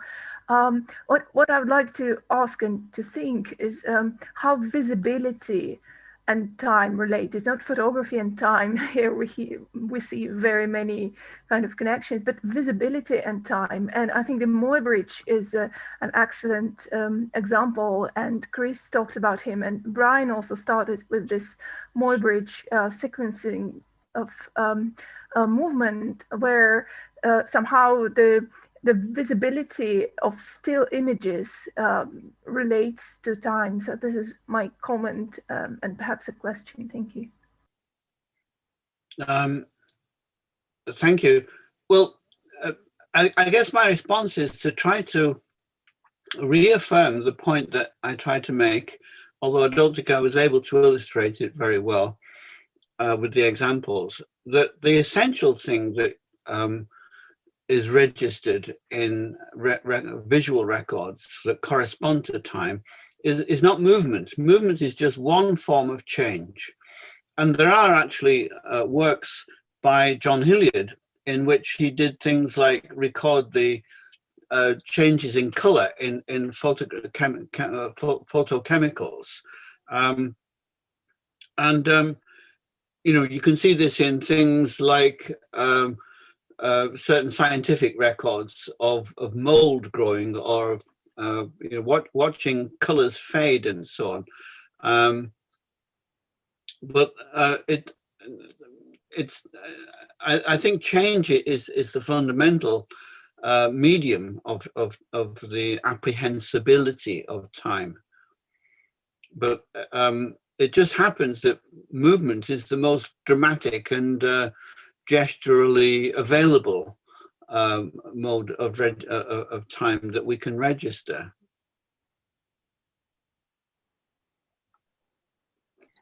I might also add to Brian's comment that to us as humans, time is real. We feel its effects. Those of you with small human beings, children, you visibly see at least the results of time's passage.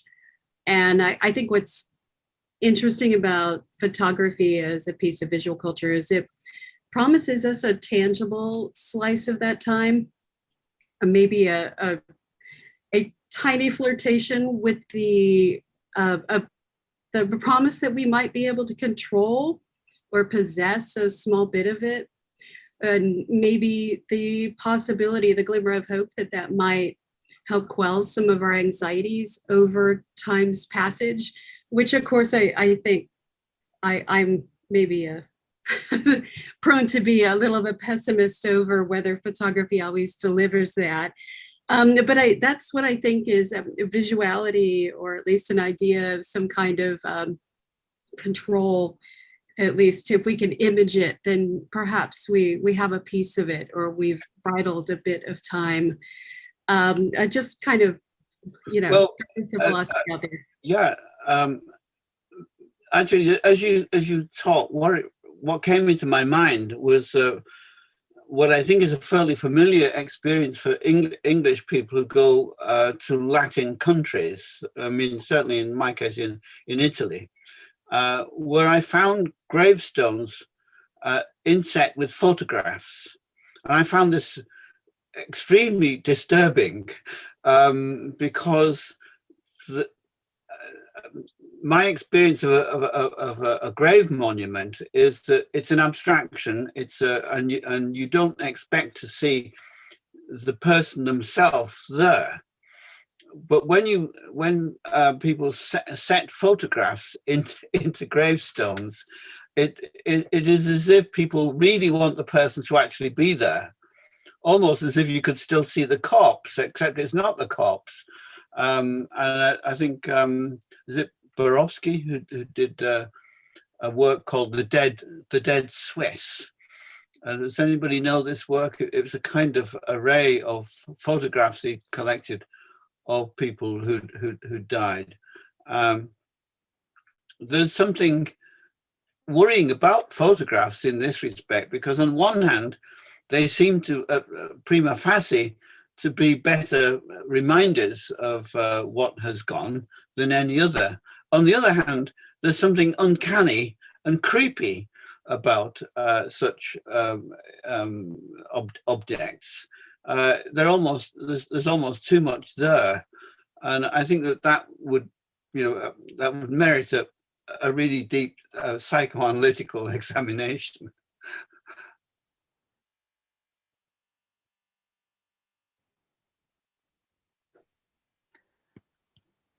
Yeah, thank you very much. We still have at least 15 minutes for this discussion, and we can end a bit later. So if somebody wants to ask to all speakers, or to Brian in particular.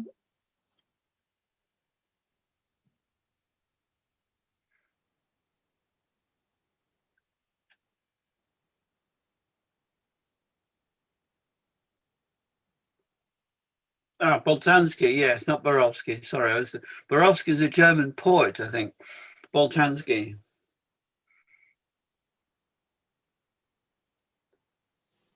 Yeah, okay. Myself, I want to thank you, Brian, for your excellent papers. I might be not have a particular questions and or comments right now, but the topic you discussed, the intense of time, and these works by Graham and Himyard, I saw that it's quite close to my personal interest in some kind of photographic forms, as stereoscopic photography, or in the slow motion in the contemporary video art, or the GIF animation, where the still image and the moving image at the same time. I'm not sure how I can compare it right now, but I will think about your lecture for a long time, I suppose. Yeah, thank you. Thank you so much. Well, I might have a question, if I may. If not anybody, I'm more than happy to leave the floor to anybody else. But what I've been thinking through all the three lectures actually is also that I think I need to think a little bit more about the difference of the moment of when a photograph is taken and the moment of when a photograph is looked at, because I think these imply two very, very different temporalities as well. Because the one thing is something where you have where the moment of taking the photograph, which never is a moment, which is never infinitesimally small, but it's always a duration. A photograph has time, but still it's a cut. It's just like, usually at least, it's some kind of cut. And so on the one hand, you have this kind of cut through time, and on the other hand, you have the long time of looking at the image, which is something that is completely differs to, or at least the long potential time of looking at the image. And I'm trying to wrap my head around the question that we don't see to perceive the time of when an image is taken while it is taken is something completely different than perceiving the time or the temporality of an image that we can look at after afterwards it has been taken. So it's not really a question again, but rather a comment. But I think most of photographic research, at least to what I know, usually privileges again the moment of exposure, something I think I said yesterday as well. The moment of exposure is the privileged moment, the moment of supposedly image production, even if we all know that that producing a photographic image is a process that goes over time.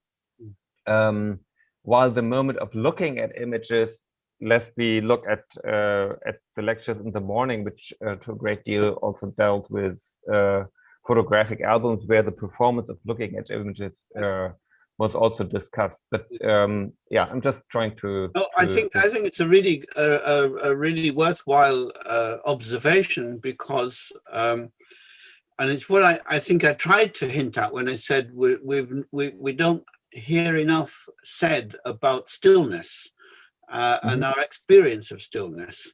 I think it's really quite mysterious why we can return to the same image, you know, maybe day after day if it's pinned on our wall, or maybe yearly or through our lives. We go back to the same paintings and they're still there. You leave the room, you come back, there it is, it's still there, still forever waiting to be sustaining further beholding, further contemplation. I think this is absolutely fascinating. Now, one thing that I tried to spin out of this was an essay that I published in Art Monthly about the form of, or the format of looping with moving images, because this has become a very, very widespread tool, method. And again, I think it came out of minimalism, where people were using things like entelechy systems, palindrome systems, ABC, CBA, ABC, CBA, ABC, CBA. And they wanted to find a way of representing some kind of temporal as well as kinetic experience, but primarily temporal, but without the traditional narrative of beginning, middle, end. That there was some kind of, as it were, kinetic equivalence of stillness, some durational mode of nowness. You know, there's a, and I think that these have been attempts to somehow represent this experience that you've just described of the time of watching. And I do think that a lot more thought needs to be given to the experience, the phenomenology of the experience of beholding images. Clearly, photographs, you know, from little snaps to major things framed on walls that are now as big as paintings, have a huge range. You know, you may have a photograph of your beloved just pinned above your computer, and it's just a little passport photo. And clearly that's completely different from, you know, beholding and contemplating in a graveyard or a museum. Yes, yeah, thank you. If any of the other speakers of today would like to add something to that.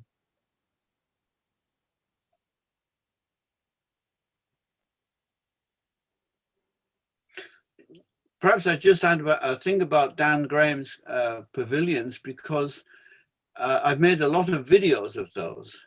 I got fed up of finding pictures of those glass pavilions in all the books and the catalogues in which they were presented simply as objects. You know, you see this kind of beautiful, pristine glass thing with maybe stainless steel. And I thought, no, that's completely wrong. This is not simply a sculptural object. They only come alive when people are there. And so I realized that I had to make videos of people's, to try to kind of produce a true image of what they were. And I said to people, a Dan Graham pavilion is not something that you look at, or at least not alone something that you look at. It is something that you look with. It is an optical instrument. And the camera, the room of the installation, is itself an optical recording device.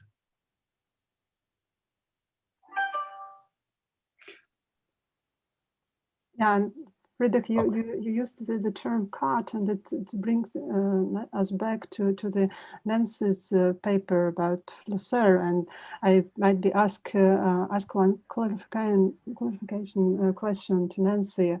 About the Flusser's theory. Well, am I understand right that he argues that photography are not directly perceptible?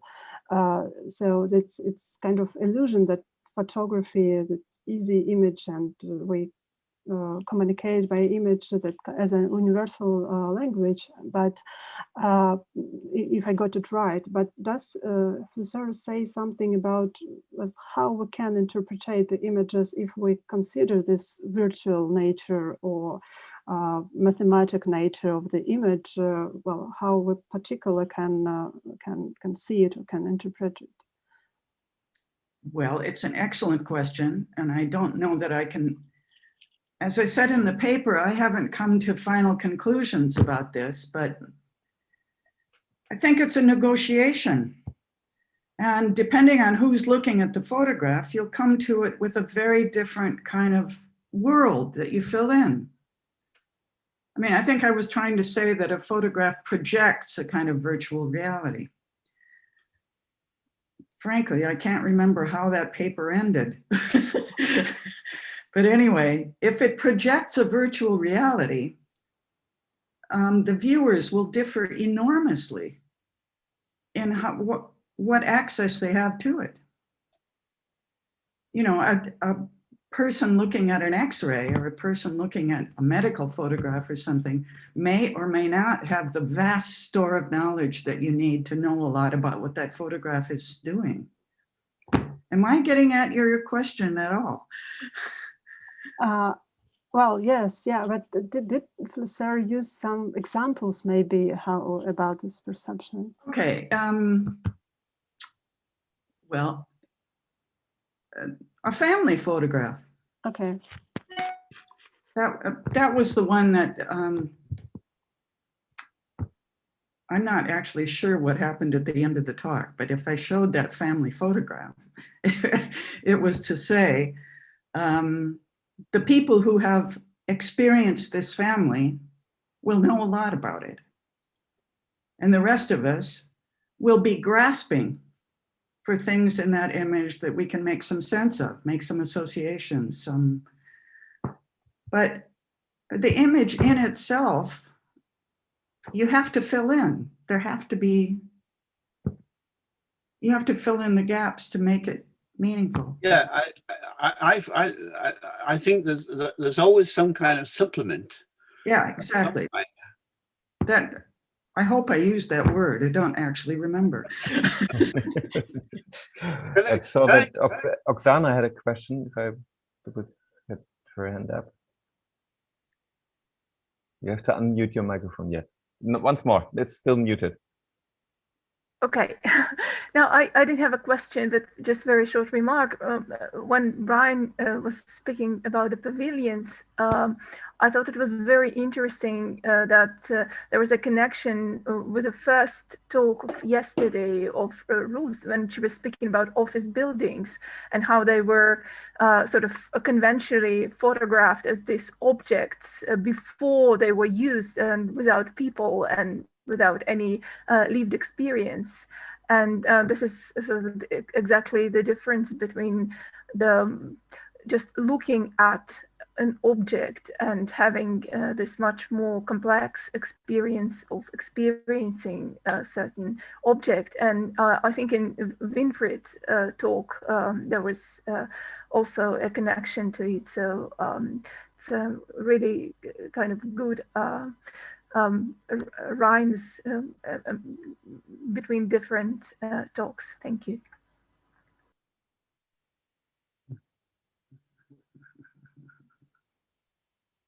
Can I just make an amusing comment here? As we're in this conversation, I've just received an email from my friend Christian Grasser in Hamburg.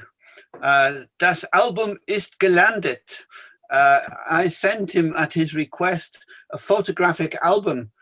He's a video maker in Hamburg, and he's been making documentaries about the wartime memories of the experience of bombing in the war. And he asked me to send him a photographic album that was on sale on eBay of RAF crew. And so I posted it last week. And as we're speaking, the email arrived. Das Album ist gelandet. Vielen Dank für Organisationen verschicken. So I think there's something going on here.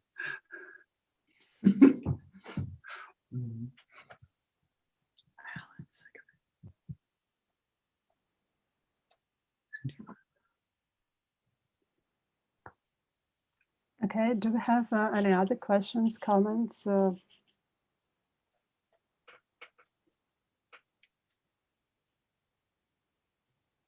I have rather a comment than a question, and actually I must admit that I can't really think of, or can't really formulate a question, but I really enjoyed Winfried's talk, and something that really strikes me there is the idea of this of the co-presence and the camera as companion, or maybe your only companion on your on something very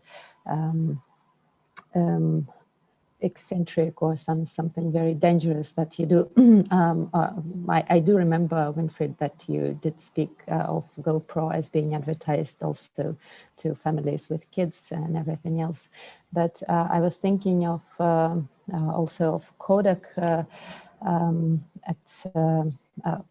a while ago advertised, and for a while their cameras as not as companions, but also as tools to record the life and the memories to come back to. And I think maybe Gil is here in the audience who did a paper on that, a research on that as well.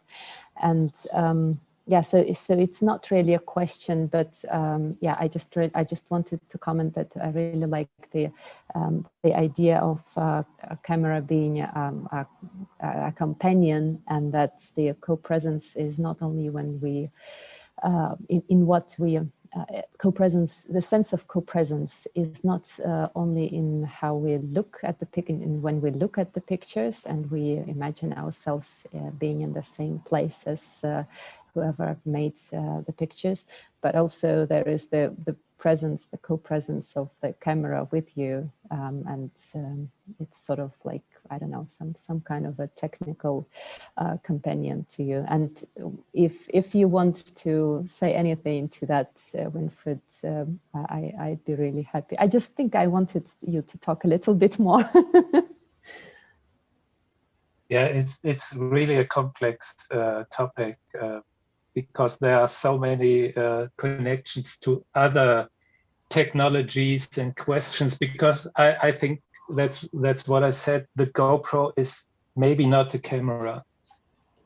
The GoPro is something which is so connected between or with other technologies like artificial intelligence, like networks, like social media, and it's not like that you are a producer as an author of an image, but the environment is, and I don't think it's only the nature environment, but also the technological environment.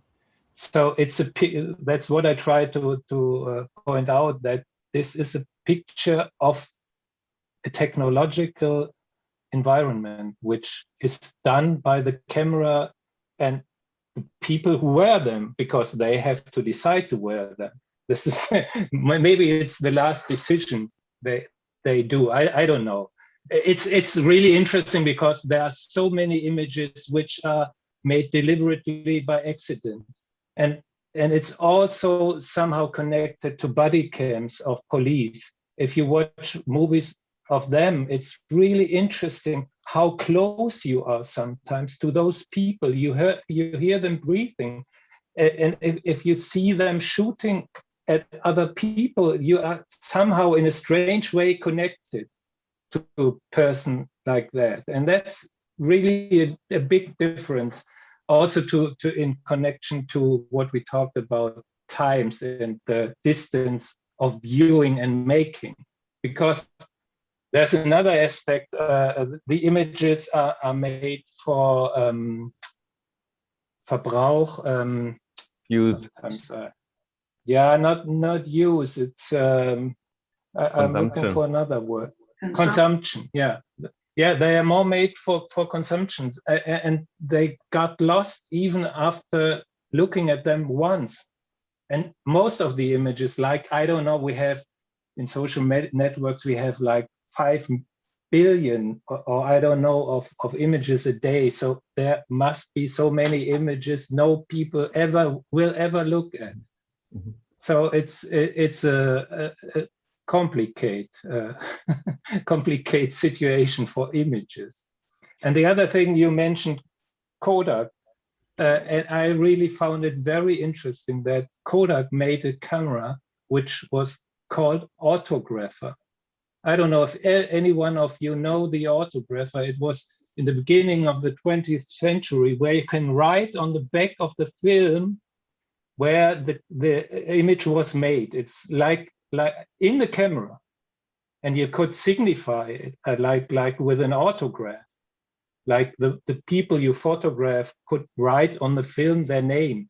There was an interesting connection of making images and somehow kind of another kind of indexicality, which is somehow connected to the sign or the signification of someone else, which is an early idea of metadata, which is really interesting because a lot of those technological connections images today make,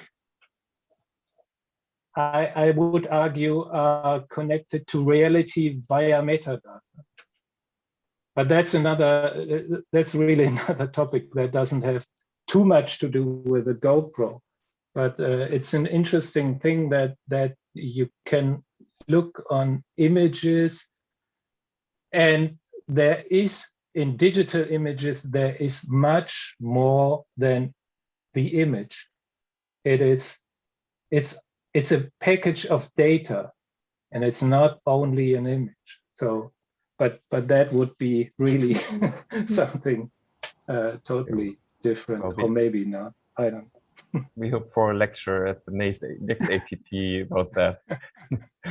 Yeah, thank you. But Wilfried, maybe just a short question, not question, or maybe a comment. When you had talked about that the nature itself make photographs, I was thinking about the popularity of actor network theory in contemporary knowledge. So that where the ideas, that the object, the nature, etc., well, involved in the different networks and in social reality as well as people do.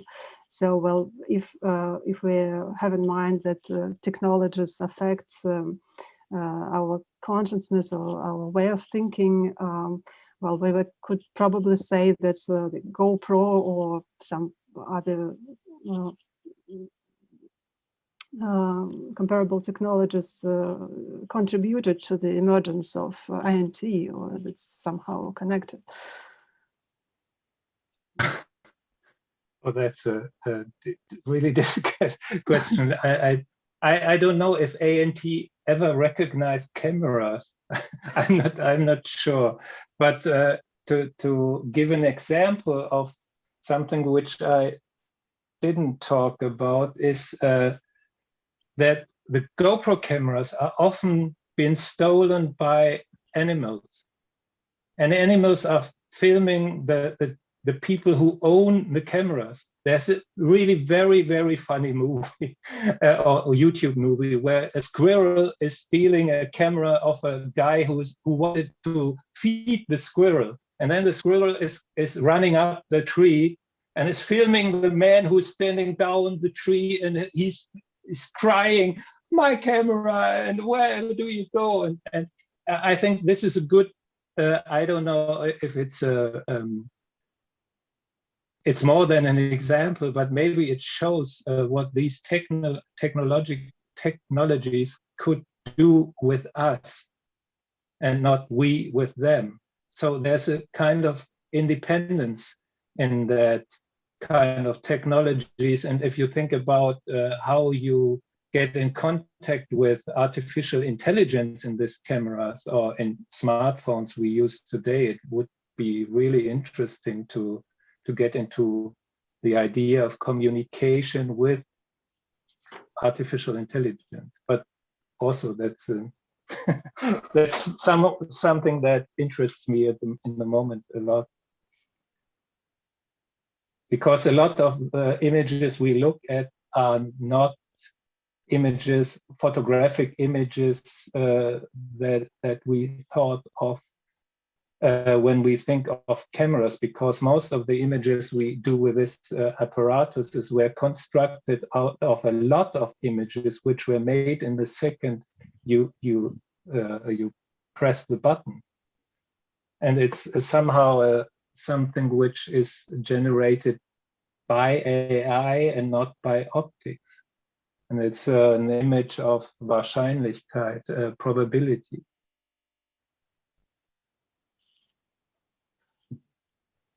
But that's also future of the image.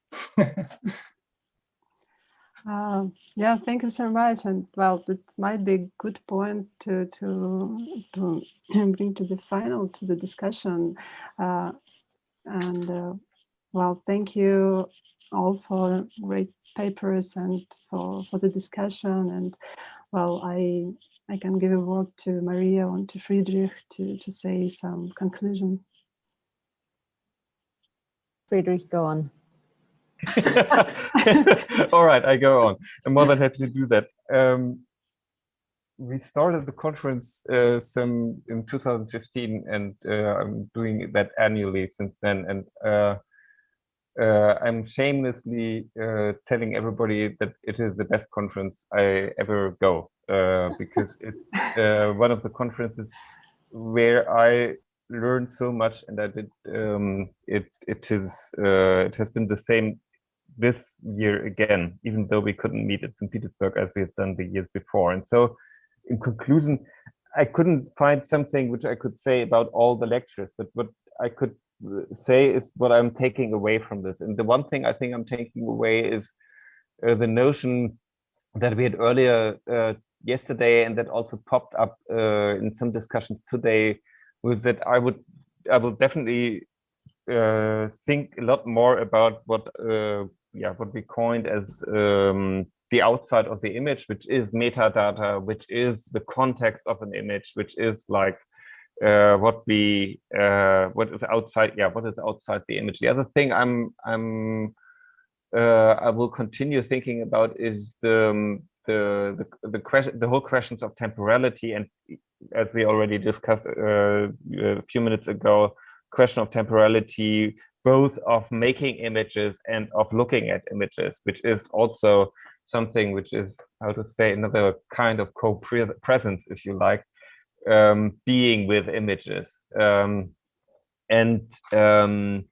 third thing, which is basically actually a project that is going on anyway, is that I once more got demonstrated how important it is to look at many images, or to at least to realize that there are so many images. Winfried already said that there are so many images that nobody looks at, and I think that's one of the fates of images that goes way before digital times, and that you could follow back till, I would say, till the early days of mass production of images, which dates around 1800 with the wood engraving.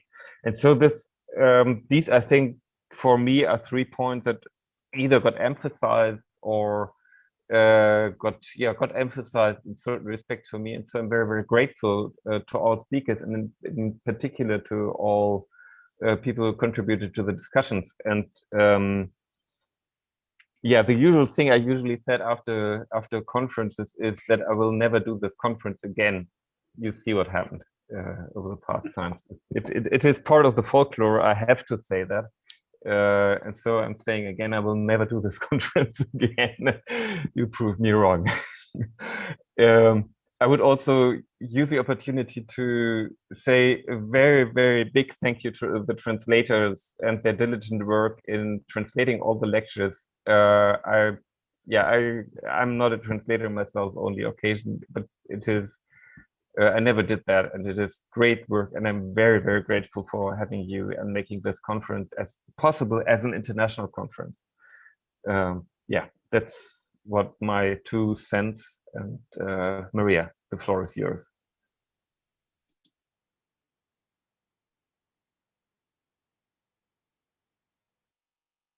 Спасибо. Sorry.